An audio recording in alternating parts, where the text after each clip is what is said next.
It has been a rough day today. Hello. Happy Friday, everybody. Holy cow. Turning off stuff that I don't need to turn off. I can't run all over the house. Right before the stream starts, everything kicks off. So, sorry. How's everyone doing? Hopefully you guys are having a good Friday. Hopefully you're having a great Friday. It's the end of the week for a lot of us. Not everyone, but for a lot of us. I thought I muted my system. No, Shane, that was me. I was trying to turn on my lights and I hit the wrong switch and I turned off the audio. And I was like, well, awesome. At least I didn't turn off the PC. So, hello, guys. It is Friday. We are starting our Fugitive run. We're going to change it up a little bit. This is going to be a Fugitive run that is orbital focused, meaning we have custom ships that we can build in the Orbital update. I can't wait to do this. So I've modified the rules a little bit. I will let you guys know down below in the description are all the rules, and they might need to be adjusted. I've never run it like this before, so depending on if it's really good or if it really sucks, we might adjust the rules. But right now, we have the rules down below. If you've never seen or watched a Fugitive run, essentially you start a brand new save and you role play as a fugitive, an outlaw. You cannot talk to regular aliens. You can only talk to outlaw aliens. You can't buy ships or anything like that. You have to find them. Or, like if an outlaw comes through, I can maybe buy their ship, but I need to have enough money for that. So it's a really cool twist on No Man's Sky. It's a good role-playing kind of challenge if you want to do that. I like it. I really like it. So the way we've adjusted it now is because we can make ships, we can build our own ships. I've modified some of the rules to say, hey, you can go to a regular space station. However, you can only buy a reactor and you can only build a ship there. You can't go to terminals. You can't talk to aliens there. You're trying to get in and out as quick as possible because you don't want to be found out as an outlaw. And when you leave, you need to change your ship and change your appearance. You need to basically put on a disguise. That way they don't know who you are. So it's kind of a cool twist on it. And also, in order to go to a different system, in order to warp to another system, you need to build your own ship. Because any ship that you find is going to be registered. You need an unregistered ship. And that means you need to build it custom so no one knows what it is. It's not registered, not licensed. And you can leave at that point because they don't know who you are. They don't know what you're doing. So I like it. I like the idea of that. Eternal Meditation says, lots and lots of damaged machinery. Oh, yes. Oh, yes. So, without further ado, let's jump into the game. Of course, my face is not there. There it goes. Okay, there we are. So, again, hopefully you guys are having a good day. I'm having an amazing day. It's been busy, but it's been amazing. I have some pizza. I got some drinks. I don't have pineapple pizza because I'm a normal human being and I'm not terrible. I have a good meat lover pizza. I have a drink here with ice because I didn't chill it before I opened it. So yes, finally, Felix Sheep. Yes, dude. Good seeing you in the chat, man. Heather says, I'm glad to hear that, Jason. I am having a great day. And yeah, the pizza part, probably that's better. I'm not into pineapple pizza. If you guys have been around the channel for a long time, you know that I absolutely hate pineapple pizza, but Heather Silvermist, she loves it. In fact, I think she told me she wants everyone to ask her to eat pineapple pizza because she doesn't want to, she doesn't want to be weird and eat it on her own. She wants people to tell her to eat it. That way she has an excuse, quote unquote, to eat pineapple pizza. Because Heather Silvermist loves pineapple pizza, absolutely adores it. She absolutely loves it. So you need to tell her. You need to tell her. And anytime you watch her stream, you need to say, hey, you should eat some pineapple pizza because you need to make her do it.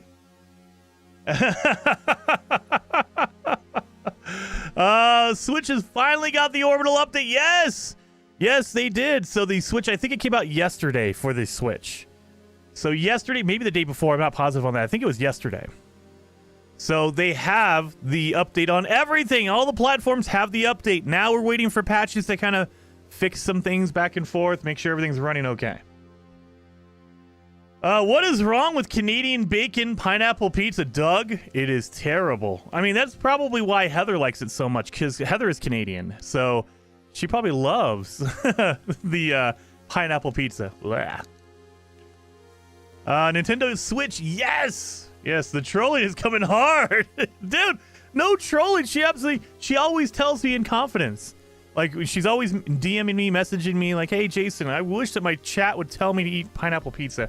I always see you doing it, and I'm jealous. I want to eat pineapple pizza. And I said, well, you could do it. You could just go eat pineapple pizza. She says, no, it'd be weird if I just do it on my own. It has to be because my chat tells me to. Heather says, I'm Canadian, and I love pineapple pizza. The exact opposite of what Jason is. Yeah, that's true, Heather. That's true. I don't like pineapple pizza, and Heather is Canadian, so she does. Now, salty bacon or pepperoni is superior. Oh, dude. Though you guys know, I like chewy bacon. Chewy bacon is amazing. However, on pizza, I like that crispy, crunchy bacon on pizza. Oh, man, it's so good.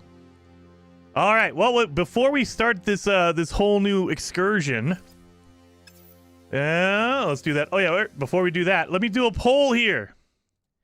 How long do you guys think it's going to take me to find a ship? Now, remember, in a fugitive run, we cannot buy a ship unless it's an outlaw ship. I can't go to like a space station. I can't go to a trading outpost. I cannot buy a ship like that. I have to wait for either an outlaw to land. That way I can buy the illegal, the black market ship, or I have to find one on my own randomly on the planet. I have to find a ship. So, how long do you think that's going to take?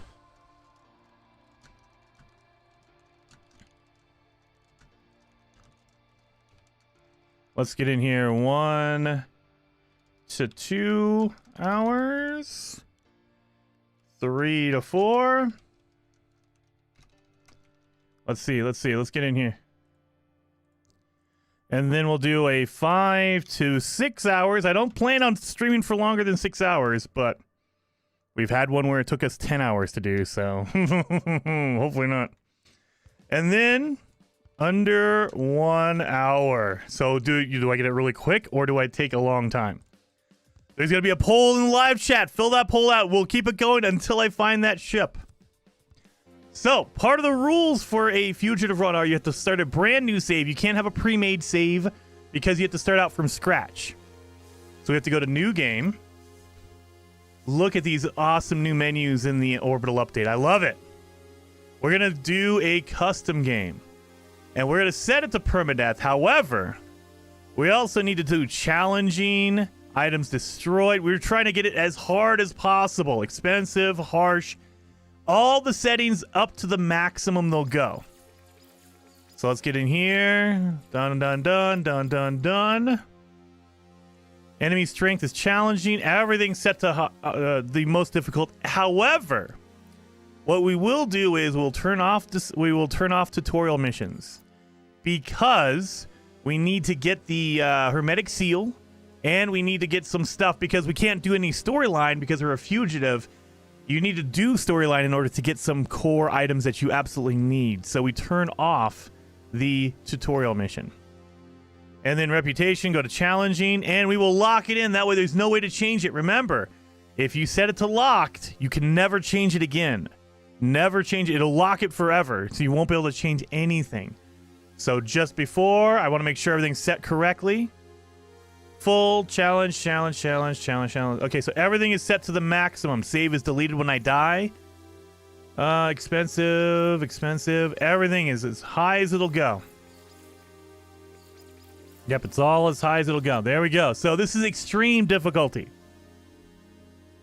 I did one of these, but I had to eat a recharge my health and hazard protection. That might get a little too tedious. So what we try to do is we try to balance the difficulty, but also make it fun.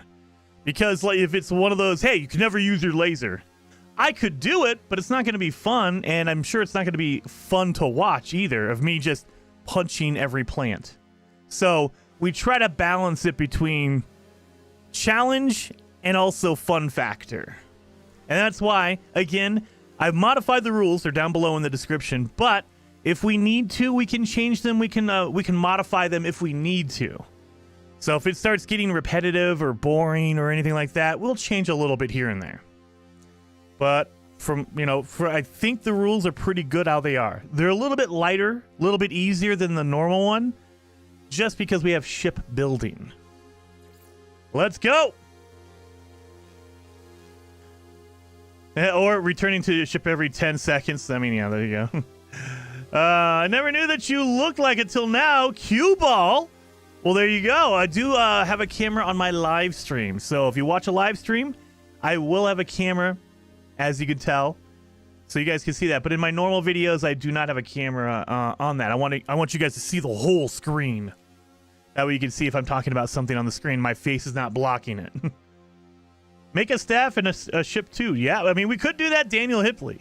We could do that. So I can't remember who came up with this idea in the live chat. I think it was a few days ago, like maybe Monday or last week. They said, hey, what if you did a fugitive run, but you included building a ship? And I said, that's actually a really good idea.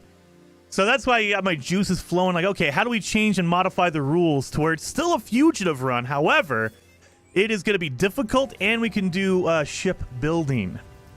And so that's what we're going to do. Well, we started off right next to a cave. I like that. That'll help me out a lot. So yeah, keep in mind, I'm gonna say this over and over because a lot of people don't know the rules or they don't understand. The rules will be down in the description of the video. So if you're watching, click down there and you'll get all the detailed rules. I'll kind of go over them as we're going through. But in general, you want to avoid all contact with regular aliens because we're an outlaw. We're a fugitive. The only aliens we can talk to are other outlaws, other pirates. Those are the only ones that won't rat us out because they're also, black market, they're also outlaws. And essentially, the whole goal of this run is to get outside of the galaxy. We have to leave the galaxy, not the system, the galaxy. So that's a lot of work. You got to upgrade your equipment. You got to upgrade your ship. You have to jump between systems to get there. And then the only way to jump between systems is to build your own unregistered ship. So we have to build a ship that's not registered. No one knows about it. That way we can go. We can leave. Because they don't know we're leaving because we're in an unregistered, an unlicensed ship. Old Explorer says, oh, Jason said that last night's stream with Heather Silvermist. I don't know what you're talking about. It was Old Explorer in my stream yesterday. Was it? Was it? I mean, I don't know. All my days are blending together. Was it Old Explorer? It probably was. It probably was. I don't know. I'm old. I forget things. All my days blend. I'll stream. We did Valheim yesterday, right? We did Valheim yesterday. We did First Dwarf on Wednesday. We did Valheim on Monday. So I'm trying to think. Yeah. So it might, yeah. You know what? It makes sense. Yeah. Probably Old Explorer did yesterday. Andrea says, here in Sweden, pineapple and ham pizza was the first pizza I ate when I was a child, and well, I'm going to just say it's because you were a child and you didn't know any better, Andrea. You didn't know any better. If you've only had pineapple pizza, you don't have anything to compare it to, so you don't know what the good pizzas are like. You've only had the bad ones. So that's probably a good thing, because all you have to do is go up. You only have better options. You've tasted the worst. So now you can go up from there. Oh, I ran out of carbon. So we got a whole bunch of oh god, yeah, we're up to almost 300, so we'll leave that for now. Multi-tool. Let's get some more carbon while we're out here. So remember, we have to avoid our starting ship. It's been bugged. They know that's our ship, so they're looking for us in that ship. So that's why we're avoiding the starting ship. And you can't use it for money or parts, because if you scrap it, they will know, oh, you scrapped it here, they'll be able to follow you. So you can't do anything with it. You can't trade it. You can't do anything. You can get rid of it if you find a crashed ship. You can leave it for the crashed ship. That's about it. So because then it'll just replace the crashed one and they don't know where the heck happened. All right, let's see if I can get a visor in here. That way I know which direction I'm heading. Oh, I already have a visor? Oh, crap, I already have a visor. Duh. Oh, well, never mind. I already have a visor. Well, let's head north. We're going to head north, you guys. And see if we can either find a crashed ship, or if we make enough money, we can get the heck off this rock by buying one from an outlaw seller, an outlaw trader. Upgrade. I got Starship launch fuel? That's just teasing me at that point. Come on. I don't even have a ship. Why are you going to do that to me? There we go. I get some secondary stuff in here. Sodium! No. Don't need sodium because I got my carbon, or my cobalt. So, the reason why I went in the cave and I got cobalt is because I can make batteries. So I can make batteries from cobalt and ferrite dust. Really, really easy, and it recharges your suit completely. So that's why it's beneficial, at least early on, to get cobalt. Because then you can make batteries and you're done. You're good to go. I am blasting through all of my my carbon, though. Holy crap. We need to find some carbon. Here we go. That should be able to make me some batteries here. Boom. Beautiful.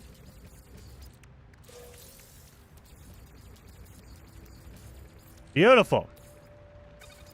So we're good. We don't need this Starship launch fuel, so I'm going to get rid of it. I need all the room I can get in my space, my inventory, so we're leaving that.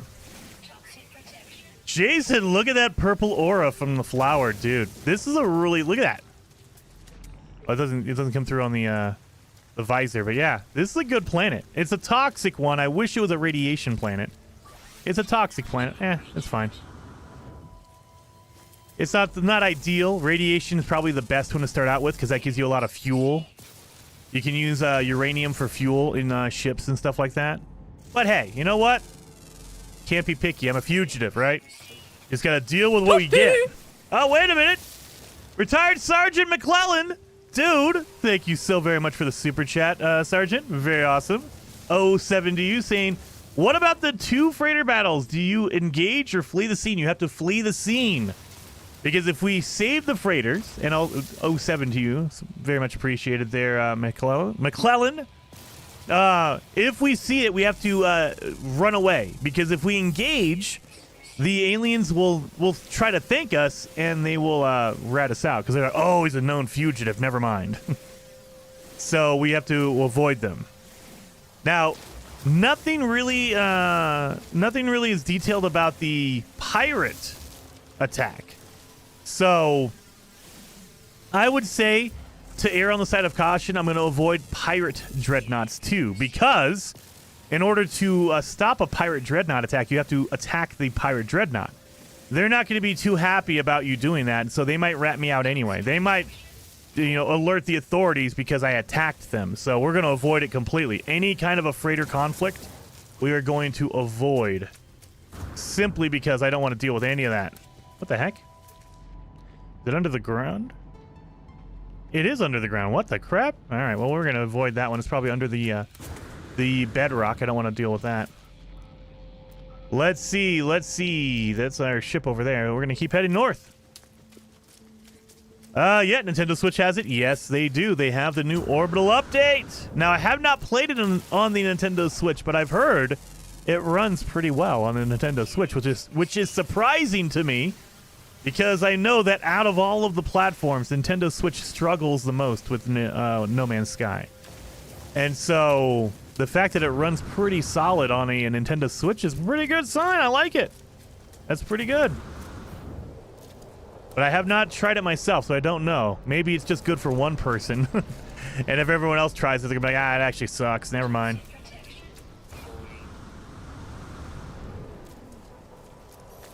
Oh, yeah, I forgot. I gotta refill my my battery at above 20%. You know what? We have not tested that. Did they fix that problem? So there is a bug with the hazard protection. So it should only take 1 if you pull out 1. However, if your hazard protection needs 2, like if you get really, really low on extreme difficulty, we're talking like permadeath and stuff like that, it will take 2 no matter what. So let's find out if that's true. So when we get down to about 30%, I'm gonna try to just use one battery and see if it still takes 2, or if it only takes 1. Oh no, we'll go under 20. I think it needs to be under 20%. Sentient plant. 4.6, not 3. Yeah, so yeah, they're not the most recent version. They just got the... And Nintendo, they're very slow about updates. So they probably just now approved the full release of Orbital, which they probably got last week. So it takes Nintendo extra time to approve updates and stuff. So I'm not surprised that it's the 4.6 and not the updated 4.63. All right, got all that good. I want to, you guys know I have to organize all this. It's a requirement. Actually, down there and over here. So I'm keeping the gold because you can make some money with that. 8,000, but still, 8,000 is still 8,000, man.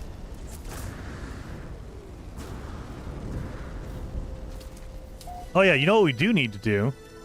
We need to make a... Do we have a terrain? You have a terrain manipulator automatically. Wait a minute. They've adjusted that. You used to have to build your terrain manipulator. Oh, really? So they just give it to you if you turn off the tutorial. I like it. I like it. That's different. I just realized that. Because, yeah, before on a Fugitive run, you had to fix your visor. Like, you had the visor, but you had to fix it. And then you had to build your terrain manipulator. They give it to you from the get-go. All right, so it needs 2. So if you go in here, it'll say you need 2, and I have 15. The number on the outside is how many you need. The number inside the parentheses is how many you have total. I don't want to use 2, so what I'm going to do is, we have 15. I'm only going to use 1. I'm only going to use 1, right? It still does it. It still takes 2 no matter what. It still takes 2 no matter what. So, if you're going to do this, if you're going to play on Extreme, make sure to refill your life support or your hazard protection before the 25% mark. If it gets below 25 or 20%, it will take 2 no matter what. Even if you force it to take 1, it'll still take 2 from you. So keep that in mind. That still is a bug that they've never changed. They haven't changed for a while now. And I think that is the biggest complaint I have about No Man's Sky, is that they'll put something in there and it sounds awesome, but if there's anything wrong with it, get used to it, because they're not going to change that for months or years or never. Every once in a while, they'll go back and say, oh, there's been a problem for like a couple of years. We'll fix that. But it's going to take them a long time if they even try, if they even fix it.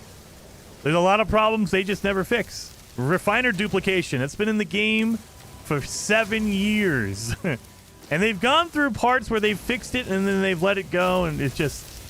They just give up on it sometimes. They're like, look, it's so much of a hassle to fix it. Screw it. We're just going to leave it in. And then did I see Stealth 5541? Thank you so much for the super chat. There's no message there, but I appreciate that, man. 07 to you, Stealth. Very awesome, man. Let me see what did Fett say? Yes, you can. Choke Nick says, can you play this game on a Steam Deck? You can. You're definitely gonna have to turn some settings down, but I would argue that the Steam Deck plays it better than the Switch. So depending on your circumstance, you might have a Steam Deck.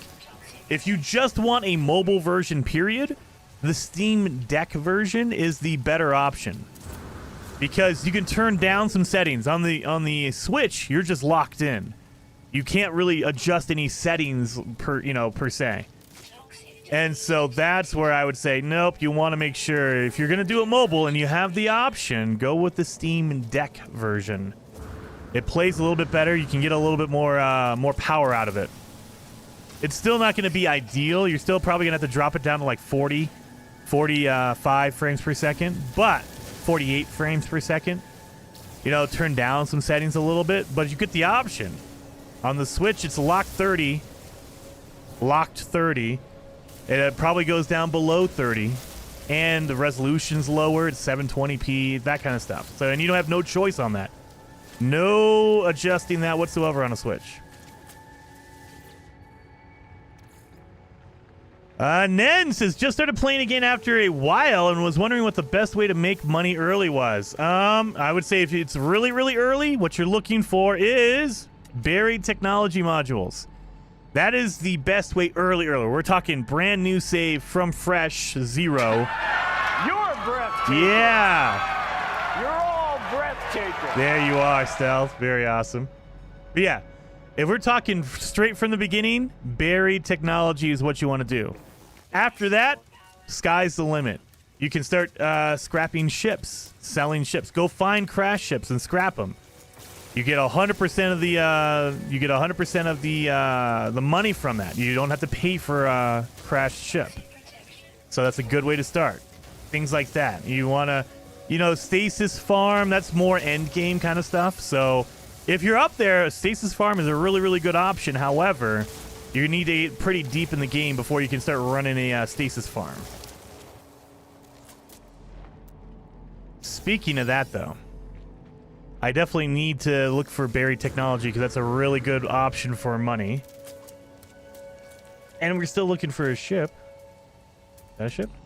That's a building. Is it an abandoned building? We can go to abandoned buildings because there's no aliens there. Let's go over here to this buried cache first, because they can have some good stuff.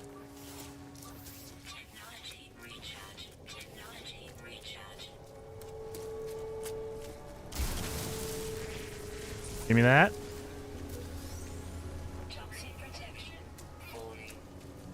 I got a cracked... Oh, I got some copper. Okay. Oh, that's some good stuff. Okay. I got a whole bunch of... I don't need any of that. No! I hate it when they give you launch fuel. I don't even have a ship, but thank you for the launch fuel, I guess. There we go. Get that out of my inventory.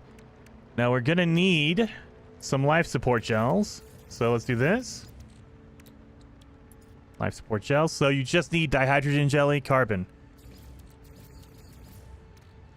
There we go. So now we're good. We're good. We're golden. Where's my building at? Oh, it's a shelter. Never mind. It's a shelter. We can't go to a shelter because that is inhabited. But we could go to an abandoned building because they won't... there's no one there to rat us out. Kyle says, I've been playing on the ROG Ally. Yes. A better Steam Deck, and it runs smooth. Yes. So any handheld that's not the Switch is probably going to run it better. You get the PC version, and the PC version allows you to turn up and down different settings. Again, the big problem with the Switch version is they don't let you. So you can't say, well, turn down the graphics because I want it to be a good frame rate. No, there's none of that. So you can set everything to really low and get a good frame rate on a Steam Deck, but everything is going to be set really low. And even then, you probably won't be able to get a really solid 60. Maybe you can. You can squeeze out a 60 on that. Whereas, if you want to play a higher detailed, more beautiful looking planets and stuff, you're going to sacrifice some of that frame rate and that performance.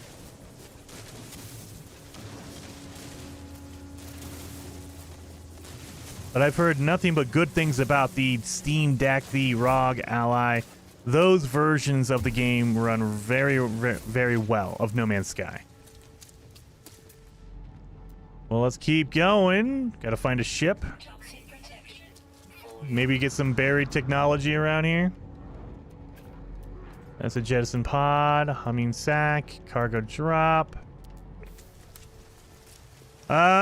Chris says 2024, eat healthier, eat pizza on a lettuce cup. On a lettuce cup? What? That doesn't sound good at all. That doesn't sound good at all. On a lettuce cup? Blech. If you're going to eat pizza, just make sure it has more vegetables on it. That's all you got to do. Switch over from only meat lovers to, I'll throw on some, some onions and some mushrooms and stuff. It'll be a healthier pizza. I always try to fool my wife, and I say that. I'm like, hey, I'm eating pizza, but it's healthy. I got, vegetables on there and stuff. So it makes it healthier, right? That's a healthier option. I didn't just get a meat lovers this time. She never believes me, though. At least she doesn't agree. Is there any legitimate way to transfer my past expedition rewards from PS4 to PC? No, there is not. The saves in No Man's Sky are locked to that platform, so you can't switch from like PlayStation to Xbox or PC to Switch or anything like that. You're on that platform. You can change from like a PS4 to a PS5, but you cannot go from like a PC to a PlayStation or an Xbox to a Switch. You can't do that. There's no way to do that. There's no cross-platform save stuff. Now, there are weird ways you can get the Xbox version to go to Windows, but I mean that is like you're testing the limits. Let's just say. So yes, you could get the Xbox Game Pass version on Xbox, play it, and then switch to the Windows version on Game Pass, and then do some. But I wouldn't mess around with that stuff. You could, and I'm sure there is a way to do it, but man, yeah, you're really stretching the limits, and you might corrupt a save. So I wouldn't suggest doing that.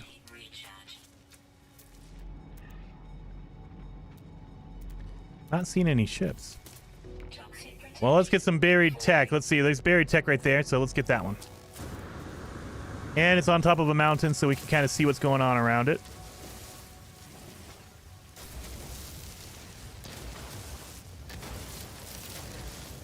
So we've been going for about 30 minutes. Oh, God. Hopefully I can get a ship under an hour. That'd be great. Remember, the first time we did a fugitive run, it took me 10 hours to find a ship. 10 hours! So we might be in for a long haul on this one, you guys. Just saying. True, you'll need those nanites for buying all the power plant. Yep. Heck yeah, all the reactors. So that's another reason why you're allowed to go to the space station in this version of it. You're allowed to go to the space station, but you can only talk to the ship upgrade merchant because he has the reactors. Or go to the ship builder, and that's it. Because you need to build a ship, there, and that's the only place to do it. You can't build a ship anywhere else in the game. Like, you can't make a base. You can't go to, like, an outlaw system. They don't have it there. Only on the regular space stations. Not seeing anything around here.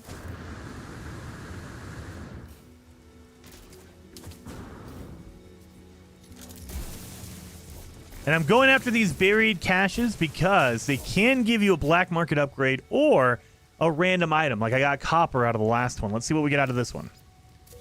We got a mineral record. Let's see what that does.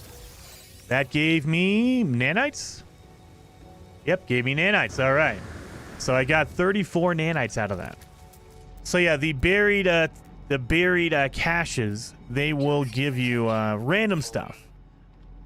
With the optional, like, you can get an upgrade. Not very likely, but it's possible. Sorry, I'm looking around for stuff here. I'm gonna have to go into a cave pretty soon. I need to get some more cobalt. I'm blowing through my batteries like crazy. So let's get some honey, or not honey. I was reading the name. Let's get some carbon.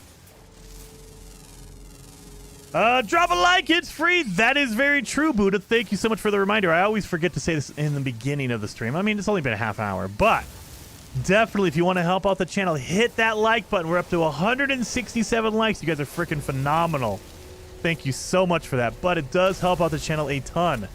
YouTube will share out live streams that have more likes. The more likes it has, the more likely YouTube is to share it out and to tell people about the stream. So definitely would help out if you do that, if you want to, if you have not done it already. If you have, I appreciate you. Thank you. What challenge is he doing? Sorry, just joined. No worries, Monish. We are doing a fugitive run in No Man's Sky. It's a role-playing challenge. So you start a brand new save. You set it to the extreme difficulty, as hard as it'll go. And the whole goal of the challenge is to escape this galaxy. And we have to do it without talking to aliens or like interacting with any normal aliens. We can interact with outlaws because they won't rat us out. We're a fugitive just like them. But we can't talk to regular aliens. We cannot go to like buildings, things like that. Anything that you would normally do to progress the game, you're not allowed to do because you're a fugitive, you're an outlaw. And so like right now, we can't use our beginning ship. We have our starter ship over here. But we can't use that because we're an outlaw. The authorities are checking that. They're monitoring our starship. We need to find another one. We need to either find a crashed one, or if we save up enough money, we can buy an outlaw ship. Sometimes the outlaws will land and they want to trade with you. They're black market traders. And so if you have enough money, you can buy their ship from them. Well, let's get this over here. Buried technology module. Did I get the last one? I probably did not. Oh my god, I'm ignoring stuff. I'm losing my mind here. Yeah, we definitely have to find a cave. Let's find a cave. So yeah, one of those ships could land and they'd be a black market, like a trader. And they would, you know, they want to buy stuff or sell stuff to me. So I can buy their ship if I had enough money. Now, it's not cheap. But you could. Oh, crap. Got a Gravitino ball. That's not good. It wasn't me! It wasn't me! It wasn't me! Sentinels, it was not me.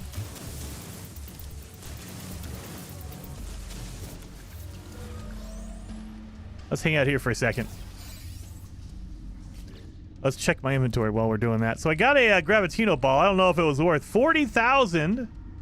I don't know if it was worth the money, though, to have the Sentinels come after me. But then, the reason why you want salvage data, look at that. Each one is worth 52,000. That's why you want that buried technology. You can stack it up to 9, which will get you up to about a little under $500,000 for one stack. One stack is $500,000. So that's why you want to get a whole bunch of these salvage datas if you can. Solar ships. Yes, dude, Daniel, solar ships. Heck yes. So part of the new rules for the orbital update, we can go to a space station, but only to build a new ship. Once we go to the space station, we have to build a ship, and we have to get a different outfit. We have to change our appearance, and we have to get a different ship. And the way you can do that is you can't talk to an alien because they'll rat you out. You have to build it. So the only reason to go to a normal space station is to build a ship. That's it. You cannot buy a ship there. You cannot go to the trade terminal because you have to log in, and then they'll know you're there. So you have to only build your unlicensed ship and then get the heck out of there.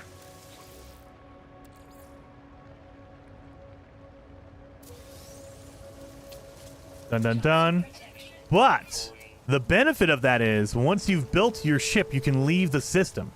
You can't leave the system in a normal ship because you're registered. They'll know where you're going. So we need to build an unregistered, a custom ship. That way they don't know what the heck we're going. What we're doing, anything like that. We're a fugitive. We're on the run.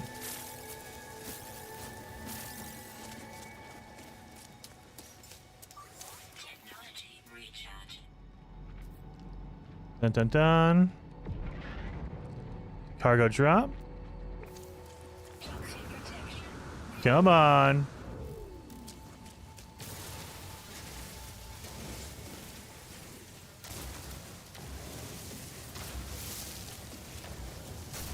So I'm trying to get a whole bunch of carbon here because I can make a whole bunch of life support gels.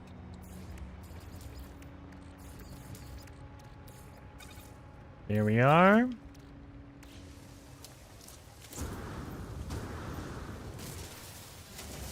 Sorry, gotta get a whole bunch of these blue dihydrogen crystals.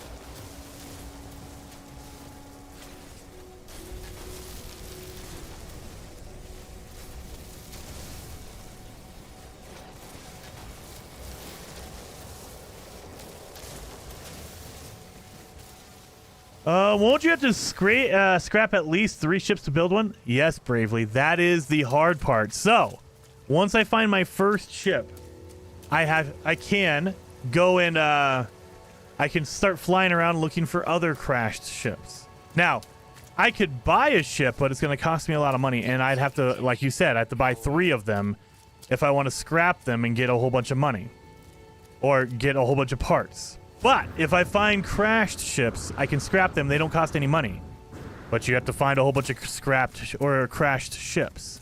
And not just any, because you can only scrap or only build a fighter, a hauler, or an explorer. So if I find a shuttle, I can scrap it, but I'm not going to be able to build anything from that. So it's very, very difficult to leave the initial system because I have to build my first one. Now, if I start saving up a whole bunch of money, then sure, I can buy from the outlaws. I can buy their ships and then do it that way. But it's going to cost a lot of money.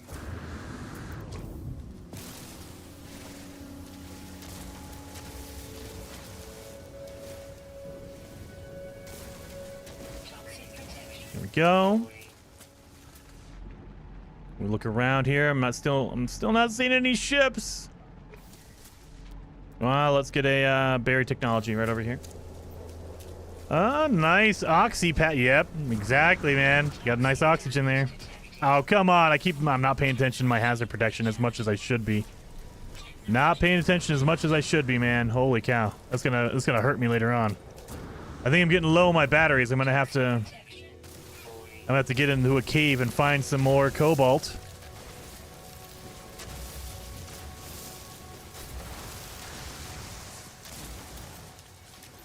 Oh, we got a worm planet. Look at that. Beautiful.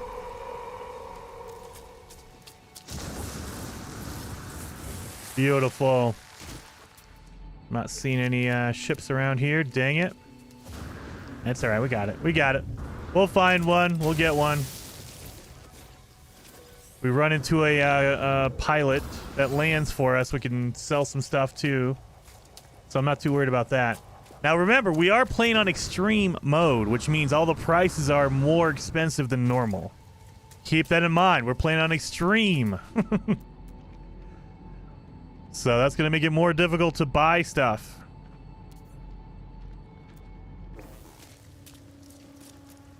Oh, we can't see a timer. There is no timer. There is no timer, Heather.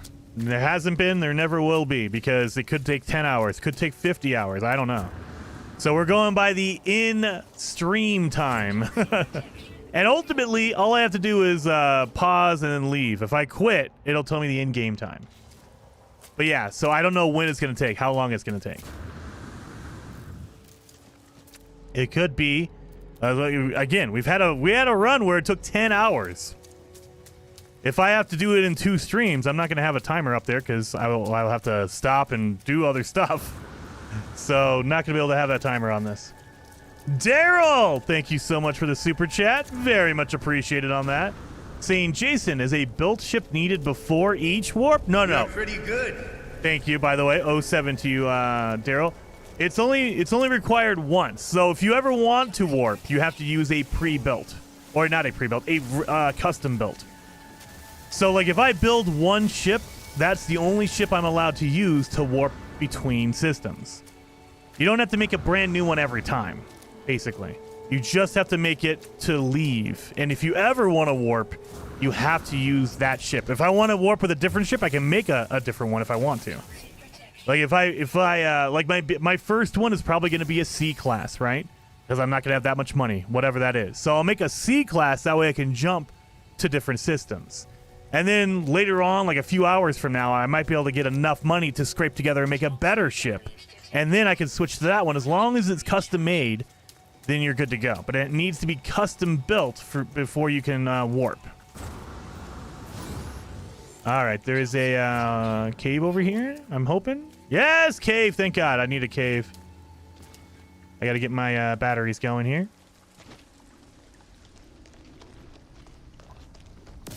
So yeah, so it makes it difficult to begin with, but once you've built your first ship, you're basically ready to go. You're good to go. You can go wherever you want within, that ship's warp. And then as you make more money, you can just build more ships. You can get more, you can get more upgrades. You can get better parts, things like that.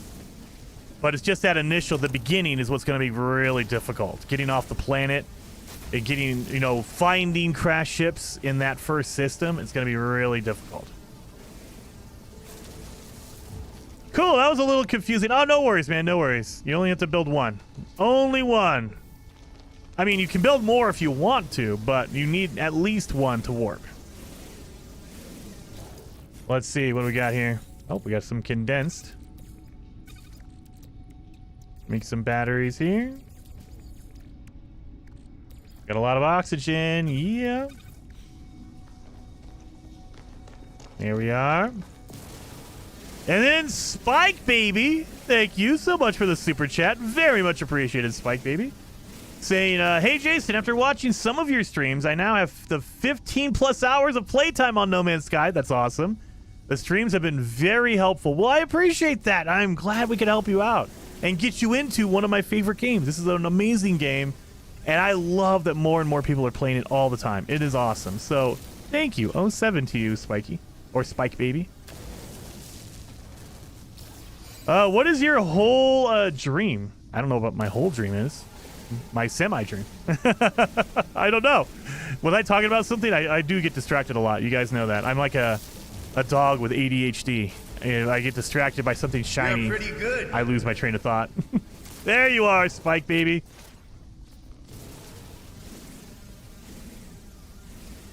Toxic protection, man. Oh, Baymax. I try to get it all the way down to the bottom because, I mean, I want to waste all my batteries. We're doing pretty good. Yeah, I need to get used to popping it every time it gets down to 20%. I'm not used to that. It's been a while since I've done a fugitive run, so I need to get out of the habit of waiting for it to get down to 0. It's not helpful to run it to 0 on an extreme run. It just basically drains all your batteries. Here we go. All right. Andrew says, I had a glitch where my Sentinel ship randomly became an ugly-looking Explorer, but with the same stats. Oh, really? That's weird. An ugly-looking Explorer probably had asymmetrical wings, because those are terrible. 2.1K. What? 2.3K? Oh, how many hours you have? Nice! I on my main set, well, on my new main save, I have a little under 200 hours. But in the game total, because I've done a lot of permadeath where you die and you just lose that save, I have 2,000 on Steam, and then another 500 or 600 on Xbox, and then like 50 on PlayStation. I have not played as much on PlayStation only because I just got my PlayStation 5. So it's only because I just got it. But yeah, I have about what's it called? I have about 2,000 on Steam. PC's where I mostly play. And then Gunboat with the gifted membership. Dude, Gunboat, very awesome. I appreciate you, man. 07. 07 to you, Gunboat, man. Wait a minute. What am I doing here? Oh, it's behind me now. Okay, straight behind me. I was wondering, I was like, where'd my ship go? Why is it in front of me? Behind me. It's behind me. Ooh, we got a mineral here, too. Let's open up this mineral. Maybe. There it goes. And then the buried cache. Let's see what we got. We got some cadmium. And was that nanites? What was it? Lost cooling system. We got a cadmium and carbon. Okay, so the little mineral gave us carbon. Oh yeah, now we need ferrite dust so we can make our batteries. Wait a minute. Buried technology. We need this. Thank you. Keep heading north. I don't know why north just feels like a lucky direction. I don't know what that, some weird psychological problem I have. Nevek Sam says, I just passed 2,300 hours on Steam in 18 months. Dude, nice. That's some good time on that. Holy cow. I've done 2,000 hours in about 5 years. So, yeah, there you go, buddy. Holy hell. Cargo. Are you landing? I hear you. Oh no, just flying over me. All right.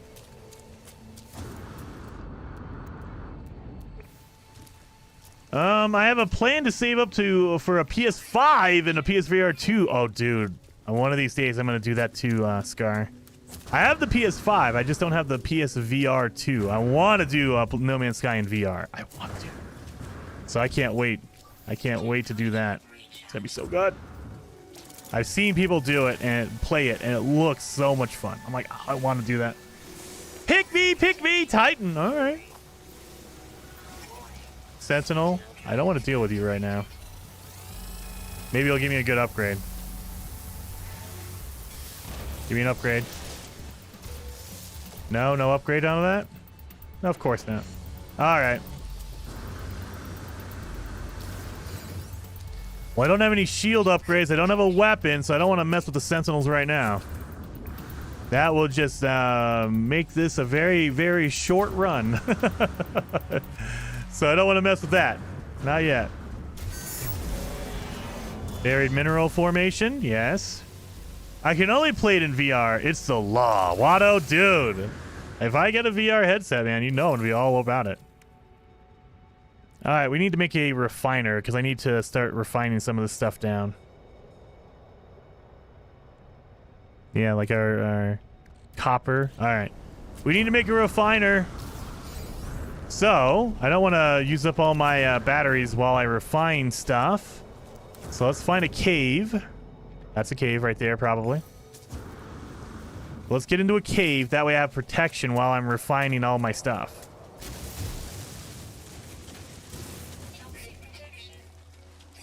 There we go. Nice. Oh, that's the entrance to the cave. Okay.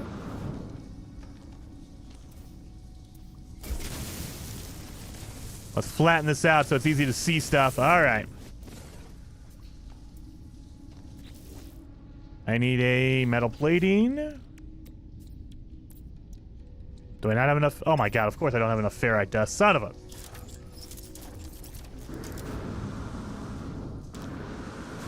I need some ferrite dust.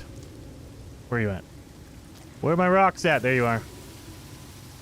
Hello, Jason and Chet. Hello, Todd Long. Hopefully you're having a good Friday, man. Dr. Pong says, why wasn't Jason dies before finding a shipping option? Because I want to be optimistic, Dr. Pong. I want to be optimistic. I'm not going to die today. Not this time. Knock on wood. All right. Give me the... Oh, there we go. There's a good rock. Just need 50 to make my... what's it called? My metal plating so I can start refining stuff. And we got enough. There we go. So, metal plating. Oh, yeah. Let's go down to a cave now that we're protected.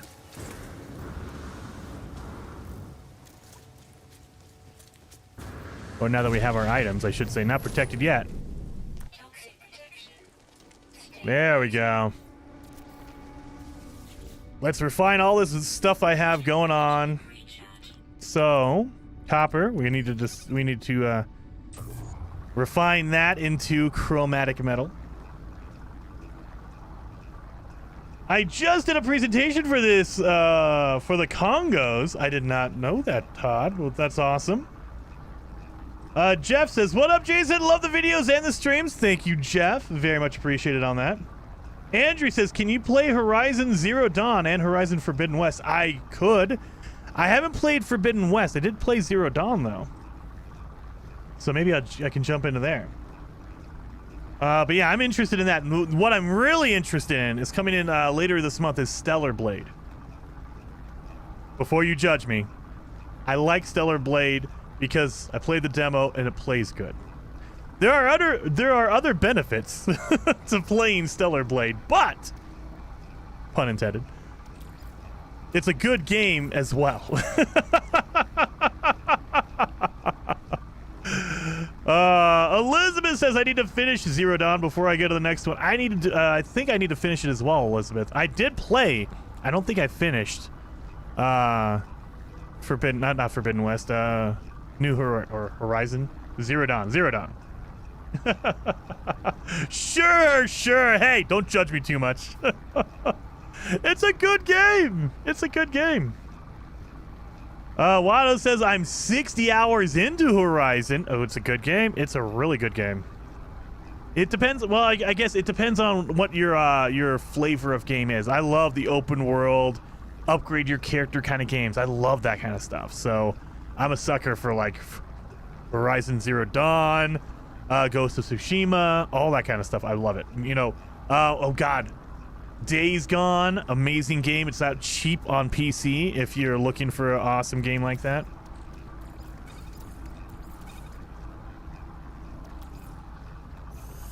There we go. So now we're kind of getting there. We can, oh yeah, we can get rid of some of this freaking silicate powder. We don't need that. So let's refill our terrain manipulator and then get rid of the silicate powder. There we go. That's what I'm talking about. Oh, I don't need a carbon nanotube, do I? What do I need to make? You know what? We'll make our weapon here. So I need 2 more. Well, let's make a weapon since I have the materials and I want to get rid of some of it. So let's do it. There we go. So now I have a weapon. In case I need to shoot these sentinels, we are good to go on that. Don't need pugnium. I can refine the cyanized cobalt down into regular cobalt. There we go. So that's all the copper. All the copper is refined. It's going to be into my chromatic metal. And then we'll refine our cadmium as well. Can you play Subnautica, Big Bro Gamer? I might be going back. I know that they're coming out with another game. So we might jump into that closer to when the 3rd game comes out, whatever they call that. I don't know what they're going to call it. But there is a 3rd game coming, a Subnautica game. But don't know when it's going to be or what it's going to be. Let's do cadmium. There we are. What are we up to here? 120. Okay, so we should have enough room for that. Thank God. Can make more ammunition there. Ooh, Subnautica. Subnautica's good. I know that Heather Silvermist is playing some Subnautica. If you're not following Heather Silvermist over on Twitch, you should be. Heather Silvermist has been playing some of that, so definitely go check her out as well. Nothing more deadly than an armed Jason. I don't know about that. Deadly to myself, maybe. Deadly to myself. All right. So what else are we going to refine? Oh, yeah, our Herox. That'll turn into gold, I think. Is that gold or silver? Ah, it's silver. Dang it. I mean, we got silver. And then, what else are we going to refine? Oh, yeah, the ionized cobalt into regular cobalt. That way we can make more batteries out of it. Do you think that No Man's Sky has peaked yet? John? I don't know if it's peaked. It probably, if realistically, probably. But it depends on your definition of peaked. If you're talking about player base, probably. I think that it probably peaked in about 2022. That's when we had the most players that were ever going to come back. Like, if you disregard the day one, 2016, everyone jumped on, they hated the game, and they left. I think it peaked probably 2021, 2022. And now we get new players, but more people are kind of like, I've played it and it looks cool, but eh. So I don't think we're going to see a higher player count anymore. Maybe I'm wrong on that. Maybe there's going to be a new update like in the summertime that's just going to blow everything out of the water and it's going to be the best update ever. I don't know. But I have a feeling that we're getting towards the end of it. That's why they announced Light No Fire, their brand new game. I have a feeling even Hello Games is like, look, we've done as much as we really want to focus on. We've done everything for No Man's Sky. And there's still some things left over that we want to add in, like new space station, stuff like that. But they're getting ready to move on as well, I think. So I think that we've seen the peak for No Man's Sky probably a year or two ago. But yeah. Light No Fire. I think that's going to be the next new hotness, and I'm excited for it. I cannot wait for Light No Fire to come out, man. It's going to be amazing. I'm super pumped up for it. it feels like, just from the small snippets we've seen, so this is all speculation, we don't know anything about the game, but it feels like they've been testing and practicing and using No Man's Sky to make Light No Fire. And so they're going to take all the lessons they learned, everything they've done in No Man's Sky, all the good stuff, and then they're going to throw away all the bad stuff. All the stuff that they did in No Man's Sky and no one cared about or it hurt the game, they're going to ignore all that and say, nope, we don't need to add that to a new game, and we're going to make a fresh new game called Light No Fire. And I can't wait to see how that turns out. All right, we got a whole bunch of cobalt. Let's keep moving north. Berry technology, I'll take you. Thank you. Now we need some ferrite dust to make our batteries, so that's why I'm gonna look for some ferrite dust. Some rocks. Well, when you get the egg well, what would you like? How would this mode work in a multiplayer setting? Azrael, I would just say everyone starts out the same. So if you want to do it in multiplayer, keep the rules the same, and just everyone starts out with a fresh save. And maybe you guys can help each other out. Like, you're all collecting resources together. You're all building things. But it would get more difficult because you have to, depending on how many players there are, you need a new ship for each player. So if there's 4 people, you need 4 new ships. That would be more difficult. Because getting a ship for 1 person is hard enough. Getting it for 4? Because there's no, like, I can't jump in someone else's ship to get a ride or anything like that. You all have to have your own ship. And so it might be more difficult. But it would be interesting to kind of do something like that. That would be really fun. I know Bob and I have done fugitive runs. Well, not fugitive runs. More like brand new playthroughs together in co-op. And that's fun. But I don't think we've ever done like a fugitive run itself. So it'd be interesting. It would be interesting to try it. Wade says, I'm going to Light No Fire. Oh, wait, I'm going to buy Light No Fire because the job they did fixing No Man's Sky is heroic. Hello Games deserves the money as a reward. Dude, that's why my own personal motto, my own personal like philosophy is whenever there's an update for No Man's Sky, I go to their merch store and I buy something. Now, you can't do that now. They took down the merch store back in December. So I've been waiting for anything to come out on the merch store for No Man's Sky because I feel like, oh, okay, they don't charge for the updates, but I can go buy, like I have playing cards, I have coasters, I have shirts, I have a beanie, I have everything on that store I've bought. They were selling Last Campfire little plushies. I bought that. I was buying anything I could every time there's an update for No Man's Sky as my way to say thank you. But they don't let you do it anymore because they don't have a store anymore right now anyway. I have a feeling they took down the store because they are getting ready for Light No Fire. And so when Light No Fire gets closer to release, maybe we'll see the store pop back up and we'll be able to buy like Light No Fire t-shirts, things like that, I hope. Because I want that freaking t-shirt that Deshaun Murray was wearing. Daryl! Thank you so much for the super chat, dude. Let me get into a cave here. Oh, God, it's not a cave. Crap. Daryl Walker, thank you so very much for the super chat. 07 to you, Daryl. Oh, I just broke my my jetpack because I'm rushing. And he says, since changing appearance and building a ship is required, what are your thoughts? Good. There you go. Thank you. There you are. What are your thoughts on being able to go into the anomaly only in the initial system? No, I think the anomaly is too powerful. So I tried to make it because there's a balance between if you want to use the ship builder, the only place you can do it is in the space stations. You can't, there's no ship builder anywhere else in any of the other systems or any other stations. And so you need to go to a regular space station. So how do you punish that? Okay, you make it to where you have to change out your ship and change out your appearance. On this space anomaly, it is way too easy. You can go up there. If you have the nanites, you can buy all of your blueprints. You can buy all of your upgrades. You can do too much. You can get your Twitch rewards. So that's essentially why we don't allow the space anomaly, because there's a lot of stuff you can get there. So instead, we say, okay, you can go to the space station because you need to for the ship building. However, as punishment, as overpayment, you have to change your appearance and change your ship. That way, it's a painful thing. It's not fun to go there, but you also have to go there because you have to build a ship. So it kind of forces you to think about it. Oh yeah, we need to fix my my jetpack.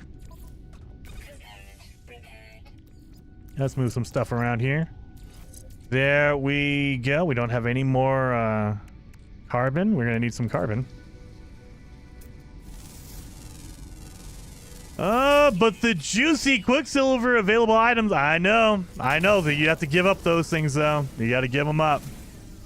So it would just, the amount of stuff you can get is way too OP, I think. So, I mean, there's nothing saying you can't do that. If you want to modify the rules on your own, if you want to do your own version of a fugitive run, go for it. Do it, man. It's all about having fun and playing the game in a way that's fun for you. So if you want to modify that rule and say you can go to the space anomaly, go for it. Do it. But I want to make it to where it's more difficult because I feel like that's going to be too easy. If you get to the space anomaly, man, you basically can go hog wild and get a whole bunch of stuff, and that makes it too easy. And then Artemis says, what are you doing? We're doing a challenge run. So we're doing a fugitive challenge, meaning you start a brand new save on extreme difficulty. Set all the sliders up to the highest they'll go, most difficult. And we have to basically, the whole goal of the run is to escape the galaxy, get out of Euclid, and you cannot talk to any aliens that are normal because you're a fugitive. You can talk to outlaws, you can talk to pirates, but you cannot talk to any normal one.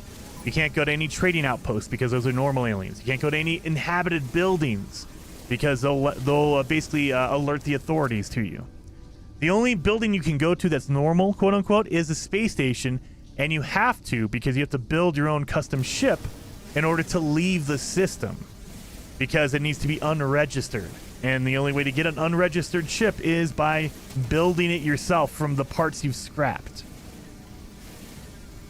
So I think it's a cool twist on the traditional, like, fugitive run. We got a whole bunch of cobalt. We need to calm down with the cobalt. Good lord. All right.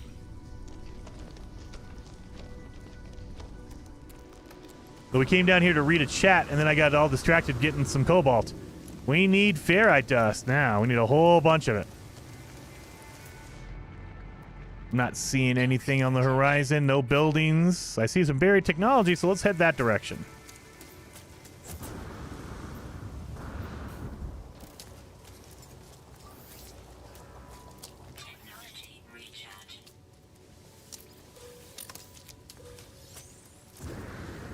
Let's see if I can get an upgrade out of here. Please give me a... Excuse you. Please give me an upgrade, please. Give me an upgrade. Now, don't give me a ship launch fuel. And I got nanites. Ah, that's fine. We need nanites anyway because we need to buy a reactor. But I would rather get an upgrade out of there because an upgrade I can sell for even more money. Oh, look at buried technology that's not so buried. I like it. Oh, buried cache. Gets 9,900. Dude, I'm so used to playing on normal mode. That's why I like to bounce back and forth between normal and extreme. But some things to remember when you're playing on extreme. Your limit is 300. In normal mode is 9,999. In extreme, you can only carry 300 per stack. So your inventory is very limited. So you got to be careful of that. You also take way more damage. Things like that. So you got to be careful. And we are playing on permadeath, so if I die, that's it. My game gets deleted. There's no coming back from that, so you don't want to die. I haven't seen a building in a while. I just realized. Oh, no, speak of the devil. Unknown building. Let's see if we can find an abandoned building. That'll be good, right? Because we can get some nanites from that. Abandoned building. Screw you, snappy plant. Toxic protection falling. Lysible power low. Technology recharge. Technology recharge. There we go. And you are? That's a shelter. Dang it. Toxic protection Can't mess around with that. They'll rat me out. So let's head over here. Berry Technology. Bearded Guru says, first time catching you live. Hope all is well. It's doing good, man. It's a Friday. I had some good pizza. Speaking of that, I got some pizza over here. I got some drink. I need to take a drink. Give me a drink for a second. Some watered down. They put ice in there, and all the ice is on the top. Yeah. But I'm doing good, man. It's Friday. I've been playing some really good games lately, dude. If you've not checked out First Dwarf, check that out. It's an amazing, amazing game on Steam on PC. If you've not checked out Lightyear Frontier, another amazing game. There's some awesome stuff out there right now. Dragon's Dogma. Again, if you can't get past the microtransactions, if you're against those, then I totally understand it. But the game itself is so good. The microtransactions dirty it up. But it's such a good game. The way I tried to describe it to one of my friends was that imagine the most beautiful person on the planet, male, female, doesn't matter. The most beautiful person on the planet, a model, and then you rub poop all over them. It's like they're still hot, but there's a little poop on them. I don't know if can you get past the poop? Some people more than willing to get past the poop. Some other people, that's a deal breaker. So it depends on your tolerance. Depends on your tolerance. I think I need an advanced mining beam for... Yep, son of a... I'm so used to having one automatically. I don't even think about it. All right. Is this a buried? There you are. Oh, what the hell is Fugitive? Robertus! This is a challenge. So it's a role-playing challenge. Basically, you start a brand new save. The details are down below in the description. Start a brand new save on Extreme, and you pretend you role-play as a fugitive on the run from the authorities. And your whole goal is to get out of the galaxy. You got to leave. Because once you get out of the galaxy, they'll stop following you. But you can't talk to other normal aliens because they'll rat you out to the authorities. You can talk to the outlaws because they're not gonna tell the authorities on you because they're outlaws too.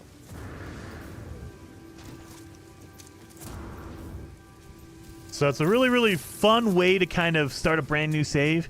You play it in a different way, and you get it definitely. All that being said, modify the rules. So if you don't like a rule, or if you don't personally want to follow a rule, go for it. Change it up, play it however you want, because that's at the end of the day, you play the game the fun way for you. Some people, they don't like playing on the extreme difficulty. They're like, dude, it's not fun when I feel like I'm gonna die every 5 minutes. I like that, but some people don't. So change it up, play it on normal mode, whatever you want to do.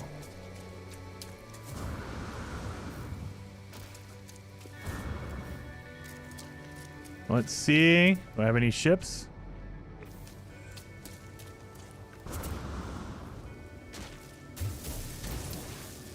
Oh, there we go. Don't forget to like and subscribe. Andrew, thank you so much for reminding everyone. Thank you guys for the likes if you have already done it. If you've not, I would highly appreciate you guys hitting that like button for me. It does help out the channel a ton when you do that. Follow your arrow. Talik, no, because I can't go to that one right there. You see that starship? That one is actually a bugged starship, so I can't go there. If I go there, they'll know because they wired my ship. So all the authorities are waiting for me to go to my ship. I need to avoid that one and go find another crashed ship. Or if an outlaw lands, I can try to buy their ship, but I have to have enough money for it. And they don't just give them away for free. So that's why we're avoiding our starting ship. It is bugged. It is wired. Toxic protection fully. Technology recharge. Inventory full. Oh, crap. Toxic I need to start making some batteries. Oh, crap. Okay. Batteries it is. recharge. Get rid of that. Put you down here. Batteries. Toxic protection fully. There we go. There we go. We got some room in there now. We don't need the sodium. I'll get rid of that. We don't need this. Pop that in there. All right. Get my buried technology, or buried. Yeah, I got a technology upgrade. I had a life support. Thank God. So we got a life support. That's why you want to go after those buried caches, because they can, not always, but they can have upgrades like that. Same thing for the damaged machinery. Most of the time you're going to get nanites for it, but sometimes you can get an upgrade out of it. So it's always worth checking, especially early on. And then Talger, thank you for becoming a member on the channel. You're now a fellow traveler. Thank you so very much. 07 to you. Oh, what is Orbital Fugitive? Oh, Dalsa. If you're familiar with a regular Fugitive run, essentially we just modified the rules a little bit to where we have to build our own ship. Instead of finding a crashed one, you can use that. But if you want to leave the system, you have to build your own ship.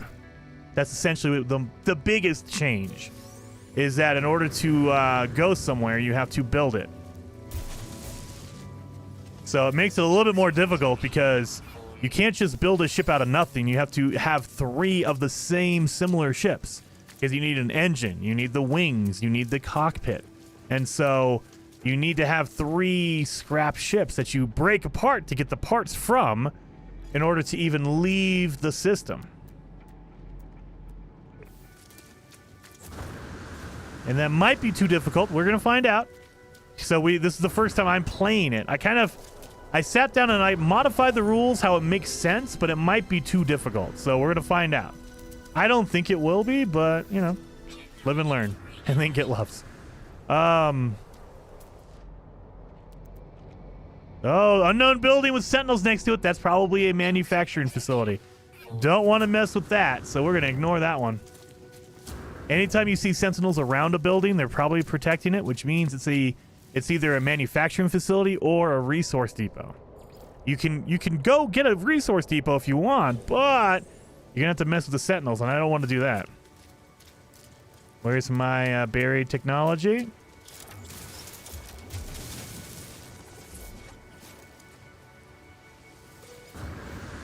I need an outlaw to land for me so I can make some freaking money. That's what I need. Or just find a crashed ship. That way I can get some of this crap out of my inventory.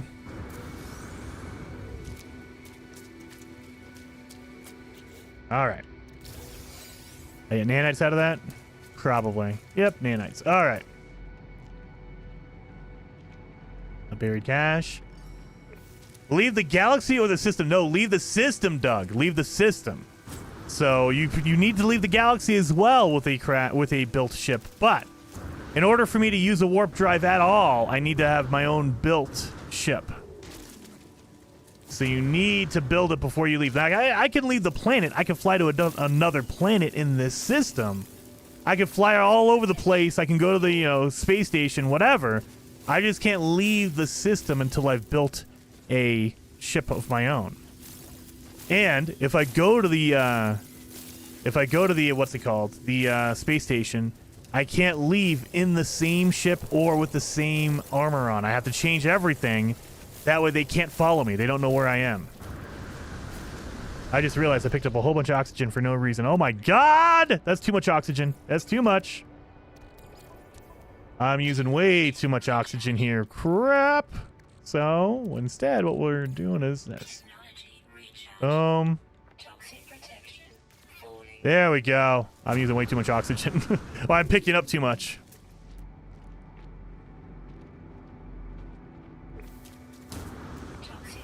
So do you have the glyphs for the center? Oh, yeah, dude. Oh, yeah, Baymax. So I have it now, but I have to get 5 of the glyphs. I have to learn 5 of the glyphs before I can use it.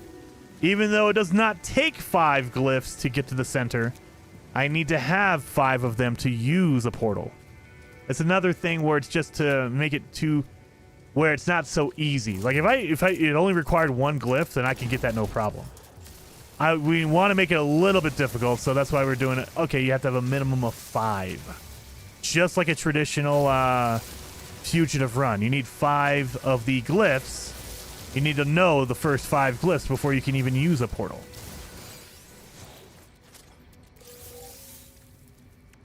Here we go.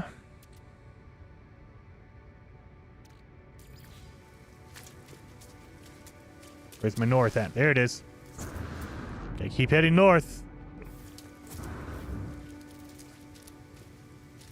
Dun, dun, dun. Not seeing anything down here in the pits. This planet is harsh, you guys. It's been over an hour. Over an hour. So 1 to 2 hours. We got about 20 to 30 minutes, probably 30 to 40 minutes before we have the 2 hour mark. Because remember, we didn't start the game until like about 10 to 15 minutes into the stream. So we got a little under an hour before we are outside of the 1 to 2 hour window. I think we'll be able to do it. I have a good feeling.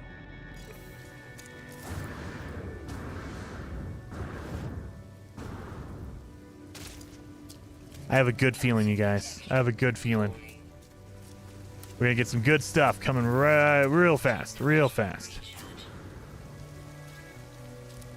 Any plans to play Lightyear Frontier on stream again? Oh, dude, TFC, we might do that. So, as of right now, our Monday stream is gonna be Valheim, and our Wednesday stream of next week, this coming up week, is gonna be Planet Crafter, because their big 1.0 release is coming out Wednesday. So we will be doing Planet Crafter on Wednesday. But don't know about Thursday. Don't know. Oh, no. I do know about Thursday. I'm playing with Valheim with Heather Silvermist. So I don't know about Friday, though. So maybe we'll do that on Friday. So I wish I could stream every day. Not possible with my schedule right now. But maybe we'll pop in an extra stream next week and we'll do some Lightyear Frontier. 'Cause that game is good. Now, I do think that a lot of people, they wanted just a video instead of a live stream. So I did put a poll on the channel, I think about a month ago, asking people if they preferred live streams versus just videos. And a lot of people preferred videos, so I did videos. I love Thursdays, dude. It's fun. It's so much fun. Well, a little bit fun, a little bit dangerous, because I always forget that I don't have all the cool... Are you landing for me? Thank you! Yes! Now, please get out of your ship. For the love of God, don't get glitched out. Oh, no. Oh, there he is. Okay, thank God. Thank God. Thank God. Sometimes they glitch out and they don't get out of their ship because of the terrain. Oh, thank God. Look at that. Hour and 20 minutes in. Let's sell some stuff first because we need to make the money. So we're going to sell the gold. We're going to sell all the chromatic metal. All our salvage data. Almost $2 million right there. Gravitino ball, yes.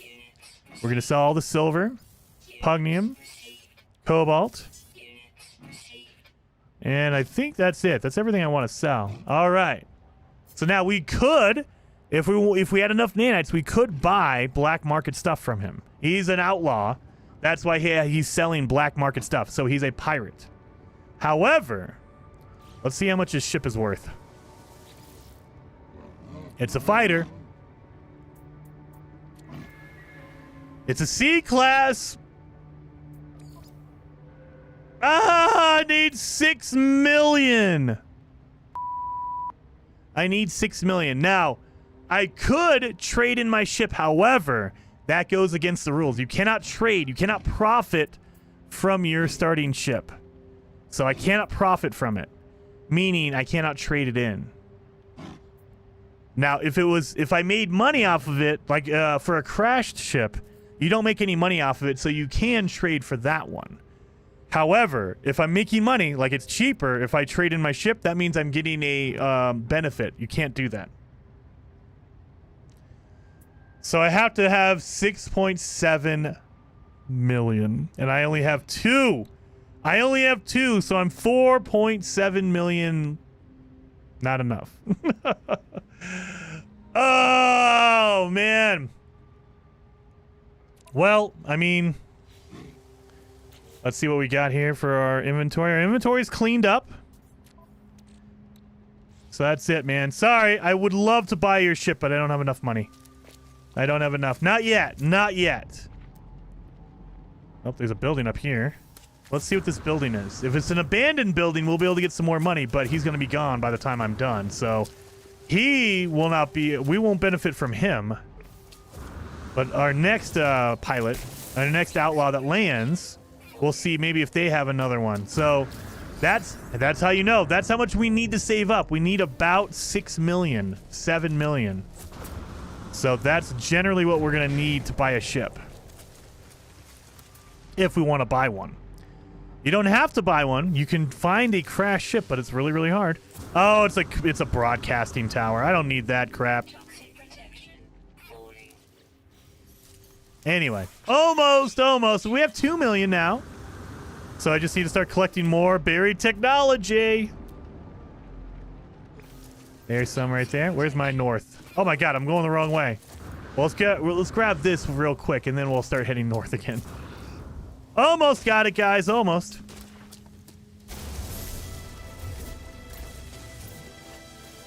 Yeah, we got our Tycoon. We have our level, what, 8? Level 9 on our milestone. We don't need the Fusium. Name the first ship. I call it Redacted. Later, Andrew. Thank you for hanging out, man. I'm going to sleep now. Enjoy your stream. Thank you, Andrew. And get a good sleep, man. I know sometimes, like, my wife has a hard time sleeping. And so there are days when you can feel it. You're like, oh, man, I'm just exhausted. I'm tired. I'm grumpy about everything. I haven't slept in, like, a day. And so I get it, man. Go to sleep. Get some good sleep. Get some really hard sleep.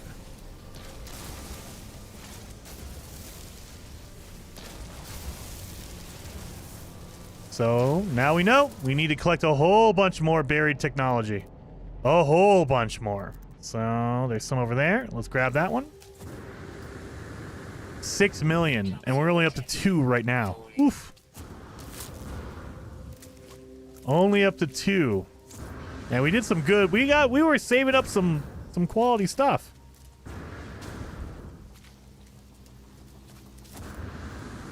Yeah, come on. I get up this frickin' hill. Heather says, quote 386. What? I've got ticks all over my butt. That's from Valheim. Oh, Heather. I can't wait till we get to the Mistlands. That's when the game is really going to get difficult, Heather. Oh, man. The Mistlands is a freaking nightmare.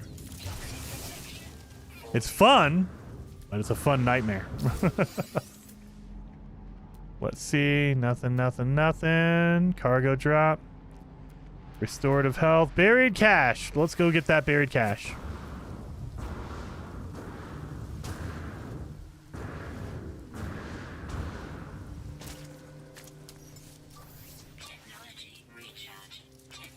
Oh, we need to make some more health. Or, what is it called? Life support gels. So we're gonna need some of these. Suspicious pulse engine module. I don't need a pulse engine module. I don't even have a ship yet, man. Killing me. Killing me.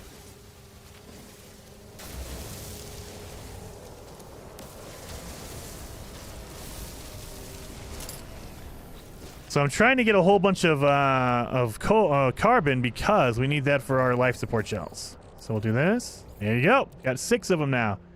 Now, you can't sell it here. You have to go to a space station to sell it. So if I hold on to it, maybe when we get to the space station, I can get rid of it. But it's one of those things where it's like, maybe. Depends on if I can get there or not. Kevin! Dude, thank you so much for the super chat, Kevin. Very much appreciated on that. He says, think the computer running the No Man's Sky sim is deep in the ruins of wait, let me start over. I can't read. I think the computer running the No Man's Sky sim is deep in a ruin in the world of Light No Fire. Love to hear your theories. Oh, dude, 100%. I think I said that when number 1, 07. Thank you, Kevin. Very, very appreciated for that super chat. But I think that a lot of the imagery from the trailer for Light No Fire is very similar to No Man's Sky. And I will preface all of this by saying I have no idea. I've never played Light No Fire. I have not talked to anyone about Light No Fire from like the developer from Hello Games. I don't know anything about Light No Fire other than the trailer that we all saw back in December. That's the only thing I know about it. That's the only thing I've seen. All that being said, it looks and it feels like it is linked to No Man's Sky in some way. A lot of the imagery of the big red Atlas-looking stuff in Light No Fire makes me think that the Atlas is in Light No Fire, but if I had to guess, if it was me writing the game, if it was me doing the storyline for Light No Fire, it would be you play as a character that has escaped the world of No Man's Sky. Now, if you've not beaten No Man's Sky, there's going to be some spoilers, so be careful of this the next couple of minutes. The world of No Man's Sky is all a computer program. The travelers, all the characters you run into, are a program that the Atlas is running. And you find out at the end of the game that the Atlas is corrupted and that there's only 16 minutes left. Now, what does that mean for us? Is it 16 minutes for us? Is it 16 years? 16 decades? You don't know. You just know that there's 16 minutes left in the reality for the Atlas. I think that Light No Fire is going to be an extension of that. I think that when 16 finally happens, when the end of everything happens, as a traveler, you're going to be ejected into the real world. And the real world is Light No Fire. It is this crazy, like, fantasy world that has all this cool stuff all over it. And we're going to be experiencing it for the first time because we've been released from the Atlas. That's all my speculation. I think that would be an amazing storyline for the game. And it would connect it because you could set it to where in the beginning of Light No Fire, you just wake up, just like in No Man's Sky. You just wake up. And you don't know what happened before. And you're like, what the heck? How am I here? Why am I here? What's going on? You don't know anything. And then as you progress through the storyline, you start to piece together the fact that you were in this simulation earlier. And that when the simulation ended, you were thrown out into the world. And that is what Light No Fire is. That's what I assume. That's what I think. That's what I want. That would be amazing if they did that. Is that what's going to happen? No idea. No idea. But I love that kind of that idea would be amazing to me, to link both games together. Mary Lizzie says, exactly, Heather. Jason, I think Jason said, in my promo more than he's ever on stream. Probably. And is my crutch word when I'm trying to think. Because I'm a radio person, and radio people do not like silence. If you have dead air, it's the end of the world. So, instead of having silence, I put in an because I want to make sure there's noise happening. So that's why I'll use crutch words like that, because I have to fill the void. And I know it subconsciously. I know it. And I can't break the habit.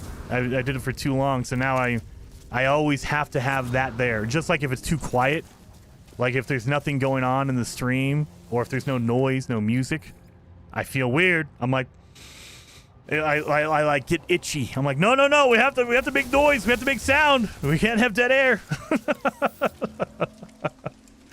Old Explorer says, Jason, have you heard any word on the new patch fix for the upgrades for Valheim is coming? Did not mean the Ashlands. I do not mean the Ashlands update.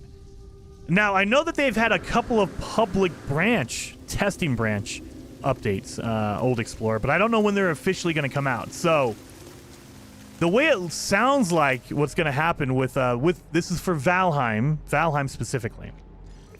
They have a public testing branch, just like No Man's Sky, and then they have a public player branch. And so the testing branch is basically, hey, look, test this out to make sure it works and it doesn't break the game. And then when you guys have tested it and it looks good, we'll release it publicly so everyone can play it. I think they're gonna run that for a while, and they won't push out a public patch or an update anytime soon until they're ready for Ashlands. I think they're gonna roll all of that up into one big update. So they've had 2 of the test updates in the past month, I think. 2 of them.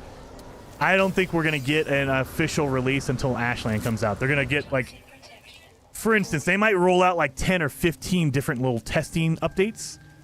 And then they'll say, okay, it all works, and they'll just roll it all up into one, and it'll be the Ashlands release. I don't think they're going to put out a mini patch before the Ashlands update. I don't think so. Maybe they will, but it doesn't seem like they are. It feels like they're just doing little mini patches here and there, and then they're going to group it all together.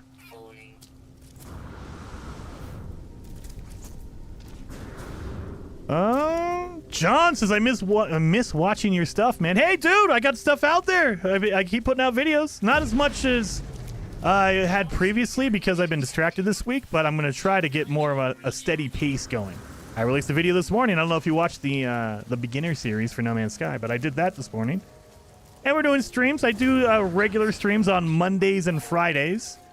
And we do them on Wednesdays as well, and then, you know, sometimes Thursdays. So I try to stream at a regular pace at least Monday and Friday. And so we'll do like a Thursday stream with Heather. I do Wednesday streams a lot of times. So, that looks like another, probably a resource depot because I don't see a building. So let's see if it's a resource depot. I can go attack a resource depot. I don't know why. Oh, I could get money from it. You gonna land for me? Landing for me? Nope. Dang it. Let's see. This is a resource depot, right? Yep, it is. It's a resource depot. So I can attack this and I can get the materials, but I need to sell. Oh, God. I haven't been opening these. I should. So we got another almost million right there. Later, fat dude. Thank you so much for hanging out today, man. Gotta go nap for work tonight. Thank you, man, so much. Heather says, Jason, can you open the loot boxes you find? Yes. I just saw that chat. Yes, so I did get that. I just, you know, I haven't done it yet because I was distracted. Oh. Here lies Jason. He picked a fight with the law, and the law won. Probably. You know what? I have the room for it. So let's try that. We're going to pick up some stuff here. Now, the trick is, if you're far enough away, they don't know where the shots are coming from. So you got to be pretty far away. But if you, the other side of that coin is, no matter how far away you are, if you shoot a sentinel, they immediately know where that shot came from. So the ideal way is to shoot the container without shooting the sentinels, because then they'll never know where it's coming from. If you shoot the sentinel, it's over. They'll see exactly where it came from. See, notice they're freaking out, but they don't know what's happening. Oh, radon's not good. We don't need radon. Radon's terrible. Nitrogen salt. Oh, yeah, we do need nitrogen salt. That's good. All right, now they know. Now they know.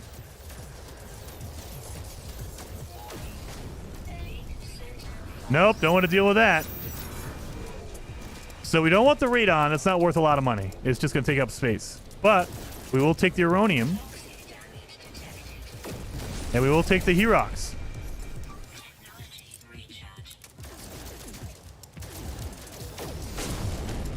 So we're good on all that. No, don't do that. These boxes. Yeah, these boxes. That's what I was looking at. All right, now we got to go. Run, run, run, run, run.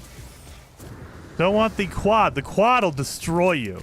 The laser on the quad just decimates your shields, and then when you don't have a shield, you just take insane amount of damage. So you don't want to mess around with the quads. Now, if you have some upgrades, sure, but no upgrades, don't do it.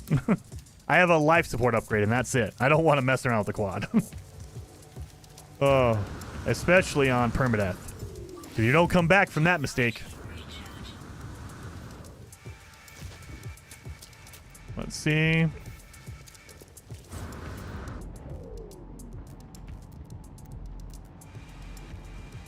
Cargo. Damaged machinery. Okay, let's go there over here. Joint effort. Yes. What are the rules of Fugitive Neon? They're down below in the description, but a general overview. If you want the details, they're down below. General overview. You start a brand new game on extreme difficulty. You have to make a custom game with all the sliders as far to the right as difficult as you can make them. And the whole objective is you need to escape the galaxy while being a fugitive, meaning you cannot talk to any normal aliens. You cannot go to a planetary archive. You can't go to a trading outpost. Any inhabited buildings you have to avoid because you're a fugitive. You can talk to outlaws, however, because outlaws, they don't care if you're, a fugitive or not. They'll sell you stuff. They won't rat you out.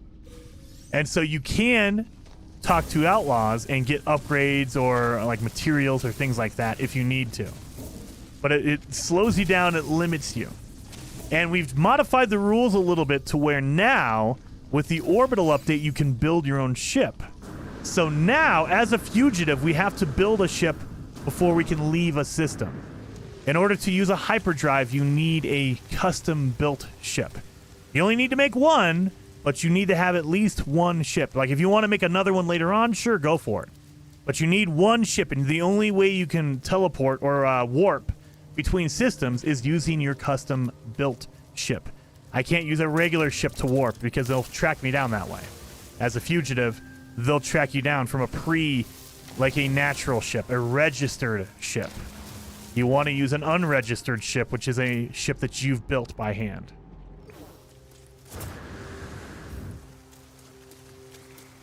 So I have to get multiple ships so I can scrap them for parts? Yes, Neon. You need at least 3. You need a wing, you need wings, you need an engine, and you need a cockpit or a hull. You need at least 3 parts, and so you need at least 3 ships. Now you can, like, right now what I'm trying to do is I'm trying to find a ship that way I can just start flying around faster. You can go anywhere you want in a system with any ship you want. Like, I can use a crashed ship or whatever to fly around and find my crashed ones. Other ones. But you cannot leave the system until you've built your own. Crap! Oh, yeah, because I got all these. I need to refine all that crap. Well, it looks like we're going to be refining stuff. So let's do this. I know. Let's start refining some of those things because, if you guys did not know, I'm going to need more than that. These metals, the Herox, the Uranium, they will give you silver and gold and stuff like that when you refine them.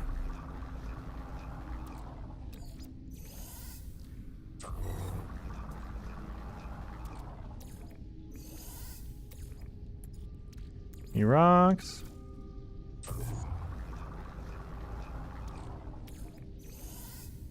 I just realized I'm gonna screw myself.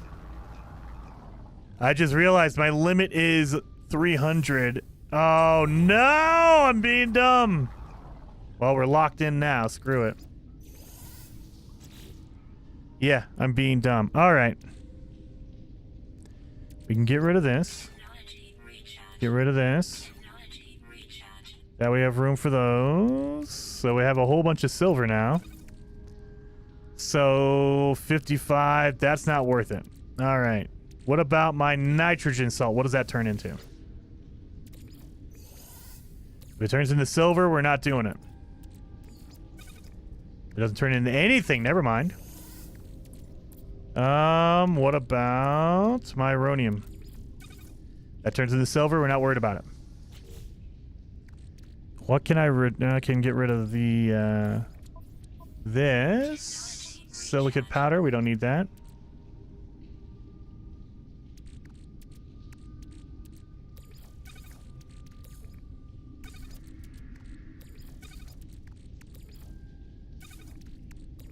Trying to organize my stuff here.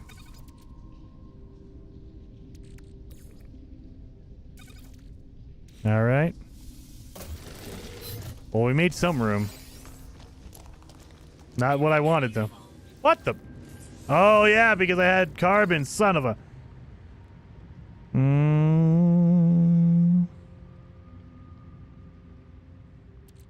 We'll get rid of this stack. Now I need a trader to land for me so I can sell some stuff and make some freaking money. Where's my north at? All right, north is over there.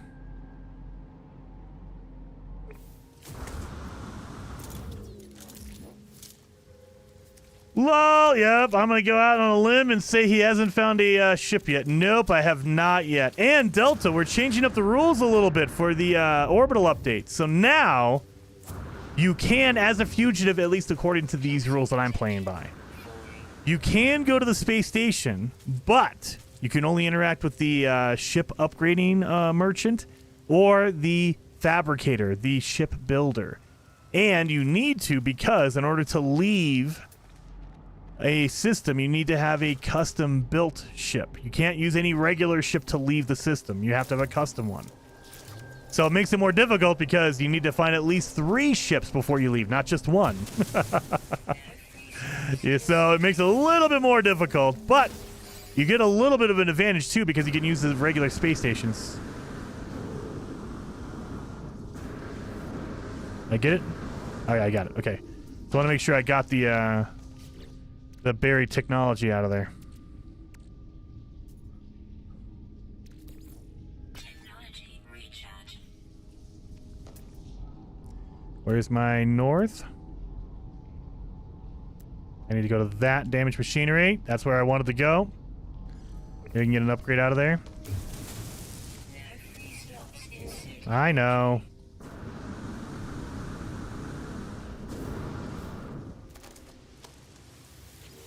Welcome, Nelson. Yeah, Nelson, nice. Nice additions. I mean, we're going to see how difficult it is. Sometimes you get a little overboard, and all of a sudden it's like, no, it's impossible. It's, well, it's not impossible, but it's not fun either. It's just boring and irritating. And you don't want to make it like that. You don't want to make it not fun.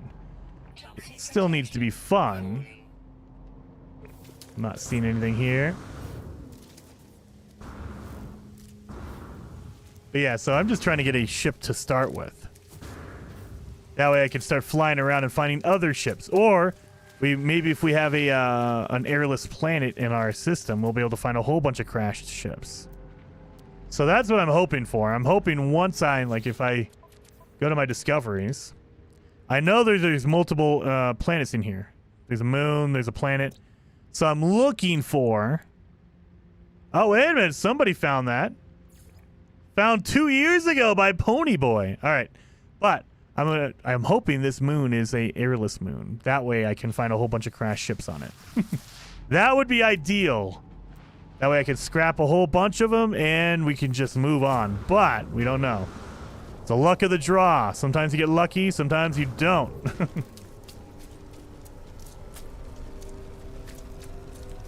I know that is so sad. What is going on here, big bro? You get ships of all types. Haulers are most popular in the gen systems. Yeah, so if you want to, every system has a specialty, but every system will have every ship. You'll always find a fighter. You'll always find a solar. You'll always find... The only one that's not a guarantee is Sentinel ships. Those are locked down to the corrupted dissident systems. However... Each system also has a specialty, meaning if you're in a Viking system, you're going to see more fighters than anything else. They will have shuttles, they'll have haulers and stuff, but you'll see more fighters than anything else. Not bearing in mind, depending on your randomization, you might see more haulers, but there are a greater number of fighters than any other one. Same thing for Korvax. They have more explorers than anything else. So if you're looking for explorers, you want to go to a Korvax system. If you're looking for haulers, you want to go to a Gex system. So you have a higher chance of finding those, but you still can find any other ship other than Sentinels and living ships, of course. Living ships are a separate deal as well. Now, if you want to talk about the pool of ships, I think the most ships you'll see in a system is a shuttle, technically. And then the least you find in a system is the exotics. I think there's only 1 or 2 exotics in a system, like at all. And then shuttles, you'll have a whole bunch of different shuttles. But every system does have a specialty, and so you'll see more of that ship than anything else. So a hauler or whatever. So yeah, there are intricate details, but the 3,000-foot view, the general rule is, if you're looking for a hauler, go to a Gex system. If you're looking for an explorer, go to a Korvax system. You know, if you go to a pirate system, it has a higher probability of finding a solar, things like that. There are smaller rules that you can go into, the deeper rules, but you can get really granular and it gets really intense. I'm not seeing any buildings. Nothing. Haulers are expensive, dude. Yes, they are. 100%. They are the most expensive ships in the game because they are the ship that has the most natural inventory slots. So in general, a ship can have between like 12 and 20, 25 inventory slots. You might get a little bit higher, you might get a little lower. A hauler can have up to 48 slots, and the more inventory slots a ship has, the more expensive it is. That's why haulers are the most expensive ships in the game, because they generally have more inventory slots compared to any other ship in the game. And it used to be, way back in the day, it used to be that haulers were the only ships that could have 48 slots. Now we have the ship upgrade system, and you can make any ship have any number of slots you want. But the haulers will naturally have more slots compared to any other ship. Naturally.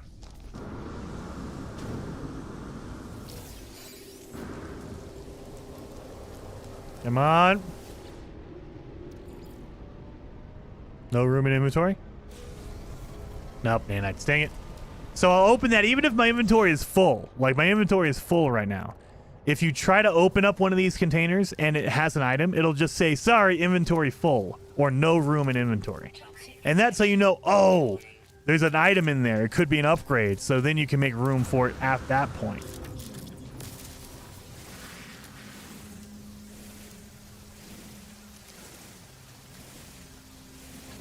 So Viking Systems is 3 shuttle, 3 haulers, 3 explorers, and 6 fighters. Yes. So there are many, many details about that. However, you know, general rule is you have the specialties for each race of aliens going to have their type of ship. And there's going to be other factors in there. The economy is going to determine whether you have a lot of S classes or A classes or whatever. If it's corrupted or not, you got to throw in sentinel ships on that. Good. If it's a pirate system, you got to throw in solar ships. So it's a weird combination of.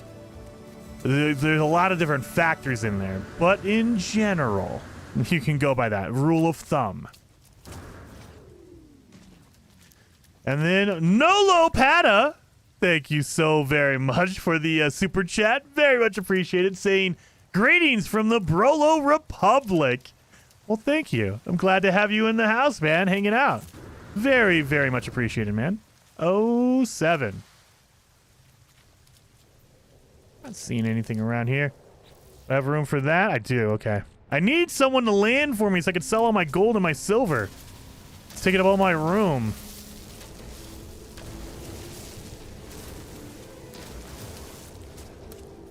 I'm slowly getting rid of my silver because you'll notice my silver, a full stack of silver is only 55,000.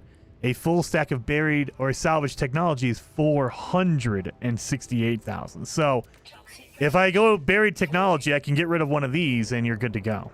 So that's why I'm holding on to it for now, but if I get buried technology and I need room, I will get rid of that silver in a heartbeat. Because it's not worth keeping it. Oh, there's a buried tech over there. Oh well. We're heading this direction. I'm looking for a crash ship or something. Technology recharge. Technology recharge. Toxic protection falling. And if I get an upgrade out of like a broken machinery, a damaged machinery, of course, I'm gonna delete that silver to get the upgrade.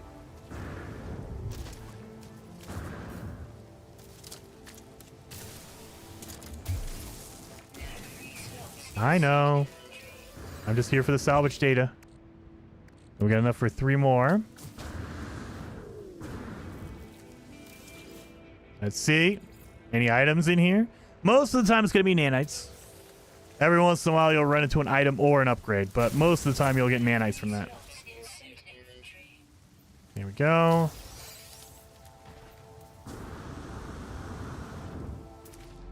Dun dun dun. A buried cache.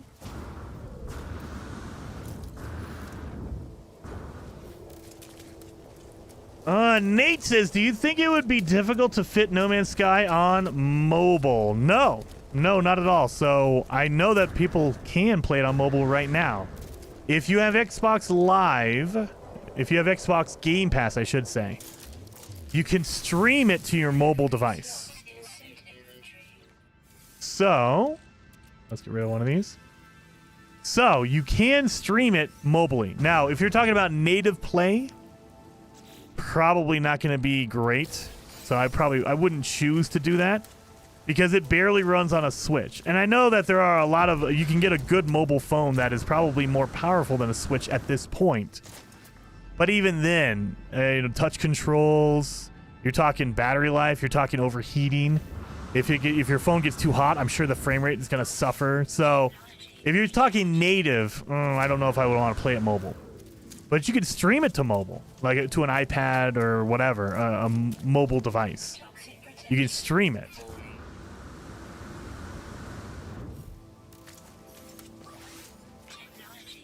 How far back does that ship show on your screen? Oh, let's see. Let's see how far back my ship is now.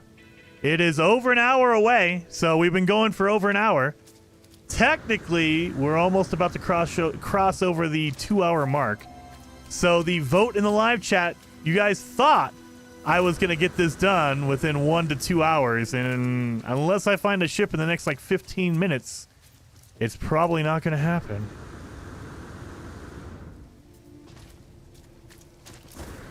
Because I'll give you the leeway of the beginning of the stream is usually me chatting and not playing the game, so we'll give you a 15-minute leeway. Oh, look at that! I wish we cannot use the cargo drop pods, or else I'd be able to improve my inventory. At least I don't think you can. It's been a while since I've done this. Can we do that? I don't think we can. Can we increase our inventory with the, I think we can. Oh, no, I do think we can. I think we're allowed to. We're allowed to use the cargo drop pods. I need to make my inventory, my spot, though. Oh, shoot. I need to make a nanotube, a housing. Yeah, I think it is. I think you can. Yeah, I do think. I play so many challenges. There's some challenges where you cannot. There's some challenges where you can. We're going to say yes, because there's no aliens here. The explanation we'll use is there's no aliens here, so therefore there's no one to rat us out. Nobody can know. No one will know if we use this, so we can. As far as I remember.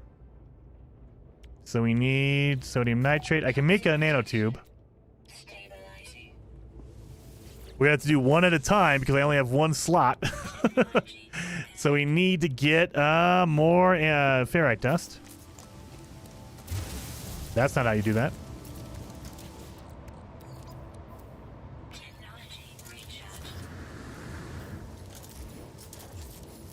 Where? Oh, where? I just destroyed the one rock that was here? Oh, there it goes. Okay. No intergalactic network police knows. Nope, they don't know. Nobody's there. That's true. No one answered.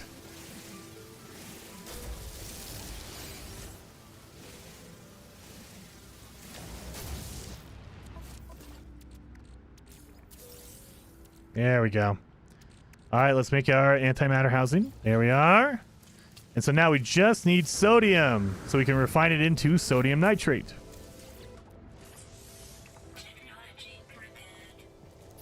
So there's some sodium.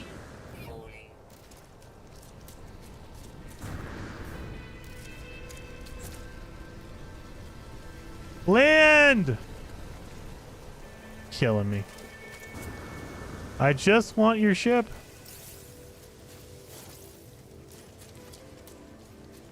I need a little bit more. So remember, it takes 2 sodium to make 1 sodium nitrate, and I need 10 sodium nitrate. So I need 20 regular sodium to refine down into sodium nitrate. Toxic damage detected. Technology recharge. Do you have snacks? Roland, I got snacks. I don't know about you, but I got like, I got a brownie. Protection. Falling. I mean, if you mean in the game, no, I don't. Can you briefly go over what a fugitive run is? Yes, I can, Randy. I can. So, for a fugitive run, it is a role-playing challenge in No Man's Sky. Essentially, what you're doing is you start a brand new save, fresh save, and you set the difficulty to extreme. Set all the difficulty sliders to the hardest they will go. And the whole goal of it is you need to escape the galaxy without being seen or caught by the authorities because you're a fugitive.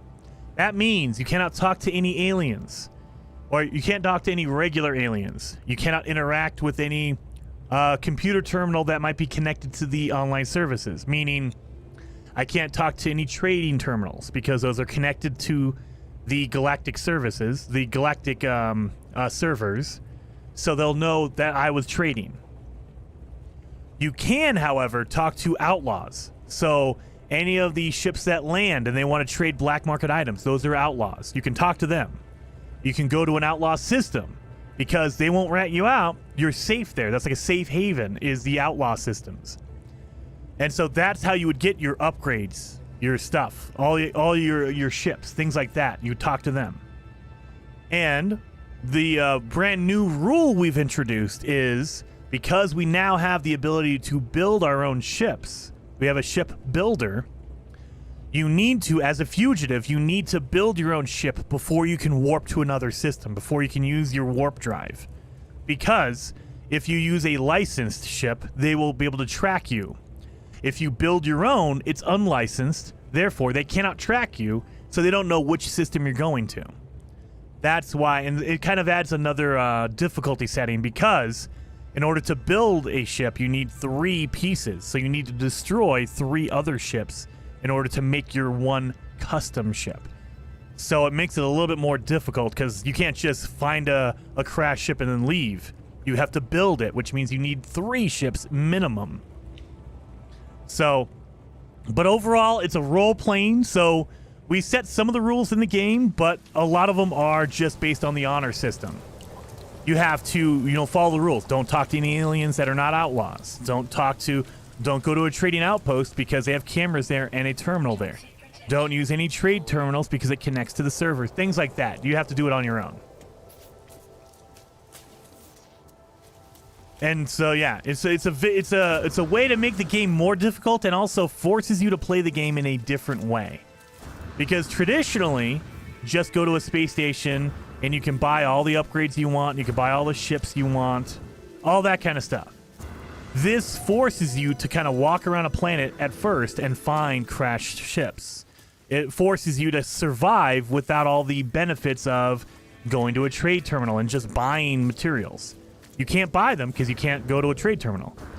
So it helps you with that kind of stuff. The more of the core gameplay of No Man's Sky that you would learn over time. It also makes it more difficult. So it's more, if you can say it's more grindy, but it's more about like learning the ins and outs of how things work and all the systems work in the game. There we go. I lost count after 150 hours. There you go. Rizard says, hey, Jason, love the stream. Well, thank you. And hopefully you guys are hitting that like button to help out the channels because every like that's on the live stream, YouTube is more likely to share it out with other people. So it was always appreciated if you guys hit that like button for me. All right. So now we have our upgrade for our inventory. We definitely got to put it down here. You guys know I need a squared out inventory. I hate when they have gaps like this. Drives me crazy, so I got to make sure it's all squared out. Land. Dang it. Nobody wants to be an outlaw. No one wants to sell me stuff. There's another building over here. Let's see. Toxic protection. So you can find a crashed ship in this case. So you can find it because there's no aliens around to like stop you or talk to you. So you can do that as well. However, you cannot warp with a crashed ship. You cannot warp with one you buy from an outlaw. You can only warp with a ship that you have built yourself. And you don't need to build a new one every time you want to warp. You only have to build one, and you can warp as many times as you'd like. However, you can only use that custom-built ship to warp. Technology recharge. What is this? Oh! Toxic. I had a moment I thought it was a crashed ship. I was going to say, yeah! Never mind. I thought it was a crashed ship. It's not. It's just a freaking broken terminal. Dang it. Split second, I thought it was a crash. I was like, oh, perfect. Thank God. Thank God. What is... Oh, of course, we got this crap. Get out of here. Technology recharge. I gotta organize. You guys know I gotta organize. It's a requirement. Put that in there. Recharge. Okay. And we are looking for the buried technology because this is the most expensive item, or the most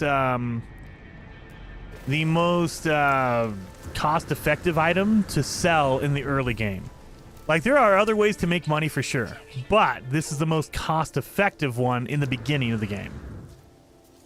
You have to just grab buried technology and sell it because it's worth a lot.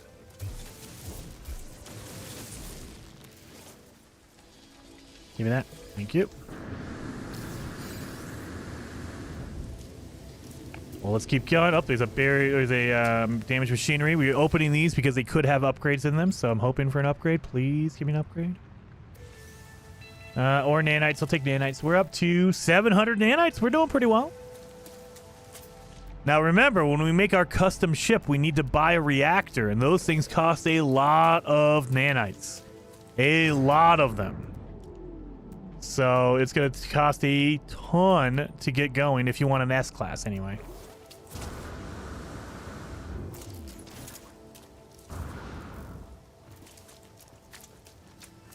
Michael Dixon says, Jason, how are you handling getting the ship core in this outlaw mode? We are allowing you, a fugitive, to talk to the ship upgrade merchant, but only to get the core.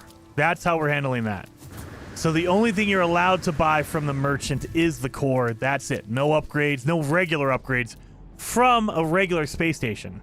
However, if you land on a pirate space station, you can talk to them and get whatever you want. Downside is they don't sell cores, they don't sell reactors at the pirate systems. They don't do that. You can only get a reactor from a normal system, and that's why we're allowing... Oh, is that a crash? That looks like a crashed ship over here. I think we're within the 2-hour mark. We're within the 2-hour mark if this is a crashed ship.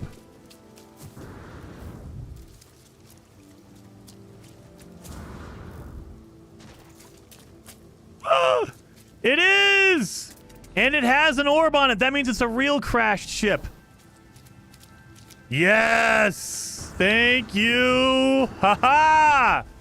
Within 2 hours, guys. Within 2 hours. So, if you ever see a ship, the first thing you got to look for is this orb right here, this broadcast, this beacon right here.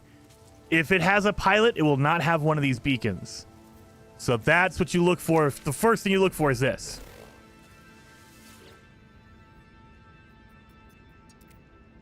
Yes, within 2 hours. Everyone, you guessed it. 37%. Let me look at this. 37% of people voted yes within 2 hours. 1 to 2 hours. So, yeah. There we go. Got it. And it's a solid one. Yeah, it is. That is a heavy fighter. I like that. I like that. I got my my blueprint for a teleport receiver. I'll take that. But yeah, this is a heavy fighter. Look at that. It has a good nose. It has good wings on it. I don't like the freaking fin, so we're not going to take the wings off this thing. I'm probably going to take the nose. If I scrap it, I'm going to take the nose off of this. Look at that. This is a heavy fighter. Look at that. Oh my good lord. So this is where you can trade your ship. You can trade it. However, you're not going to get any money for it. Like, it's not going to let you have, like, oh, there's a whole bunch of cash or whatever. No, you don't even have to worry about that. Because you don't get any, all the crash ships are free. I don't like the fin, the dorsal fin. So that means the dorsal fin right here is connected to your wings. So if I grab the wings, oh god, let me get in here quick before I die. If I get the wings, it'll give me the dorsal fin. So you don't want the wings. I don't want the wings. If you want a dorsal fin, you want to take the wings from it. I'm probably going to take the nose. I don't like the box thruster. I don't like that. But hey, I'll take this. So now what we need to do is we need metal plating. We're going to need some jelly. We need to make a hermetic seal and pure ferrite. All right. We can make a hermetic seal, right? Yes, we can. So hermetic seal's there. We need pure ferrite, and we need... So let's pop all this in our starship. This is all the crap we can't do anything with. There we go. So now it's all kind of cleaned up. I like it. Feeling good. There. So what we can do is... Oh, wait a minute. We can get rid of this shield upgrade. Yeah, it's a C class. We don't need it. So that'll give us some pieces we need. Sodium. So we need sodium nitrate. We can get some pure ferrite. Yeah, okay, we're good. We're good. I want to put a shield on because I don't want to get attacked with no shields. That would suck. So let's go. Now that we have it, now we're good. We just can get the heck out of here. So pure ferrite means we need to refine some ferrite dust into pure ferrite. James says, I like the combination. It's a really good-looking ship. I just don't like the fin on the top, the dorsal fin. I've never been a fan of those. Needs 3 more ships. Yeah. Well, I need 2 more, technically. I need 2 more fighters, and I can destroy all 3 of them, and I'll be able to do that. So I technically need 2, but I need fighters. Remember, you cannot mix and match. You cannot take like a hauler engine and put it on fighter wings. You can't do any of that. It has to be 3 of the same ship.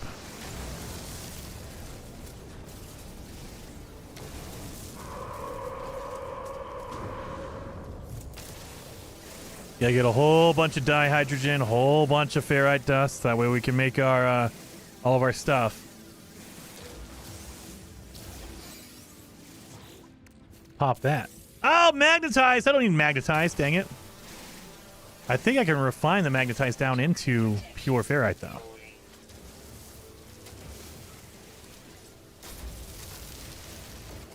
So we're also going to need some sodium. No sodium around here. Are you serious? Oh, there you go. Oh, we got some sodium. There is some sodium here for sure. I just want the sodium for my shield.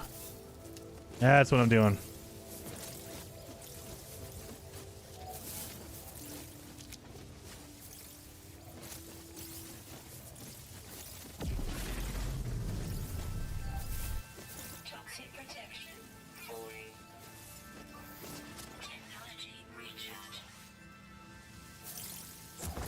There we go. All right.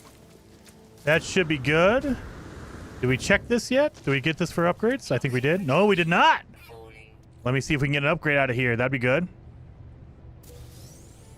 Nanites. That's fine. All right. Let's refine the... I think magnetized ferrite goes down into pure ferrite. I'm pretty sure it does. Let's check it. Magnetized ferrite. Yep, goes down to pure. Nice. That worked out. He needs to build a ship so he can go to a space station only. Yeah. So if I go to the space station, that's the problem. If I go right now, I cannot switch out my ship. I can't just go to the space station. Because if I go to the space station, when I leave, I have to change my appearance, and I also have to change out my ship. I can't change it out right now because I don't have enough money, and I can't talk to any aliens. So the only reason to go to a space station is to build your ship, really. I think we're all good. And did I hit enough for my dihydrogen? Yes. Metal plating? Yes. So I think... Oh, yeah, we need the sodium nitrate. Crap, I forgot. Sodium nitrate. Technology recharge. Oh, God. Why does it default to my freaking ship inventory? That's weird. Why does it do that? All right, let's get in here before I die. So, let's fix this up real fast.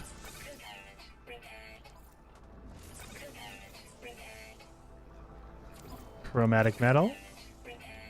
I need sodium nitrate for that and pure ferrite. We got all that and ready to go. So we'll have weapons.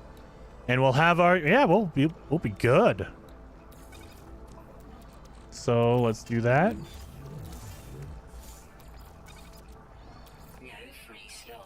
Of course. I got so much in here. So I could install my suspicious engine module just to see. Is it a good one? That's actually pretty good. That's a decent one. Not great, but it's good. There we go. And I mean, I could look at this and see if I can upgrade any of this stuff. I got gold. Oh my god, I only need a little bit of gold and pure ferrite, and we got these. Inventory. Inventory full. I get it. Thank you. Thank you. I get it. Thank you. You can go away now. Anytime now. Anytime now. Thank you.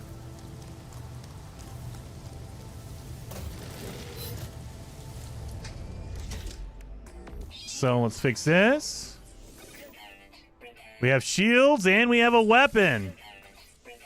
So we have our photon cannon. We have our shields. We're good. The only thing we need to fix now is our hyperdrive, but we can't use that yet because we have to build our ship. I think we're doing okay.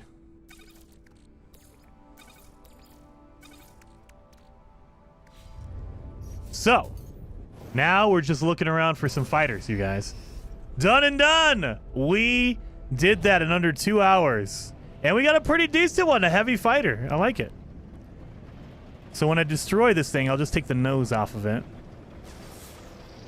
So now, basically what we're doing is flying around looking for crashed ships. Actually, you know what? That's an antenna. Let's go see what kind of planets we have around here.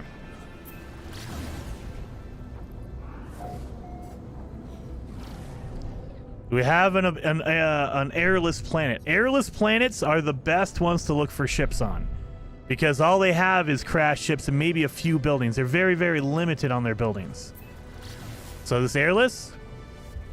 Irradiated. Nope, that's not it.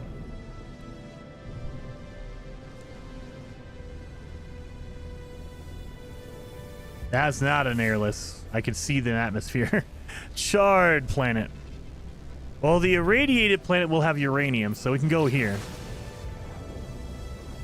So uranium will be good for, like, launch fuel. All the fighters you want will have fins now. Don't say that, Shane. Don't you say that to me. He can go to the station in the Orbital Fugitive run. This differs from the classic Fugitive. Yes, yes. So, and the reason why we're allowing it is because you need to build a ship. That's the only reason, and the only way to build a ship is to go to a space station to do it. However, there are limitations. When you go to a space station as a fugitive, when you leave, you have to change your appearance and you have to change your ship. You cannot leave in the same ship you came in with. So that, I mean, that hurts.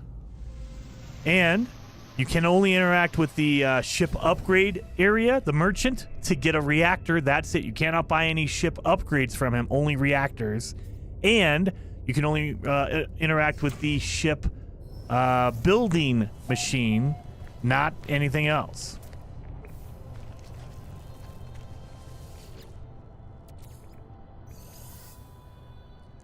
I don't know why I kept that. I should have just destroyed it. I got a... Oh my... Hyperdrive module? Are you serious? Radiation protection falling. I got a... that's a decent hyperdrive module. All right. So when we piece this... when we pull this ship apart for the pieces, I will definitely take out my hyperdrive and my... my pulse engine, because I want those. Daryl Walker with the super chat, dude. Thank you so very much, Daryl, saying, Jason, check out Ogden's post about needing 4 ships. Oh, let me look around for Ogden. It's a moon. Everything's closer together. That is true. Wait a minute. Let me click outside the window. That way I don't die.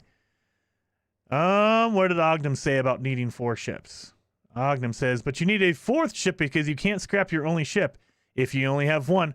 That is true, Ognum. However, they won't let me scrap my starter ship. So there's a weird thing about that. So let me show you what I mean by that, Ognum. I did not trade out my ship. So I can technically. It won't let me because it's broken, but I can call in my starter ship. So if I keep it, it'll always allow me to scrap all the other ones because I have my starter ship.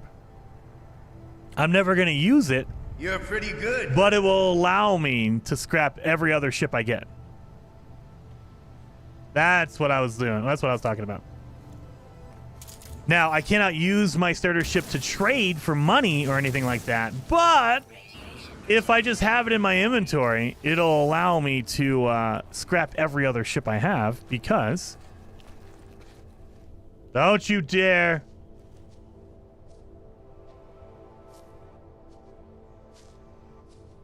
One day I'll get better internet, you guys. One day. One day I'll get better internet. That was a hiccup on my end. There's another hiccup.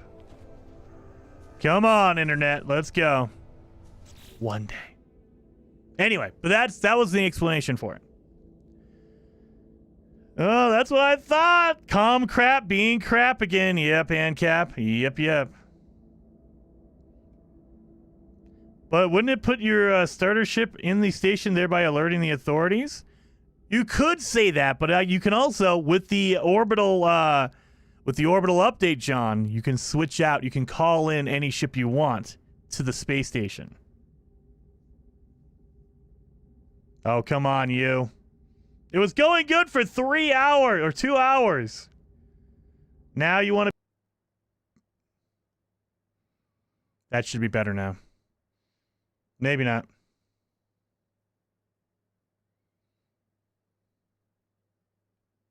Come on. Come on.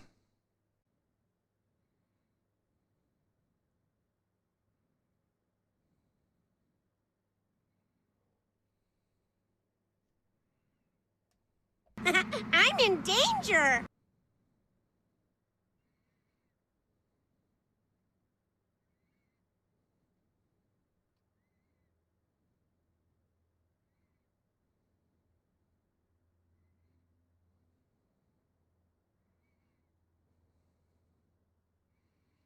Come on.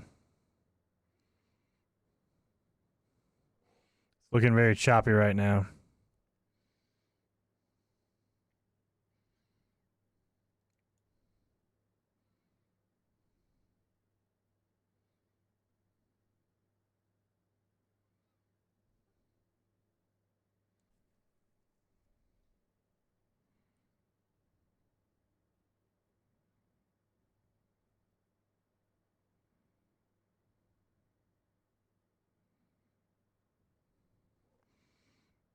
Is it back? It looks like it's back. Nothing like a dropout for like 5 minutes. Oh, there it goes. Never mind. It was good for 10 seconds. Oh, here it comes. Here it comes.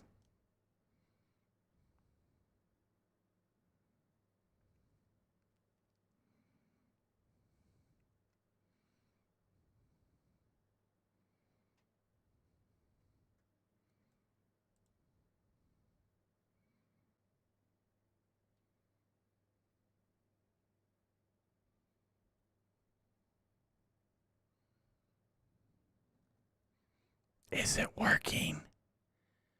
Is it working?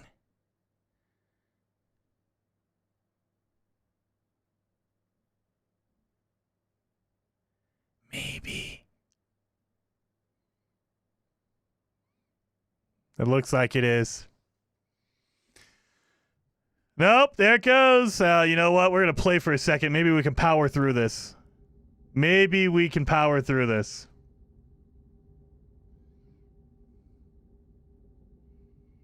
At this point, I might spend my weekend digging a ditch in my backyard and planting my own internet because that might be the only way I can get better internet.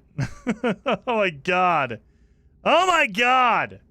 You would think, hey, you know, Jason, you're paying for the most expensive package we have. We'll make sure your internet works correctly. Oh, you can hear me. That's the problem, Paul. You can hear me. Doesn't matter if I move or not. If I move, it might just explode the internet. All right. Anyway, I don't even know what I was talking about earlier. I don't even know what we're on. We need to find a. Oh yeah, we were talking about the being able to scrap ships. If you have your starter ship, you cannot scrap all of your ships. However, I have the starter ship going, so it will believe me. It'll let me scrap my ship because I have the starter ship. I'm not going to use it. I'm not going to do anything with it, but that allows me to scrap my other ships.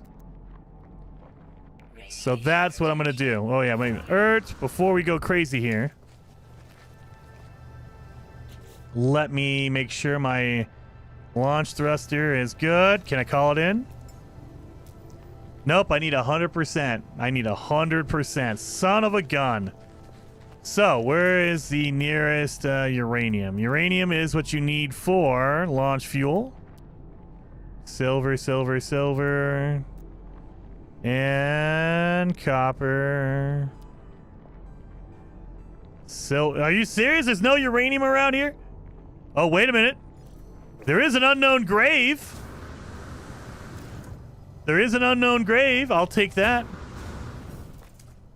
I'll take an unknown grave, you guys. That works.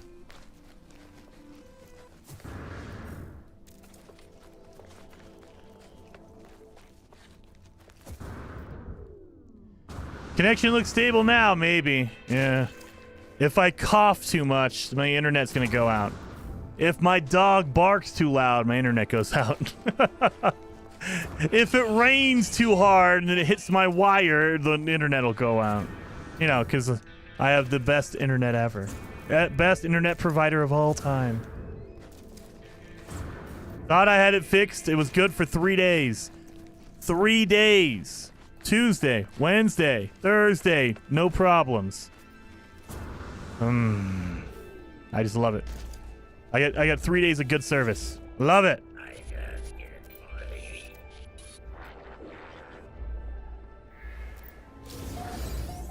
So I got one. And I got a combat scope. Oh, nice. All right, that'll work. I'm not going to get in the combat, but I have it now. So if I need to, I can destroy it and I can get some parts from it. That's a big reason why you want to install technology upgrades, because you can always break them and get the pieces back later on. All right, any more uranium around here?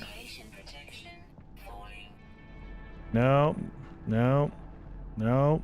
Silver, copper, silver, copper. Looks like I'm going to be flying around really low and slow in order to hopefully find another ship. Keep looking over at my internet.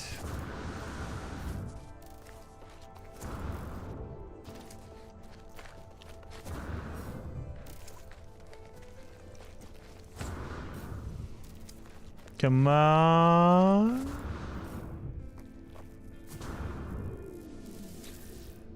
Don't need you. Jason, not sure if you saw the comment, but have you found the autophage multi-tools yet? In this playthrough, no. In the game itself, yeah, like months ago, I made videos about it. So yes, I have seen them, and yes, I have found them. I don't know if you're talking about this playthrough. No, I just started a brand new save. We've only been going for 2 hours. I haven't gotten to that point yet. In order to find that, you need to finish the game. So there's no way I'm going to find it on a fugitive run. Scan some rocks. They will be some uranium. I know, but I don't want like 2 or 3. I want a whole bunch. So I'm looking for a deposit, man. I'm looking for a deposit of uranium. That's, no.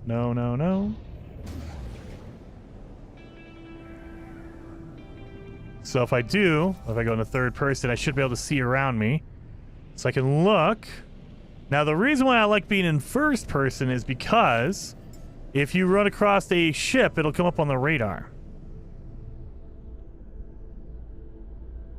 So that's probably my ship over there. All right. You'll see a white box where a ship is located at. But you can't really see what's underneath you. So if you go into third person, you can kind of see, oh, there's a deposit. Like right there. There's a couple yellow ones. So one of these could be a uranium. Uranium is usually yellow. What is that? Is that the space station? That's a space station! Holy cow! How close in the... That is pretty awesome. You can see the space station from the planet. I'm literally standing on the planet. And not just a little shape. You see the whole thing. Copper, copper. Are you serious? Is it all copper? Are you kidding me? Yeah, all copper. Well, that's great. Usually you don't run into that much copper. Oh, uranium. Okay, we got uranium over here. Uranium. There's uranium. Hot box is Jason. If you give me the portable lift, so I can give you some uranium. Oh no. We're doing a challenge run, which usually means you don't want anyone else coming in and helping you out. But definitely, I would take it in a heartbeat, man. If I wasn't doing a challenge run, 100%.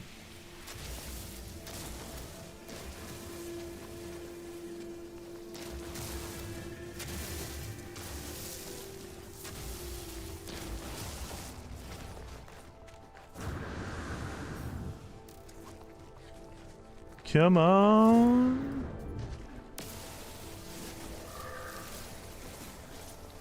Radiation protection falling.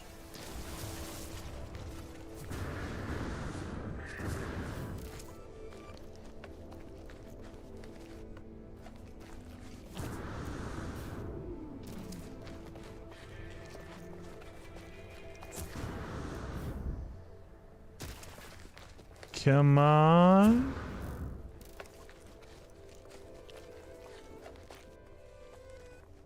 Hi, is there a new expedition? No, there is no new expedition. It was just a content update, the most recent update. No expedition so far. Maybe they're going to throw in a new expedition, but I doubt it. Usually they kind of separate stuff out. So it might be another month or two before we see an expedition. Maybe longer. But as of right now, there are no new expeditions in the game. And there are no new ways to play the older ones. So there are ways to like mod your game, and you can figure out ways to kind of get around the limitation of playing the older expeditions, but there's no official way to play the old ones yet.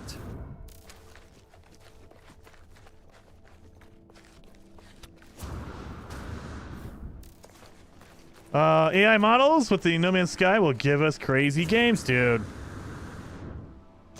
I can't wait for Light No Fire. That's all I'm really waiting for that. I mean, I love No Man's Sky. I've been playing it for 7 years. Absolutely adore it. But starting to feel like we need Light No Fire. We need something new. Did I hear somebody? Oh, I did. He's not landing though. Just in case, I have money. Call in my ship.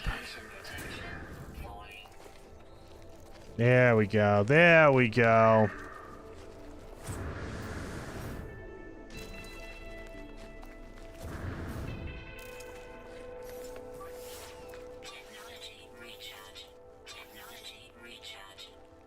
Never knew that what larval core was for until you said you can make nanites with them. Yes, dude, Exterium. So you can sell them for money as well, but it's way more beneficial to make nanites with them. Are you serious, internet?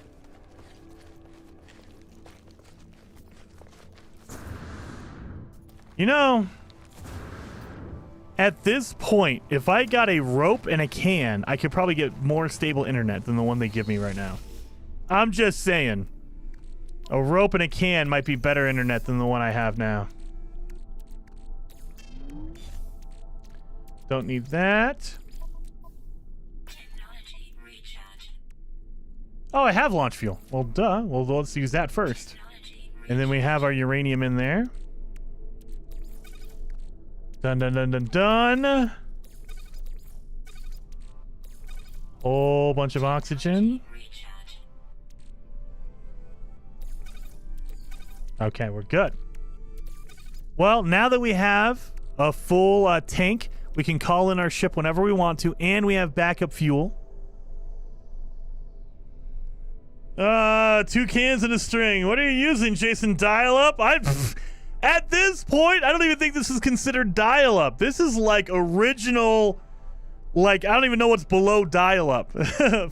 This is slower than a 56K modem. Oh. This is not even classified as dial-up at this point.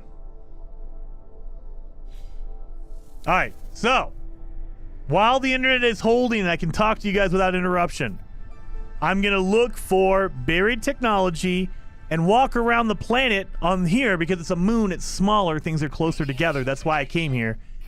And maybe we'll get a trader to land and I can sell some stuff and make some money. I have a full gas tank, a full launch fuel, so I can call in my ship whenever I need to, so we're okay. So let's continue on. Let's see if we can find anything good here. The advantage of going around on a moon is that everything is close together because a moon is much smaller than a planet. So that's why you want to do that. If you're going to, that's why you want to do that on a moon.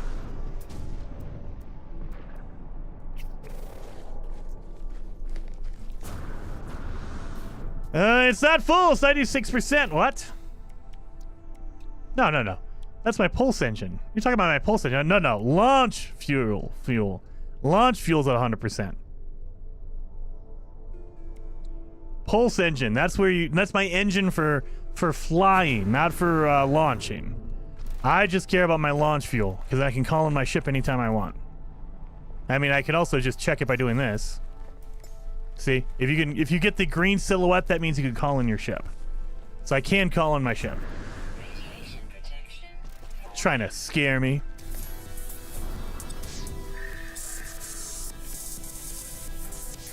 So there's a thing over here. We have a destroyed or a broken machinery, damaged machinery. So let's do this. I got a shield module. I'll take that. Shield is good. That'll help me out. I'll take a shield. I saw another one over here. Yep, I did.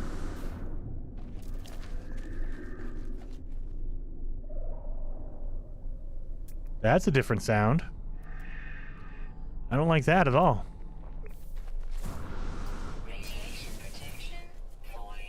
Here we go.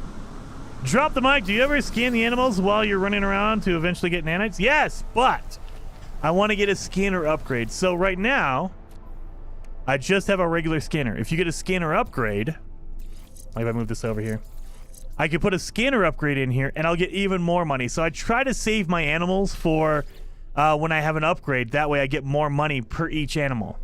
So depending on your scanner upgrade, it can give you a lot or a little or zero or whatever. Now, if you're talking about the nanites for turning it in, sure.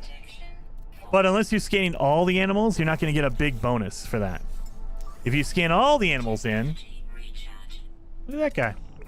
Like if I go in here and I discover all the animals on this planet, there are 9 of them. If I get all of them, I will get a 2,250 nanite bonus.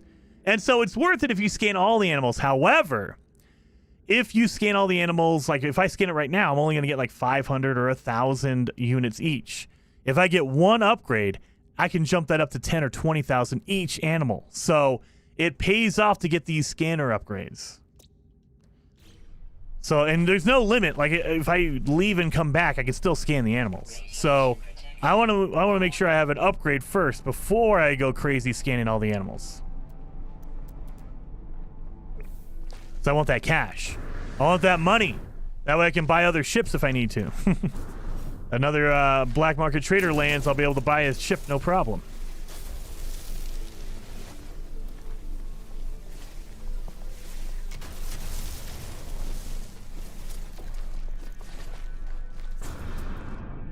Now for me, the only one I don't care about scanning, it would be like rocks, the minerals. So like I would scan this because I want this second mineral in here, and minerals don't give you a lot of money to begin with, even with upgrades. So I got 200 bucks out of it. I'm not worried about it. Even with upgrades, I'll get like maybe 5,000 at the most. So you don't get very much money for minerals. So that's not a big deal for me. I don't care about scanning minerals. Animals, I like to save those for last because those are the ones that give you the most money.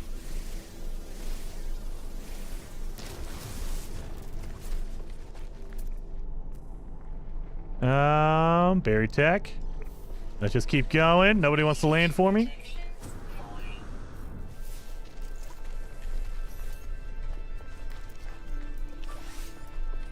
Oh, I'm gonna need to start making some more batteries.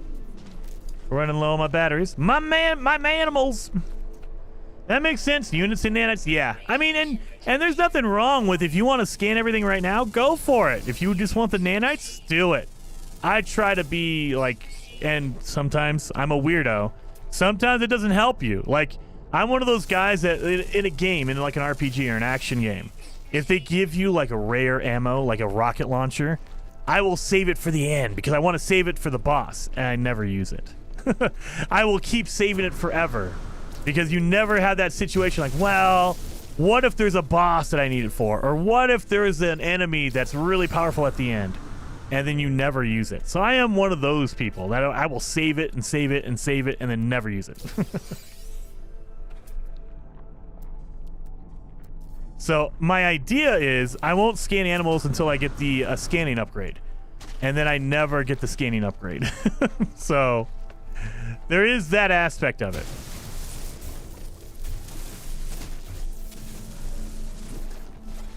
Really? Let's see if I can do this. Oh, there it is. Boom. You didn't see that. You didn't see that. It was under the bedrock. I had to do it. It's under the bedrock.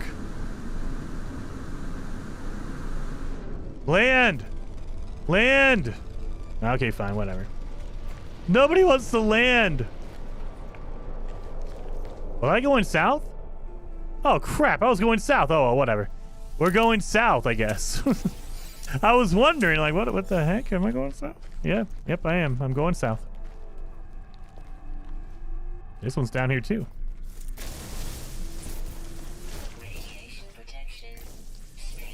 So, there are some times where you have stuff underneath the bedrock, basically. The ground you cannot go past in the game. Like, I cannot dig past that. But if you get up to it, in third person, you might not be able to. Like the camera is kind of funky in third person. You can't really get a good shot at it. If you go in the first person, though. There you go.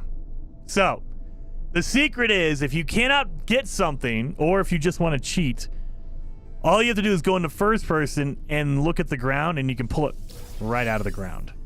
Right out of the ground. And it works better in first person. It can work in third person. It can. But you have to get the right camera angle in third person, whereas in first person, it's a lot easier.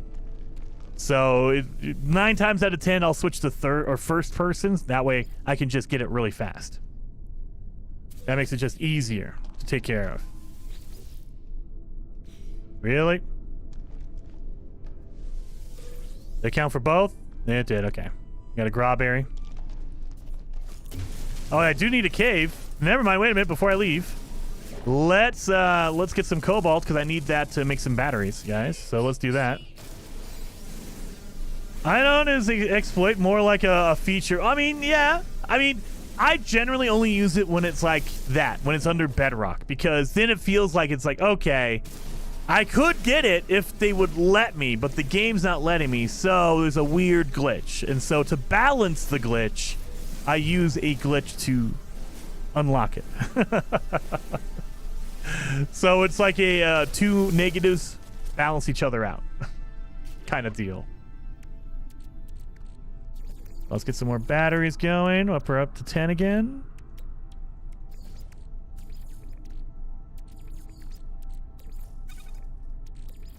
Oh, we got a lot more of the buried technology. And then we have some in here.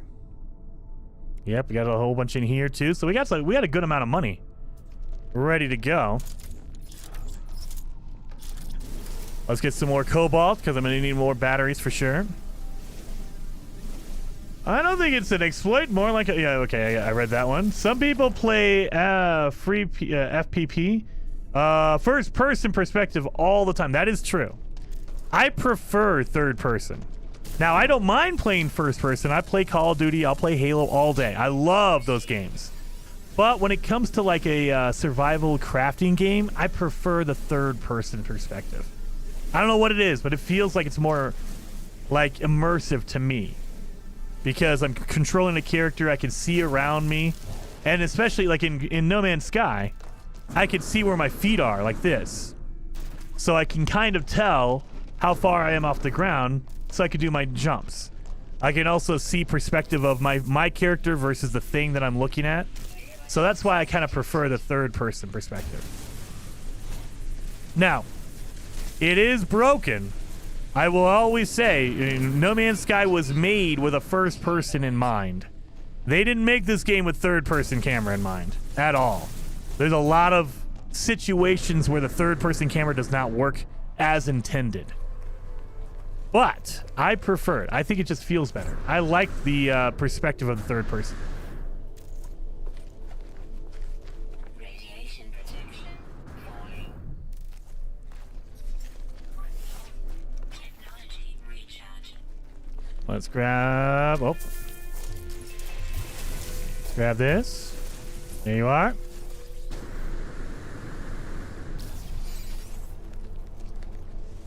First person ship tells a lot more info though. It does. And that's why the game was made for first person mode. It really was. And they put in a third person mode to to make people like me happy, but it's not the best way to play the game for sure.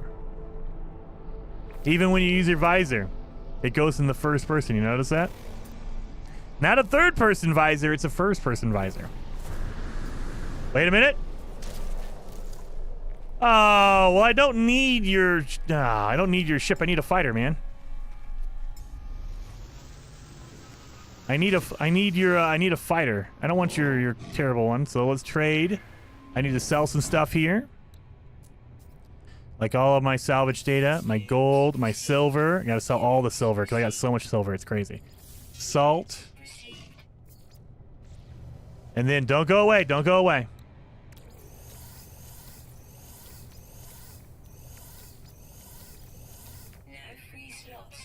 Don't you leave. Don't you leave. Because you can't sell from your ship. I wish you could, but the trader doesn't care. You got to sell from your suit. So I need to transfer everything to my suit before I can sell it. There we go. Oh, we're up to 6 million. We're getting close. All right, switch out and move all this stuff over.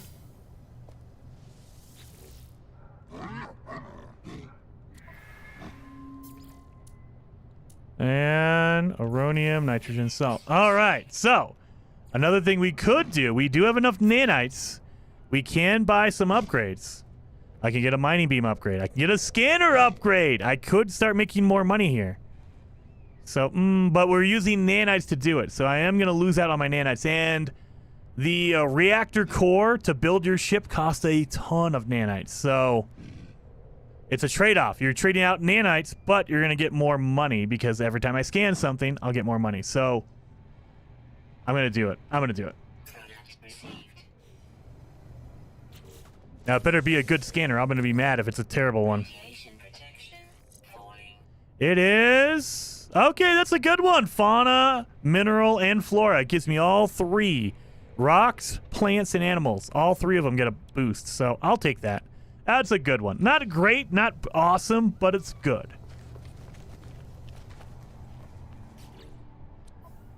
So let's clear out some of my inventory. Make sure I got some more batteries here. Don't need that. Put that in my ship. I'll put a stack of oxygen in my ship. All right, that's good. I think we're all good. And we're up to 6 million. So we're good on that. And make sure my fuel is 100%, so let's fill it up. There you go. Done and done. Alrighty, let's keep going. I don't want to buy his ship. I mean, if I wanted to, it's 6.8 million. 6.8 million. You can see from the scan right there. 6.8. So I couldn't afford it even if I wanted to. I mean, I could trade my fighter for that, but I'm not doing that. That fighter looks too cool. I'm not trading a fighter for an explorer. No way, no how. Explorer is not as cool as a fighter. I will tell you that 100%. Never, ever do that.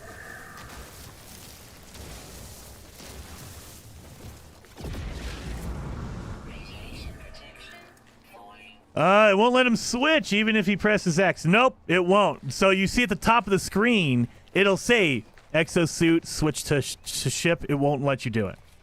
So the outlaw traders, they only trade out with your suit.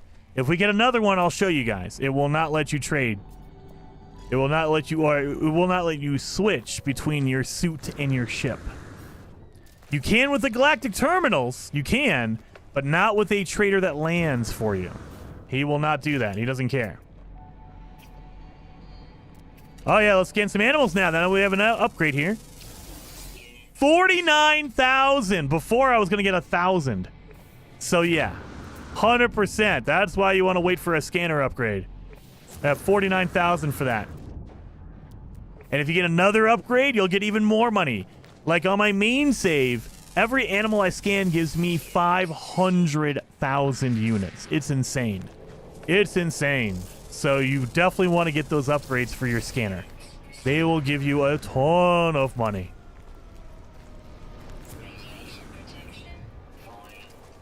Don't forget to scan animals now. Yep, exactly. That's what I'm doing. Heck yeah. Gotta do it, man. Gotta get that money. Gotta grab these. Let's see. We have any buildings? Nothing. Oh, there's a building over here. Let's see what it is. Please be a cool fighter ship. Please be a cool fighter ship. This is copper. I don't need copper. I need some uranium if you want to give me uranium. I'll take that. Silver, cargo drop.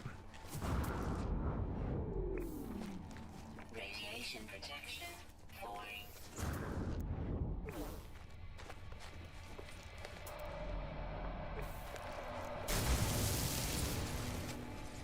Open that.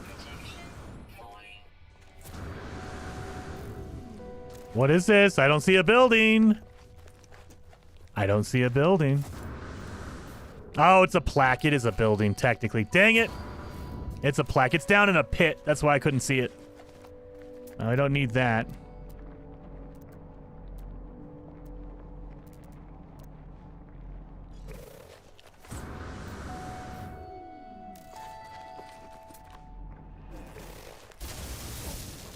Give me that. Oh, and there's a buried... Okay, buried technology and a buried cache in there. Let me get rid of all this silicate powder. I hate it. It's the one thing that's not worth anything in permadeath mode. Monar says that technically you're uploading fauna data to the authorities, but okay. No. It's a local system.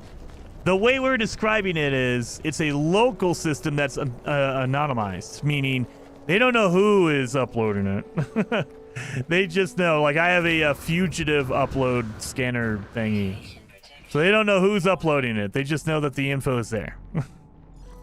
That's the way we're describing it.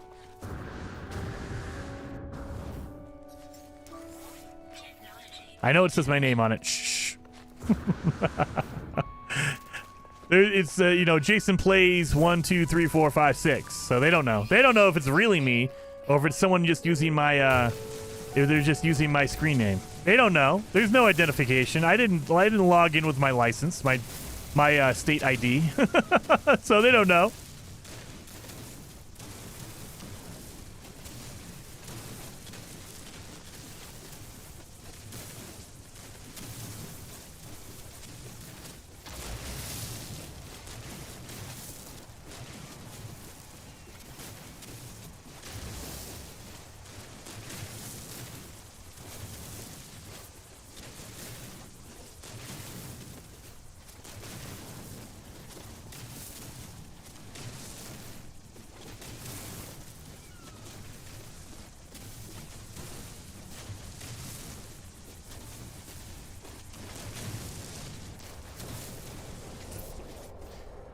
He's using a VPN. Exactly. This would be the perfect time. I'm not sponsored by anybody like that. This would be the perfect time for, what is it?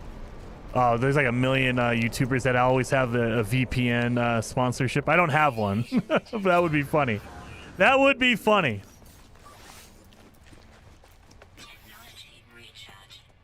Best planet to settle on. Ethan, it depends on what your preference is. I prefer blue or purple paradise planets. I like the paradise planets because they never have storms and they never have sentinels. So, some people, they like the look of a humid planet or a viridescent planet. Depends on what you like. For me personally, it is paradise planets for sure. And for most people, you know, it is paradise because you don't have to worry about sentinels or storms. It always is beautiful. So that is the advantage of those.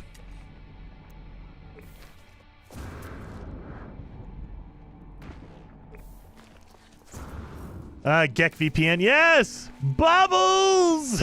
What? Bubbles? Did I make bubbles when I sneezed? I don't think I did. Maybe I did. I don't know. That'd be kind of gross. Is there a new expedition? Wireless NAT. No, there is not. Not right now. Maybe next week, but I'm willing to bet it's probably going to be a month or two. Radiation protection module. Are you kidding me? That's the way to do it, guys. Radiation protection module. Beautiful. That's perfect. All right, now we're cooking. Now we're going good. I could probably find some good ships here now because of a radiation module, so I can run around all day. Scan the animals. 92,000 for that. I almost got 100,000 for just scanning an animal with a generic black market upgrade. 92 again, another 92, so almost 200,000 at this point. 180 something. Another one. Another one.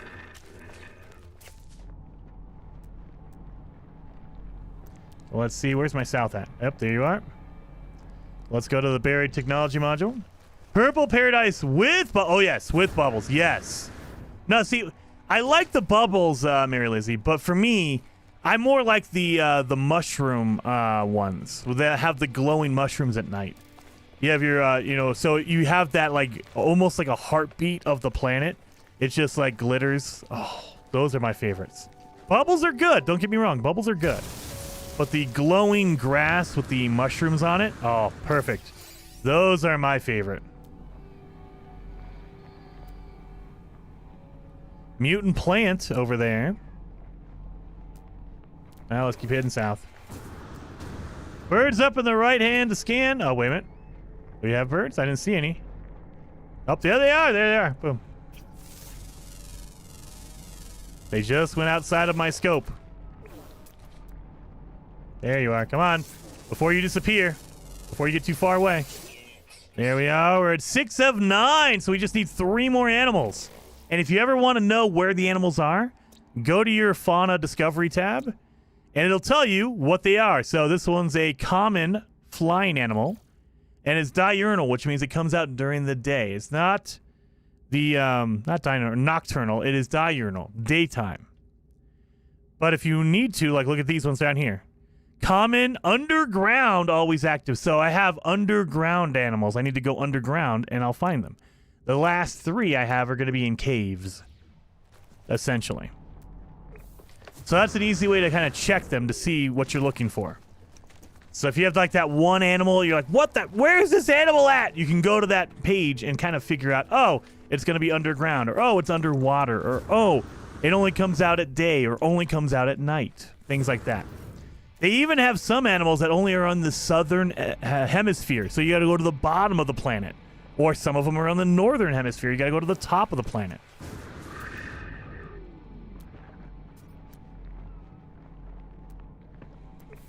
Very new to No Man's Sky, Saved by Christ, 27. Thank you. And your beginner's guides are amazing. Are there any mostly water paradise planets? Yes, you can. You can find mostly water paradise planets. You can find I would say that you could find they usually call them ocean planets, but they are paradise. You can find paradise ones that are mostly or a majority water. Now, keep in mind that everything in No Man's Sky is procedurally generated, which means it's randomized. You don't know where it's going to be. There's no pattern to it. Like, you can get the odds to be in your favor. If you go to a yellow star system, they have a higher probability of paradise planets. You need to go to, if you go to a green system, they have a higher chance, a higher probability of having extreme, like really severe weather planets. But again, you're just trying to increase the odds. It's not a guarantee. So just because it can happen in those systems doesn't mean it always will. You just are just trying to increase the odds. Just like the economy. If a system has a really good economy, you have a higher chance of finding an S-class ship. It doesn't mean you will, but you have a higher probability. Is that a abandoned building? Oh no, it's a settlement. Oh god, we can't go in there. That's a settlement. Now, this is where you would be able to buy a whole bunch of upgrades and stuff. However, that is a regular, aliens there. They will report me to the authorities because I'm a fugitive, so we got to avoid that. But yeah, so a lot of stuff in No Man's Sky is all about optimizing your probability. If you go to a pirate system, you have a higher chance of finding solar ships. Doesn't mean you will, and you can find a solar ship in any other system, but you're increasing your chances.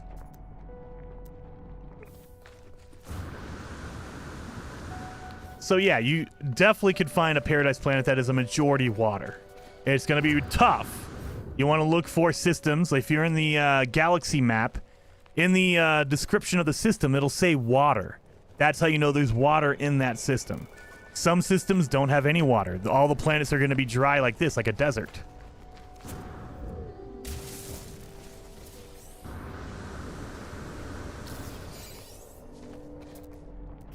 Nothing.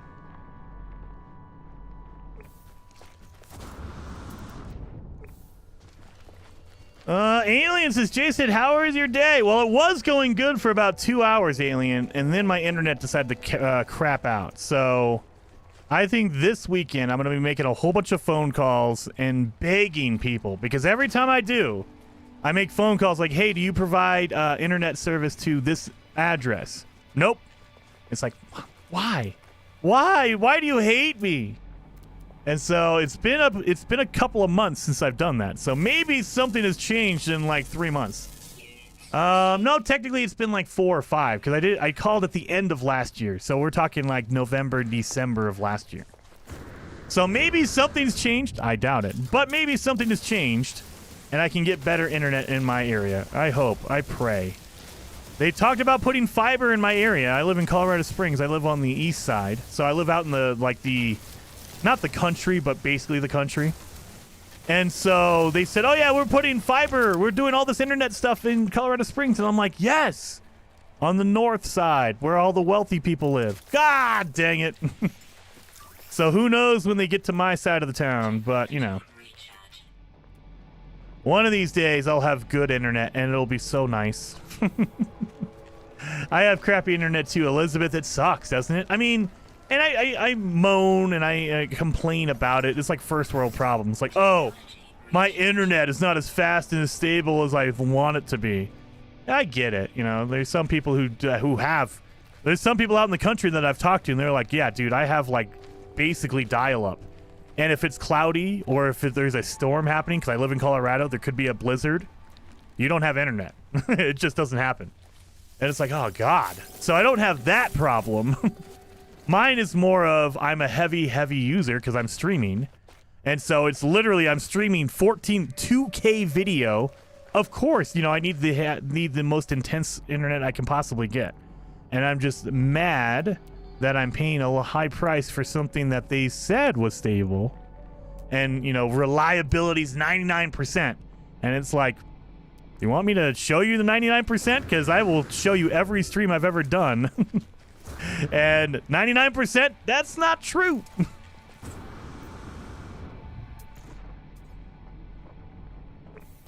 Anyway, 400 M down, megabytes down? No, I have 1.2 gigs down and 40 up.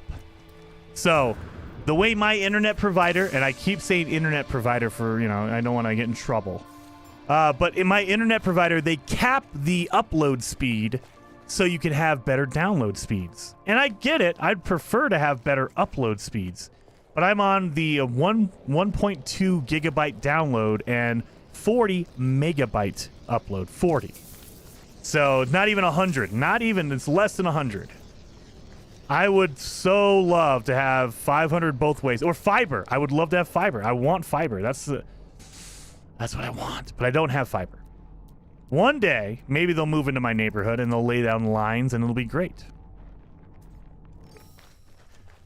New save. Yes, Mark, it is a new save. We're doing a new fugitive run and we've modified the rules a little bit, Mark. So, because the Orbital update gave us the ability to build our own ships, we've kind of incorporated that into the fugitive run. So we had to modify some stuff because usually with a normal fugitive run, you can't go to the space station at all.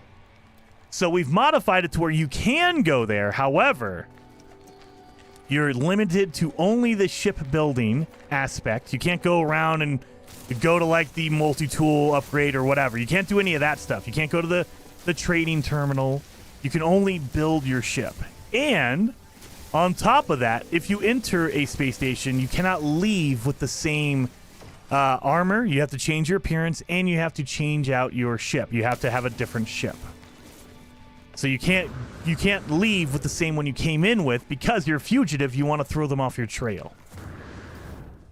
Essentially, what that kind of boils down to is you basically only want to go there when you're building a ship. That's it. You want to go scrap a ship. That way you can build a fresh one. That's the only reason to go to the space station. At least the normal space station. You're allowed to go to an outlaw station because you're a fugitive and the outlaws aren't going to sell you out. None of the outlaws want to land for me again? Come on.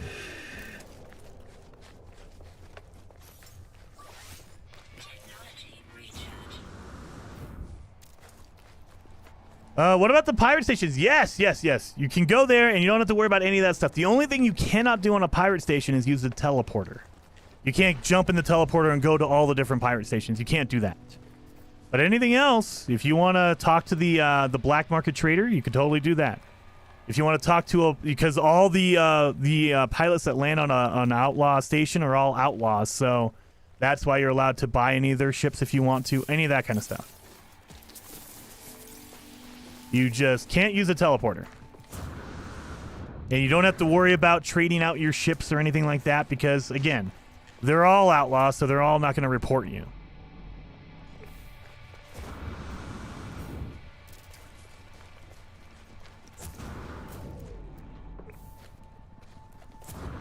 Let's see if I can get another upgrade out of here. We got a radiation protection module, so let's see if we can get another upgrade out of here. Come on, a shield upgrade for my suit. Nah, nanites, okay, that's fine. We do need to make up the nanites we spent on our scanner upgrade, so we do need those.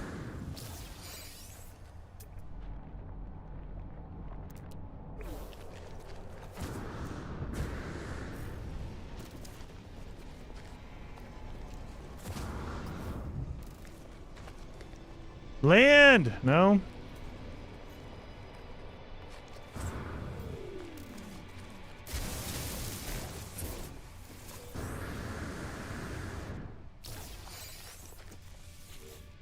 Are you allowed to trade with the random ships when you travel through space? Yes. Yes, those ones as well. So any pilot that is trading outside of a terminal, we consider them all outlaws because they're not doing an official trade. So that's why you can like if you are pulse driving and someone randomly hails you, yes, you can do that. Or like if you're running around on a planet like this and someone lands, you can do that as well. So all of those are totally allowed.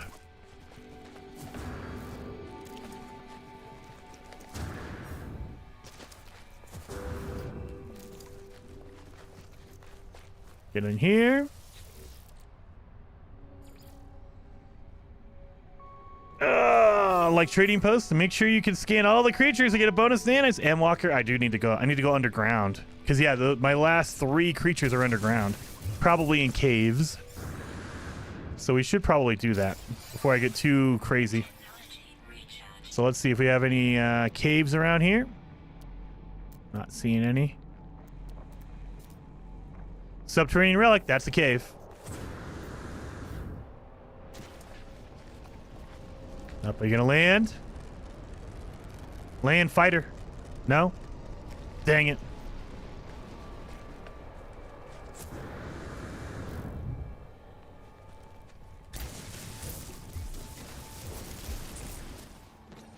So here's a cave.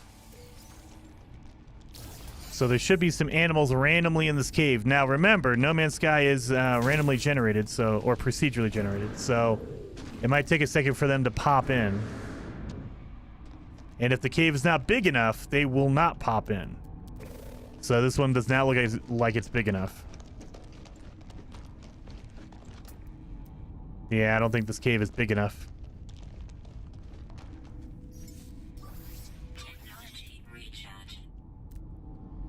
Yep, I don't think so. They're not popping in.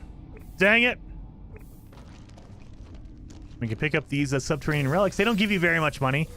Back in the day, long time ago, years ago, they used to give you something called tetracobalt. And that was amazing because tetracobalt had, I think, 250 ionized cobalt in it. So it was a really good way to get cobalt really, really fast. So I loved picking up relics way back in the day. Now, they're not useful. I mean, if you look at it, they're worth 5,000 each. There's no reason to pick up a vortex cube. There's no reason for that.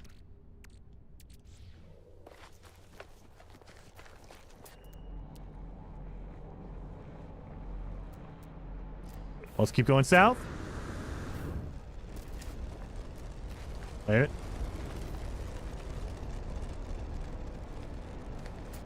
Oh, those are good wings too. Dang it. And now I've noticed that since we've gotten ship customization, ship building, now I'm looking at a ship and I'm just looking at like, do I like that engine? What about those wings? I want those wings. Now I'm looking at the parts versus the whole ship. I'm just like, no. I want the wings or whatever. Let's see if this cave has anything. If it's big enough. Come on. No, probably not big enough. Oh yeah, look at it. It's just a big old hole in the... Okay. Nope. Even No Man's Sky isn't safe from inflation. No, K-Bar, dude. They messed it up, man. They totally nerfed all of the ionized cobalt. Activated indium used to be another one that people would use. I mean, you can still make money on it, but not even half as much as you used to. You used to be able to make millions and millions off of, like, activated indium. Now you can make hundreds of thousands, maybe, but not millions.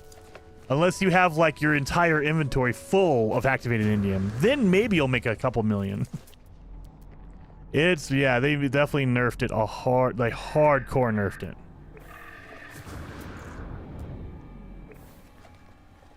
Could another player join you, Ethan? No, we're doing a challenge run, so we're basically saying you have to be on your own for this one. You gotta tough it out and not use anyone else's help.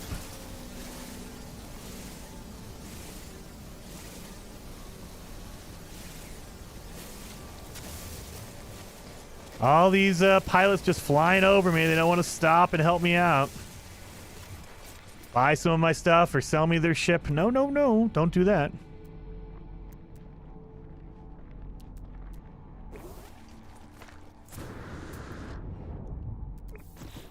Speaking of that, let's get rid of this. Well, we don't need that. No, no. Oh, yeah, we need to make some more life support gels. We need to make... Whoa, crap. We need more batteries. Whoa.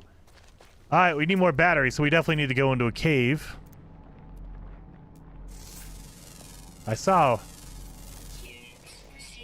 Where is it? I saw... What is it? I saw a cave around here somewhere, right? Am I losing my mind? Oh, there it is.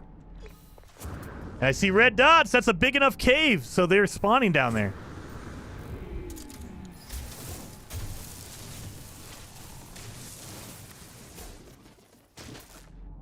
Where are my red dots? There you are. Oh, look at this guy! That's a weird looking tentacle thing. And a crab, okay. Have another one around here? Oh, last one over here. Beautiful. There you go. Got it. Got them all. So we can upload that and get 2,250 nanites. Nice. So now we're almost up to 3,000. Beautiful. That worked out perfectly. And I need the cobalt anyway because I need to make a battery. Are there any jungle planets with, like, real jungles? Raven, I wish. They do not, as far as I know. Like, they have... what would I consider a... They have, like, a swampy planet that has, like, a lot of trees and stuff in there, but not really, like... If you're looking for, like, a jungle, you're probably not going to... You can find something similar to it, but not exactly a jungle. Again, I would say go after, like, a swamp... They call it a swamp planet. And it looks... It has a lot of trees around, so it kind of looks swampy / jungly. Gotcha, swampy. I'll check it out. Yes, dude. They call it... So it's called swampy, or they call it, like, murky. They'll call it a murky, or a... Oh, what is another name for a swamp planet? So they have different variations on it. So definitely, when you fly into the atmosphere, you'll see... What you would, like, without a doubt, you know it's a swamp kind of tree. If you think of, like, the mental visualization of a swamp tree, that's what you'll see. Quagmire, there you go. Quagmire and marsh. There you go. So those are other options as well. So if you scan a planet, you'll see quagmire, marsh, swamp, that kind of stuff. Let's see. Getting there. Get some more. I've seen planets labeled endless morass. Yes, endless morass. Yeah. I always call it something else. I always call it the endless morass. Monty says, Jason, hope your stream is a blast. It's fun. I love playing No Man's Sky. The internet part is what's killing me. One of these days. I definitely will be calling around this weekend. Maybe I'll have new internet next week. I doubt it. But maybe. Depends on how awesome they want to be. If anyone started laying lines down in my area. Hopefully they have.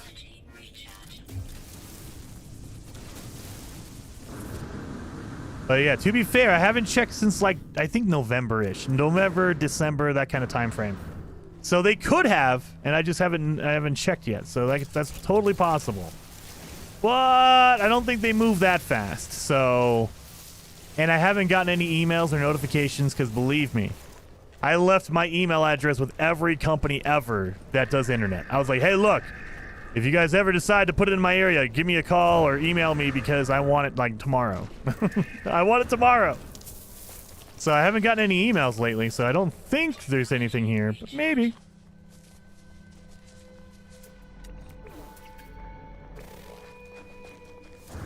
Oh, here's one. Let's see if we can get an upgrade out of here.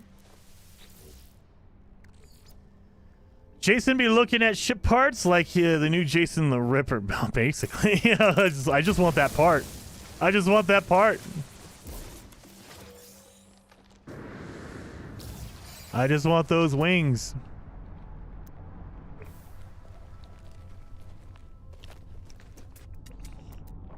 I thought that was a building. I just saw a shape. So generally what I'd look for is anything that has straight lines is usually not natural, and so that's probably a building. Like if you look over here, those are all bent. Everything's usually bent. So if I find something with a flat surface, I'm like, okay, that's not natural. It's probably a building. Maybe it's a good building. Maybe it's a ship. So that's why I'm kind of like looking around a little bit. Trying to see angles on everything. May I ask which country you are from? Monty, if you're asking me, I am from the United States. I'm in Colorado. I'm in the state of Colorado, which is like the middle of the United States. If you're asking me, I don't know if you're asking someone else, maybe. I'm answering you, because, I'm a weirdo YouTuber, so I think everything's about me.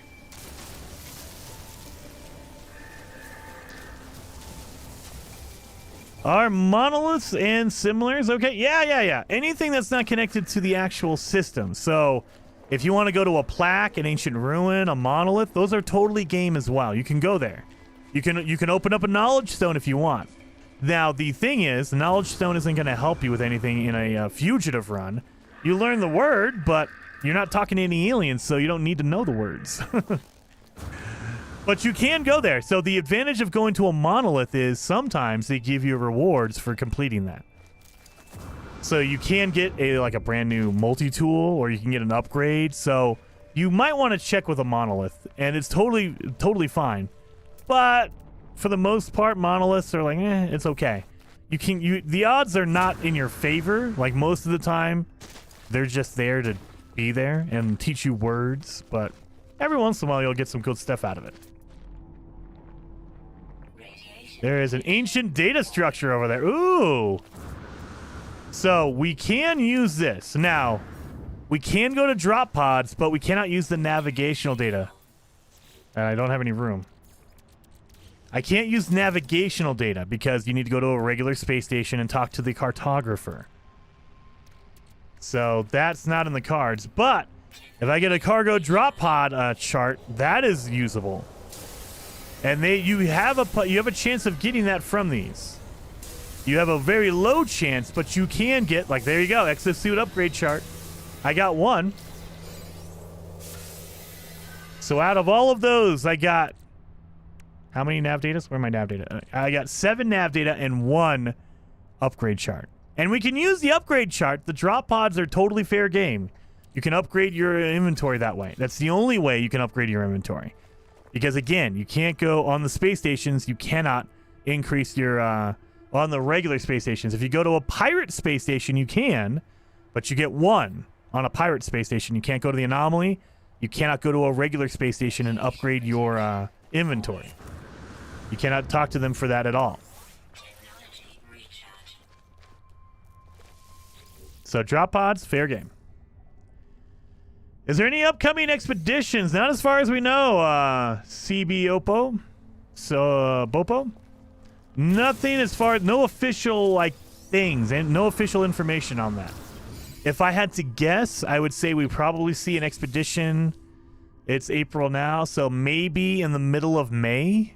Maybe in the middle to the end of May we see an expedition. But we never know. We never know. There's no official time or date or anything on it. So it could be next week. We don't know. I would doubt it. I don't think they're going to do it that quickly. But they could. There's no rule against it. It's just the odds are not in the favor of that. More than likely, we won't see anything until May. Mid to late May. Land for me. Dang it.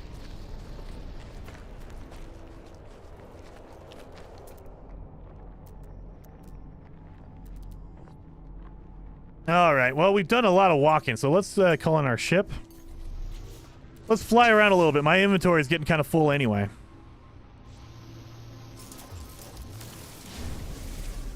So let's get some carbon. That way we can get that going. Old Explorer says I should be a mod so I can use caps. I do it by accident so often. We could probably do that for you, Old Explorer.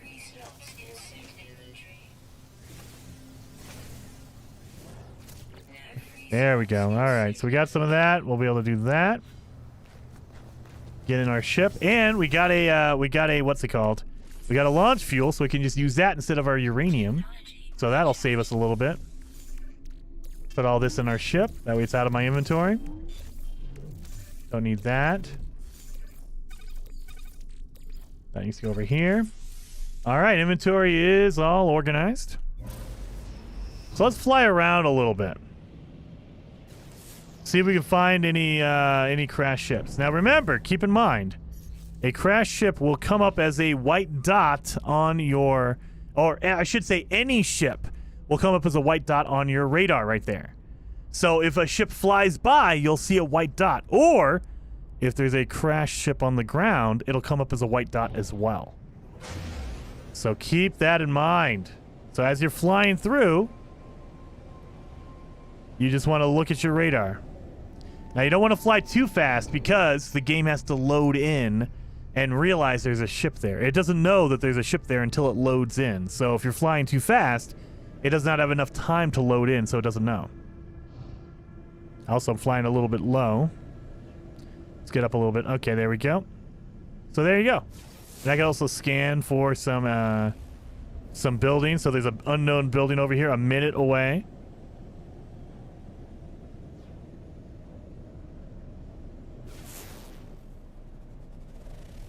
So you'll notice there's a white dot on my screen.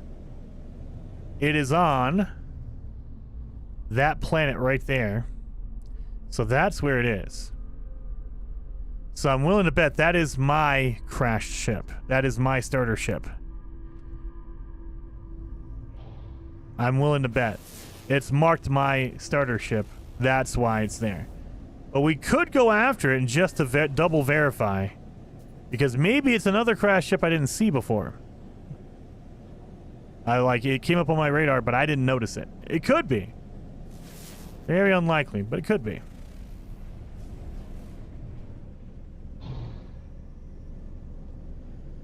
Please slap that like button. Thank you, Old Explorer. Very much appreciated on that. Is there any way to play past a past expansion? Ezekiel, not officially, not yet. So there are ways to... Oh, that's a trading outpost. We don't want to go there. There are ways to modify your game if you're on PC. There are mods out there that'll mod in and basically unlock them. But there is no official way to do it. And if you're on console, it's even harder. You could still mod a save and bring it up, but it's a whole process, and I don't know how to do it, so I'm not going to tell you because I don't want you to ruin or corrupt a save. And I'm always afraid of modifying a game because you never know, you can corrupt something and then your save is gone. You know, you have 300 hours in a game and you just deleted your save. Basically, you corrupted it. So I don't mess around with any of that stuff. Nothing here. All right, you know what? Let's go check out this ship. It says it's right there. So let's see.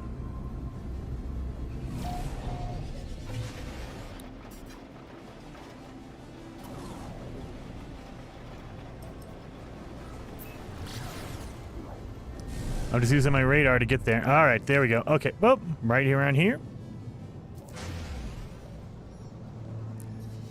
This is going to be Artemis. Because we're a fugitive, we're not following the story. We're just listening. We're not responding. We're not doing anything. We're not going to interact with the story itself. We're going to ignore the story. Because we're a fugitive. We can't have Artemis ratting us out to the authorities.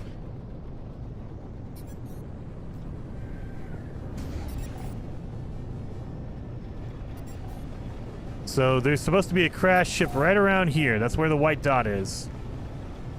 So it's somewhere around here. And look at that. It's my crash ship. There you go. There's my ship. So we're not using that, though. So there you go. It does mark the location. You'll see the white dot right there. Boom. it marks the location of any ship. And so that could be an advantage if you're looking for a crash ship, or like if someone just flies in, you can see a ship that's just flying through. Let's go back to the moon. Nope, that's not the moon. There you are, moon. So we go to the moon on purpose because it's smaller, so everything's closer together. That's why we kind of hang out on the moon. Poor Artemis, her story always makes me... Dude, K-Bar. Now, K-Bar, do you put Artemis in the machine or do you not? That's the question. That's the question. So I generally... I don't like killing, so I will keep her. But that's probably not the ideal situation. I don't know if is that a good thing or a bad thing.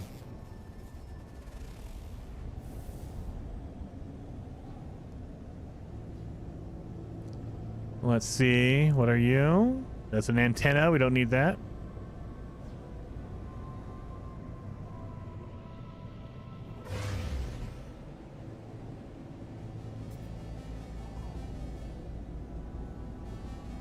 Come on.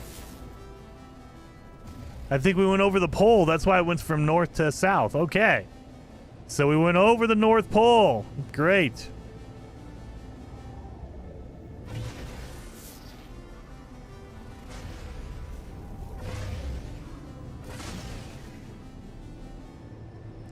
This is manufacturing facility. Don't want that.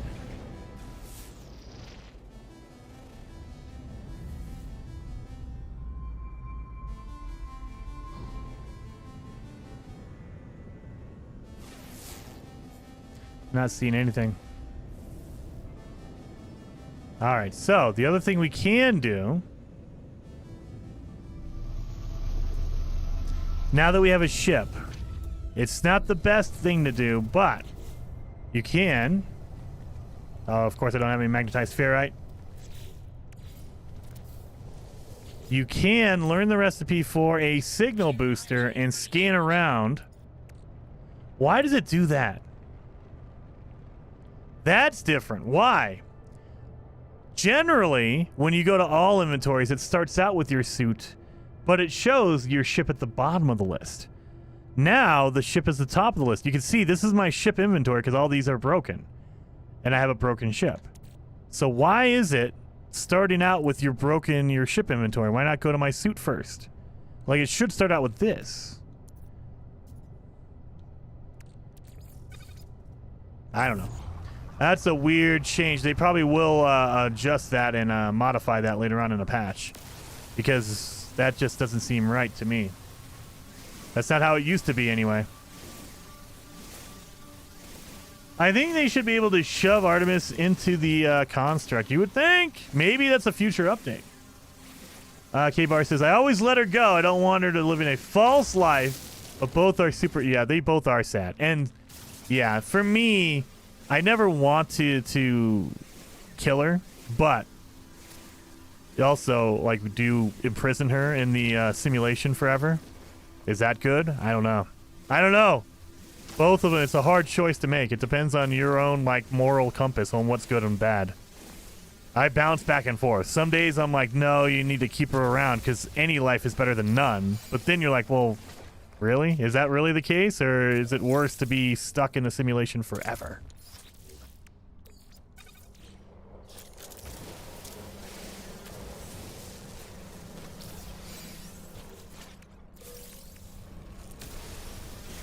We were all in a simulation. What's the difference? That's true, but the Artemis simulation is just one system, whereas the Traveler, your character gets to be in all the systems in multiple galaxies.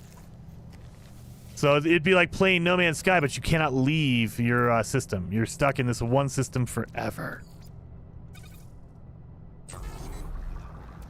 How much do we need for our construction unit? We need 20. So that means we only need 40 of our pure ferrite. Oh yeah, we're good, we're good. So stop. Oh, no, stop. We don't need that much. I need my regular ferrite dust more than that. So we just need 40. Now we just need to add 2.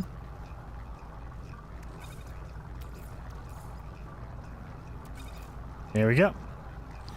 And then we need a carbon nanotube. I don't think I have enough carbon for that, so let's get some carbon real fast. Michael Dixon says, Jason's, so like real life, stuck in one system for... That is true. That is true. But it'd be like being on planet Earth, but you're the only one. Now, it might be fun at first, but after a while, when you're the only one here, you might start feeling kind of weird. Like, okay, there's nobody here. There's no one on the planet except for me. All right. Let's make our nanotube. So now we can learn the recipe for our signal booster. So we need this one right here. So we need 2 for that. We're not going to use any of this crap. We're just going to use the signal booster. So now we're good. I mean, I don't need to pick this up. I just destroy it. Don't need that. So now we know how to make a signal booster, which needs the carbon nanotubes and metal plating. I wish you could destroy that frickin' thing and get your stuff back, your nanotube at least. So, the cool thing about the signal booster is you can scan for any nearby structures. Now, the downside is you can only scan for 1 at a time. So if it finds a trading outpost, that's it. You have to go to the trading outpost before it unmarks it. You can't just keep scanning over and over again to get a different one. That sucks. I wish it would just let you rescan over and over. So there's a transmission tower. I don't want that. I'm looking for like an emergency broadcast, a distress signal, right? It won't let you do it until you go to that transmission tower. That sucks. So you can only have 1 thing marked at a time. Nothing else. So now if I want to mark something else randomly, I just have to come over here. If you get close enough to it, like I'm a fugitive. I can't go inside. I can't talk to the aliens there. But if I go out on foot and I get close enough to the building, it'll unmark it. It'll say destination reached. That good? There we go. So now it's done, right?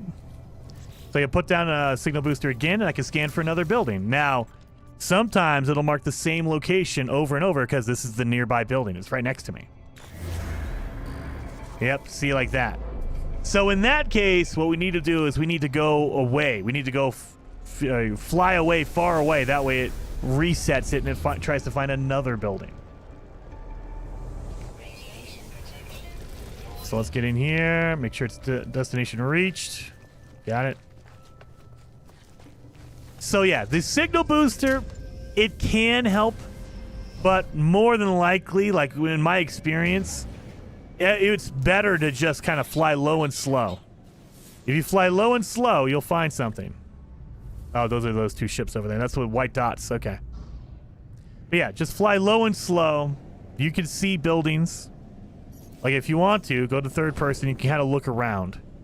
And you can just see the buildings with your eyeballs instead of a scanner. Instead of a signal booster. So yeah, just kind of look around like this.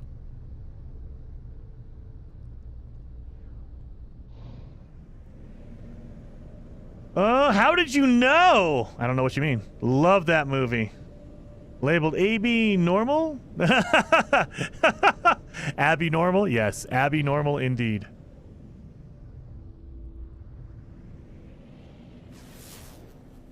Oh, there's a building. See, I did that with my eyeballs. That is a transmission tower though, so we don't need that one. And that is the benefit of flying around a moon. Everything is closer together because the moon is smaller than a planet. But it has the same number of buildings on it. So that's why they have to be closer together, because they don't have as much room to spread out.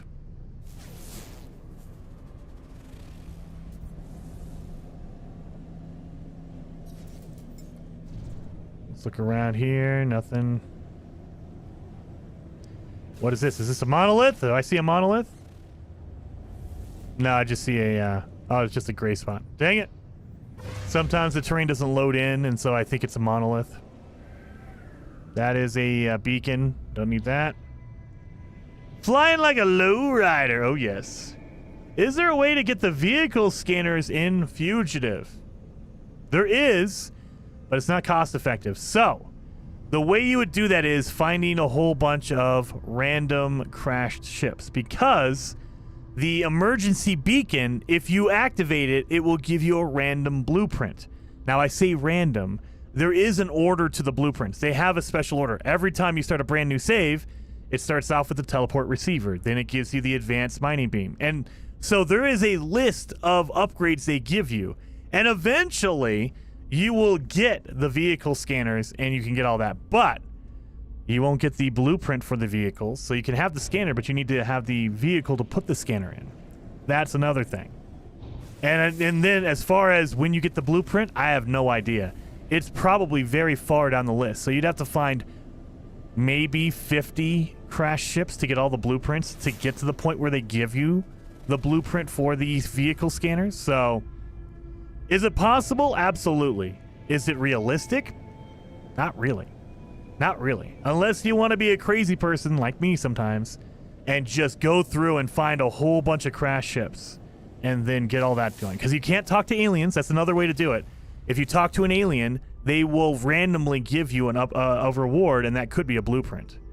That looks like a shelter. We don't need that. So there are multiple ways to get blueprints like that for free, but on a fugitive run, it's very limited, and then even limited, you can still do it, but it's going to take a long time. Because we can't go to the space anomaly. That's where you would buy your blueprint for the vehicles.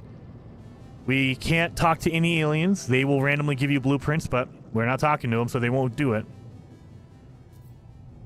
Let's see what the other planets are in the system. So let's go this way. Let's see what the other planets are.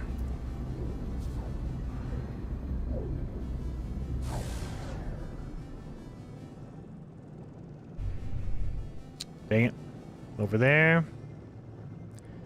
So we have that one. We've already seen that one. That's the charred planet. We have the moon that we just came from over there. That is the caustic planet. That was our spawn planet. So there's a two more behind the spawn planet over here.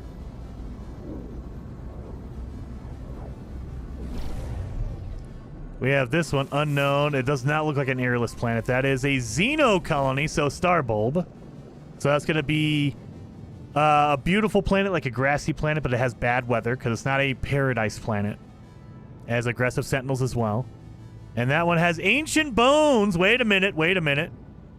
That's a good thing to do because ancient bones can be worth a lot of money. No, we're not doing that storyline though. Oh, don't auto lock onto that thing, you jerk.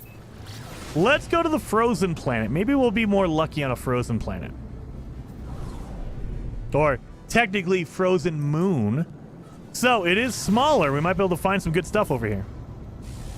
We're avoiding the mission. Speaking of that, let's do this. Boom. Oh yeah, we gotta unpin that. Let's do that. That way we don't have the actual story mission highlighted.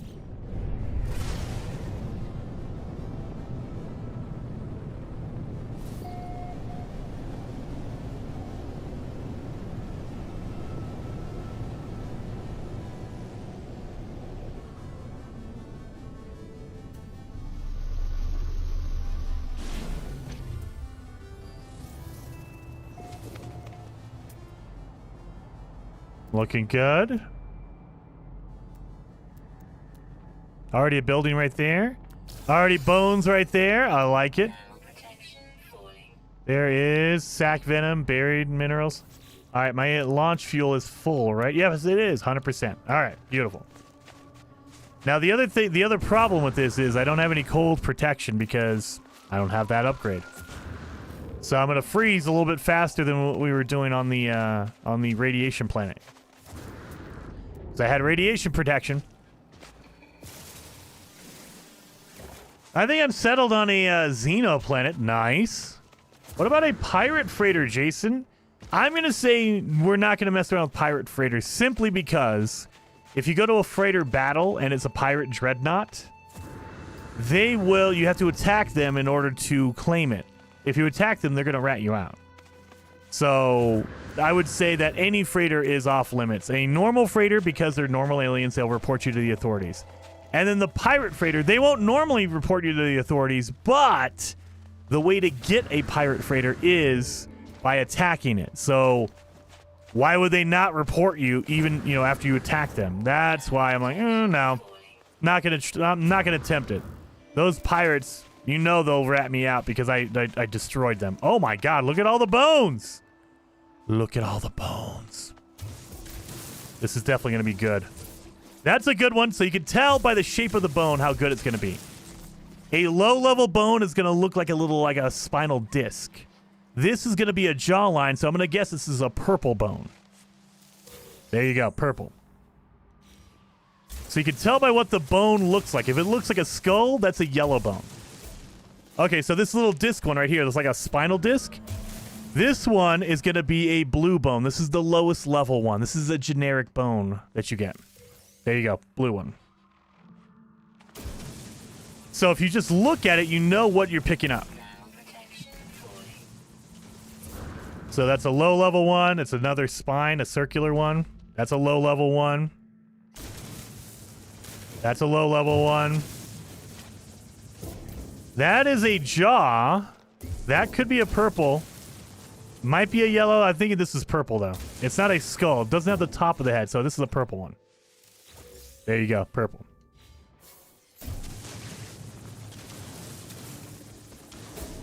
And this is another blue. So it's all free money. You get money for it no matter what. But the blue ones are the lowest price. Purple is in the middle, and the yellow is the most expensive bone. So you're looking for the yellow. You want the yellow bones. And keep in mind, these do not stack. They're all different bones. So look at it. My inventory is full. That's why you want to be kind of picky when it comes to the bones. You want to get the purple ones because, I mean, look at that. There's 500,000 for that one. 250,000. That one kind of sucks. But then you go to the blue ones, it's 120. 69. We got to keep that one because it's 69. 123. 78. So the blue ones are lower levels. This is a really bad purple bone. Usually they're about 500,000, maybe 800,000. And if you get the yellow bones, the rare ones, those are over $1 million, sometimes $2 million for a bone. So that's why bones are really good. Oh, we can also scan the animals. Get some money for that. Those are all the same? Holy crap. Those are all the same animal. Crap. Did we already scan this building? Did we check that building? Just got my first Sentinel ship with the folding wings. Nice. That's awesome, man. And the coolest things I have ever seen. Dude, I love the Sentinel ships. It makes me a little bit sad that we cannot build those yet. Maybe in a future update they'll let us, but right now you cannot build a Sentinel ship. So those are unique. You have to go find those still. You have to go hunt those down. There's no way to build it. There's no way to make your own.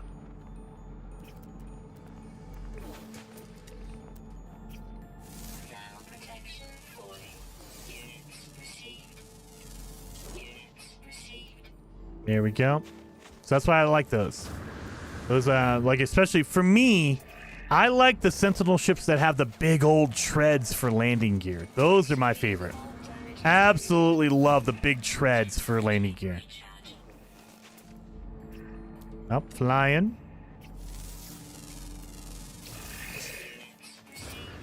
4 out of 6. Okay, 4 out of 6. We only need 2 more animals. Oh, there's more bones over here.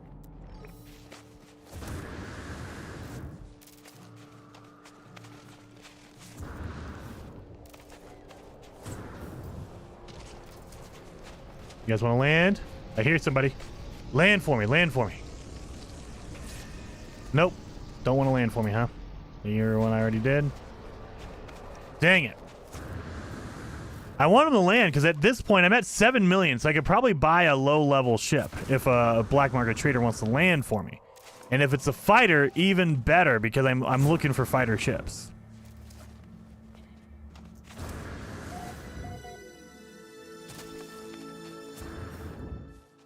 Oh, look at this. We got a lot of bones here, too. Look at that. Okay. So bones, naturally, you'll get like 2 or 3 maybe. At the upper end, you'll get something like this, like 5 or 6. At the lower end, you'll just find 1 bone, and that sucks. But on average, you'll get like 2 or 3. Up, that's a round one, so that's a low-level bone. That's a jawline. That means it's a purple. There we go, purple bone. That's a round one. That's a low level. That's a jawline. That is a purple. That's my inventory's full, so I'm going to get rid of my lowest level blue ones.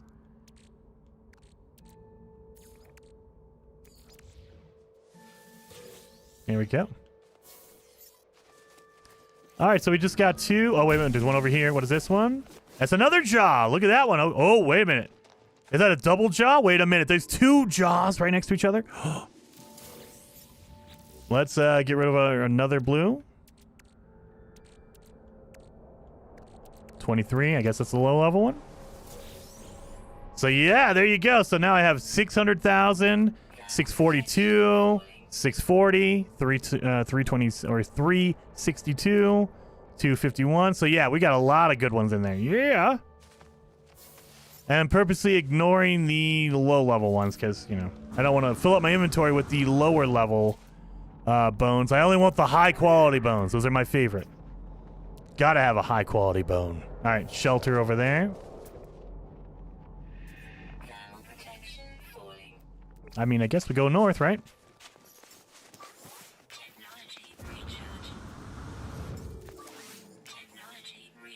The double jaw! That was a good one. Yeah, you usually don't see double ones, especially not the purples. So, yeah. Now we just need someone to land so we can sell them all of our bones. Now, you can maybe get lucky again. If I go to a whole bunch of crash locations for ships and I open up the broadcast beacon, it will give me blueprints. And I could get the blueprint for the trade rocket. That's doable, right? I don't know. I've never talked about the trade rocket with like Beeblebum or any of the other creators that are doing fugitive runs. I don't know. Is that allowed? Like a trade rocket technically goes to the space station and trades out your stuff. Is that connecting to the service? I don't know. Because technically it's a trade rocket, so it's randomized. It's just a random rocket coming from someone. Does that mean... Can they track it back to me? I don't know. Oh, there's more bones over here. We probably need to call in our ship at this point, because I have... My inventory is, like, all full of bones. Came back. This is a different planet. Did Jason die from fall damage? No, Fred. We just went to a different planet to kind of maybe see if we could change our luck. But I still haven't been able to find any ships. I got one... Well, I shouldn't say that. I found one crash ship, but we haven't been able to find any more. And the traders that have landed haven't been really cool, so... We've been trying to get our luck to change a little bit. Don't use it! Oh, okay, yeah. I mean, yeah, technically it is trading with the space station, so it could be considered connecting to the online, you know, the galactic services. So, and they can track you down with the galactic service.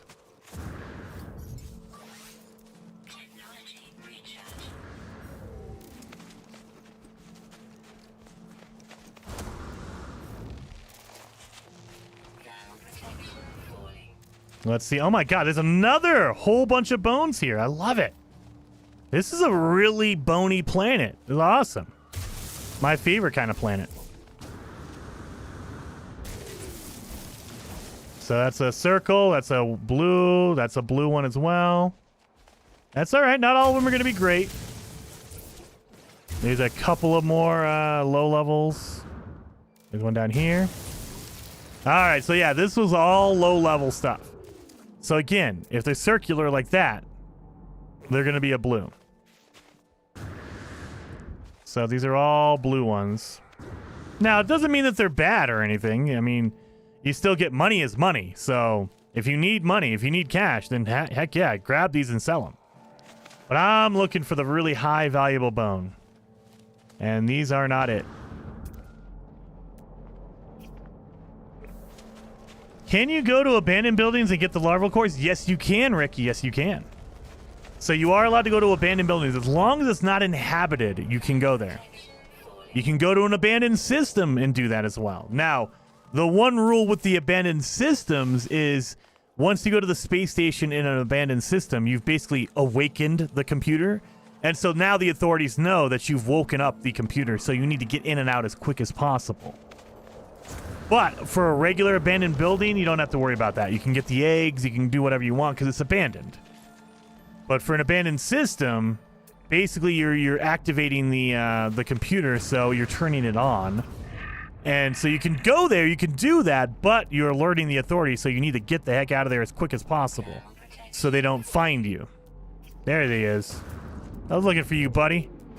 Big old... Is that a big chunky man? Holy crap. Oh, wait a minute. Big chunky man's dead. Did you kill that? This little tiny dude killed the big old monstrosity. Are you kidding me? You don't want to mess with this guy. Just murdered that one. What? Okay. Where are we going? Where are we going? North or south? Shock and Us says, how long did it take them to find the ship? 2 hours. About 2 hours. So it took me a couple hours to find my ship, and I've talked to a couple traders since then, but nothing. Because we're trying to build a ship, I want to make sure I get only fighters. So that is where it limits you, because you can't mix and match. You can't grab like the wings off a hauler and put it on a fighter. So I'm being very picky about my ships that I buy because I want to get fighters. You want to land for me? No? Nobody wants to land for me?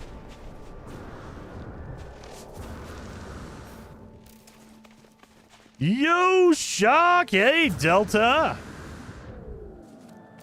Still hanging out.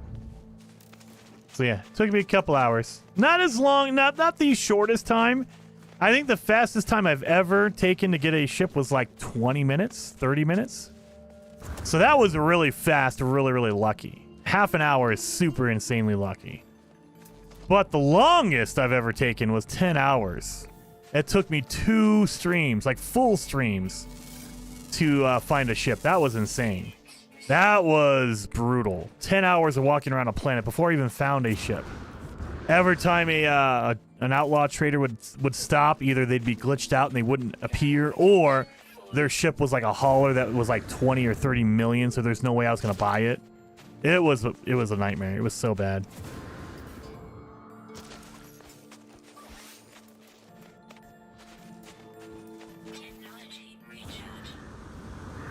Let's see if I can get some bones. Still not finding any cool ships.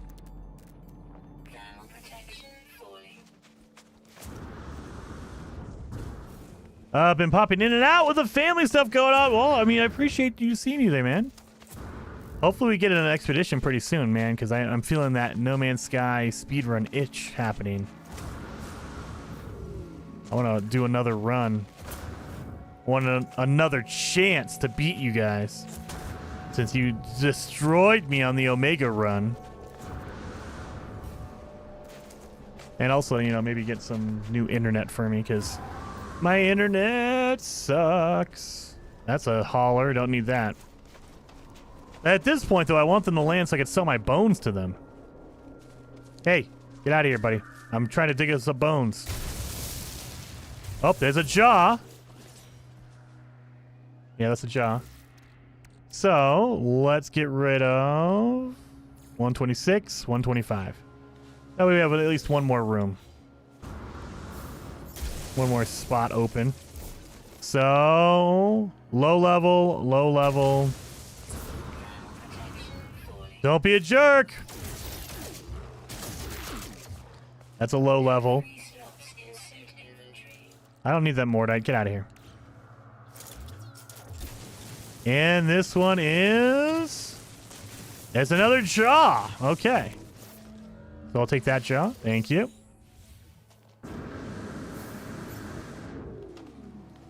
So all the other ones down here, as far as I know. Yeah, low level, and low level. Okay, so all the other ones are low level.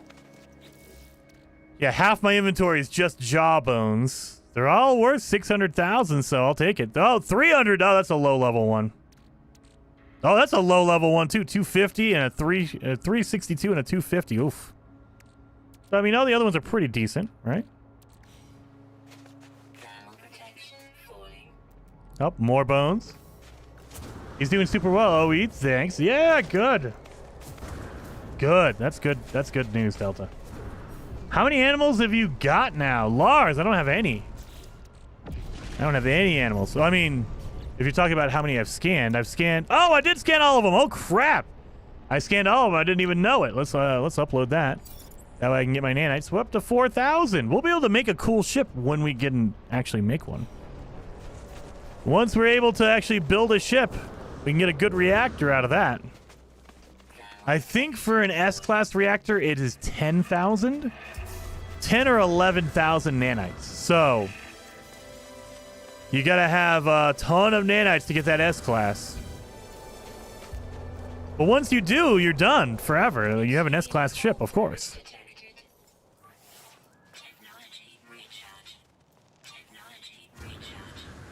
Let's get this one over here. I think the thing about Fugitive Run that I like is nothing is official. You can adjust any rules you want to make it fun for yourself. Exactly. If you don't want to play on extreme mode, play it on normal. If you want to go to the space anomaly, do it. You know, adjust it how you want to play it. There's no like, oh, you're not real or whatever. No, that's fine. Play it however you want. So I'm playing by my rules, and I try to keep my rules down below. That way you know what I'm doing. But if you don't want to play by those rules, it's not a requirement. You can do it however you want. Here we go. Is these all going to be low levels? Yep, looks like they're all low level. They're all the circular ones. Yep, that one, that one. That one and that one. Yep, they're all low level. That's fine. Not all of them are going to be great.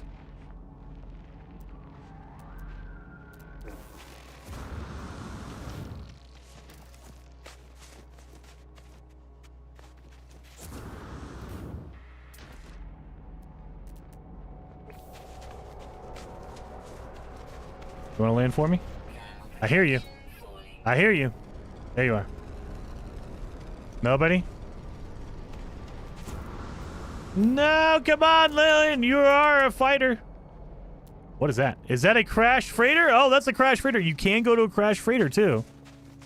So if you want to unbury some stuff at the crash freighter, you could totally do that.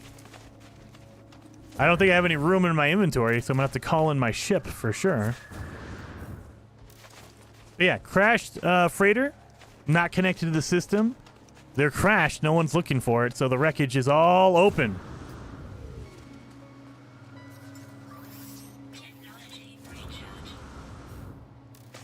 How do you know which direction to go to find more burial sites? Oh, Sheriff. So what I'm looking for is, you see that right there? The yellow markers. That's what I'm looking for. So I pull out my visor, and I know there's one over there. But if I look around a little bit, I could probably find another one. There's one over there. So I'm looking for the yellow markers that almost look like a Wi-Fi signal. That's how I think about it. So let me see. Give me a better view. There it is. So you see right there, it looks like a little like a yellow triangle with a Wi-Fi signal in it. That's what you're looking for. And if you don't see any, just move a little bit and you'll, because your scanner can only see things about, I think, 700 feet around you. And the planet is thousands and hundreds of thousands of feet. So if you don't see anything nearby, just walk a little bit and all of a sudden you'll see one pop up. So if I walk this direction, there's nothing over there, but if I keep walking, something will pop up in front of me. Schultz says you should use the exosuit chart and locate a drop pod. I probably should do that. I gotta increase my inventory. Get some more room so I can carry more stuff. Gotta carry more bones! Alright, I'm gonna call my ship in here because, you know, I need to drop my stuff off on my ship.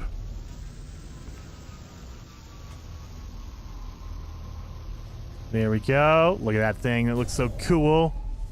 Pop in to take a breather. That way I can get out of the atmosphere or out of the bad weather for a second. All right, so refill the launch fuel. That way I can call it in whenever I want to.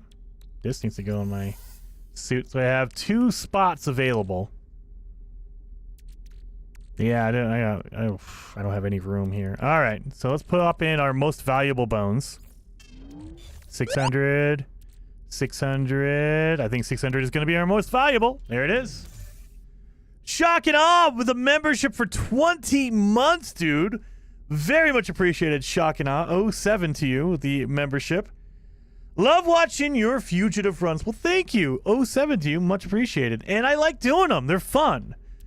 So, and again, it depends on your play style. Some people don't like doing that, and that's fine. You don't have to. Or you can adjust it. Again, change up the rules to kind of make it work for you. But I like doing it this way. And you can modify it, make it easy mode, make it normal mode. Allow yourself to go to the space station or the space anomaly. I don't do that because I want it to be hard. Ooh, I got hiccups, I think. I don't like that. I don't like that at all. So that's why I play it this way. Oh, God. I think I do have hiccups. So we don't need all this silicate powder. I'm going to do that to open up another slot. Technology recharge.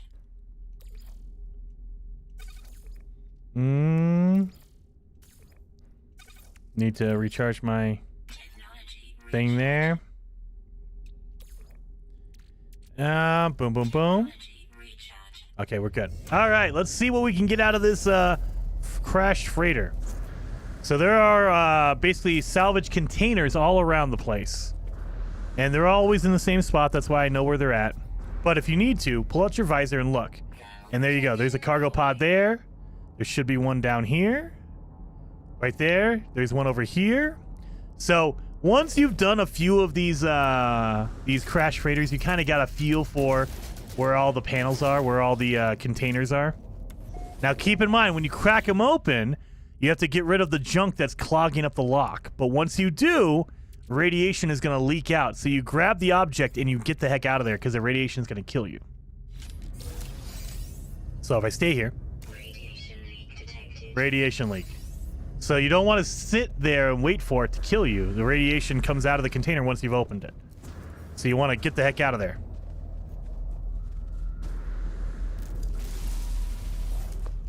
Let's open up this one, see what we get. We got some gel out of the last one. And they're randomized. They'll give you random up things. I had a multi-tool expansion slot.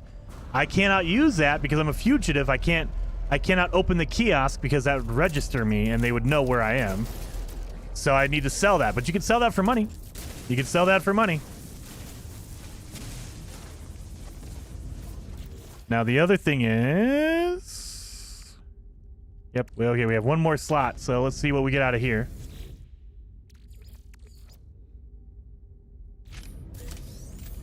We got polyfiber. Extreme subterranean radiation detected. And so you can just run around, there's a whole bunch of containers all over the place that you can open up and get some random stuff out of. Let's see what we got here. Polyfiber, that's 130,000. It's not really worth it. Unstable gel, 50,000. Again, my bones are worth hundreds of thousands, and these are worth, you know, less than 100 or 130. So these are not very valuable. Same thing for the multi-tool expansion slot. You sell it for 85,000. You make money, but if you're limited on room, on inventory, those are the first things to go because I don't need them. I mean, technically, I'm going to get rid of my signal booster because I don't need that. And I can rebuild it, so it's not a big deal. But what we really need to do is we need to find our cargo drop pod so we can increase our inventory. So let's see where that is. Where is it? Oh, right over there. So let's increase our inventory. So there are cargo drop pods all over planets. You can find hundreds of these. So you just need to go, if you walk around, you'll run into them eventually. And there are tons of them on each planet, and there's tons of planets. Like, there's multiple planets in the system. So in one system, you can probably max out your inventory. It would take you a long time to walk around and find all these drop pods, but you can do that. You can totally just walk all around a planet and find them. And the reason why you want to do that is inventory. You can get a whole bunch of inventory space in your backpack. So that is the advantage of doing this.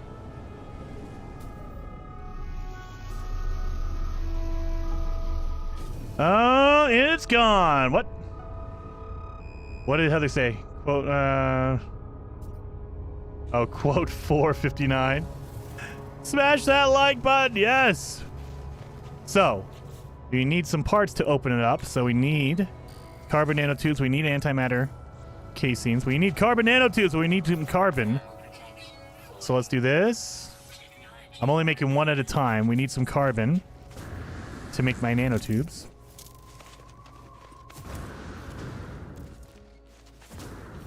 We're also going to need some sodium nitrate.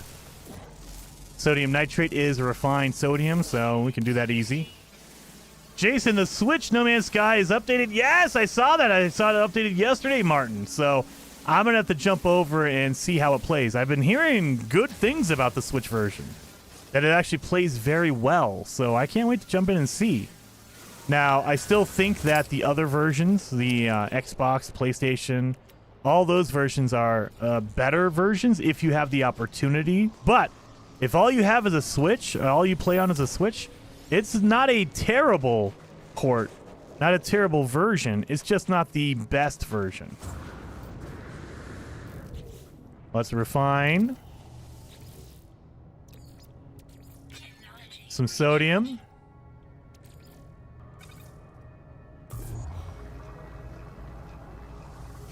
So let's grab that. I think I only needed 3 anyway. So now we should be able to crack this open and finish it. Yep. And there it is, sodium nitrate. So we're going to need to put that in the middle right there. Upgrade. There we are. Beautiful. Oh, yeah, we've already scanned all our animals, so we don't need... Hey, just fall over? You just have a heart attack? Yeah, chill out with the cheeseburgers, buddy. You just died of a heart attack. If I save too much, it crashes. Uh-oh. That's not good. So that, there we go, there we go. So we got some bones. We're good to go on that. There we go. That we are all kind of in the same area. Oh, we got a whole bunch of condensed carbon. That's good. That's good.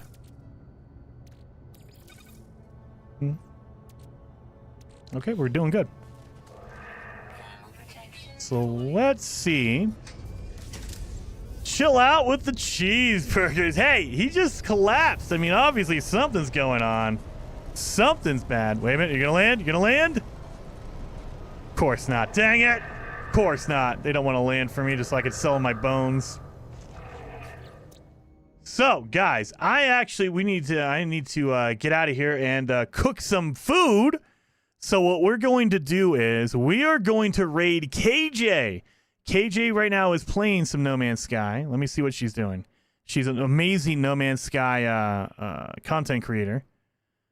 So let's get in here. She's doing a Live with the Orbital update. All right. So let's jump in there. Show her some love. Hit the like button here. And also hit the like button for KJ. And I want to see when we go over there at KJ's live stream, I want to see a whole bunch of suck it Jasons in her live chat. Just fill it up. Break her live chat with the suck it Jasons. So here's KJ stream. That way, in case YouTube, because YouTube is YouTube, they get kind of funky. Sometimes they won't link you or push you over there with the raid. So if you want to go to KJ's stream, link in the live chat right there. Click on that link, go to KJ's stream, and just put in a whole bunch of suck it Jasons.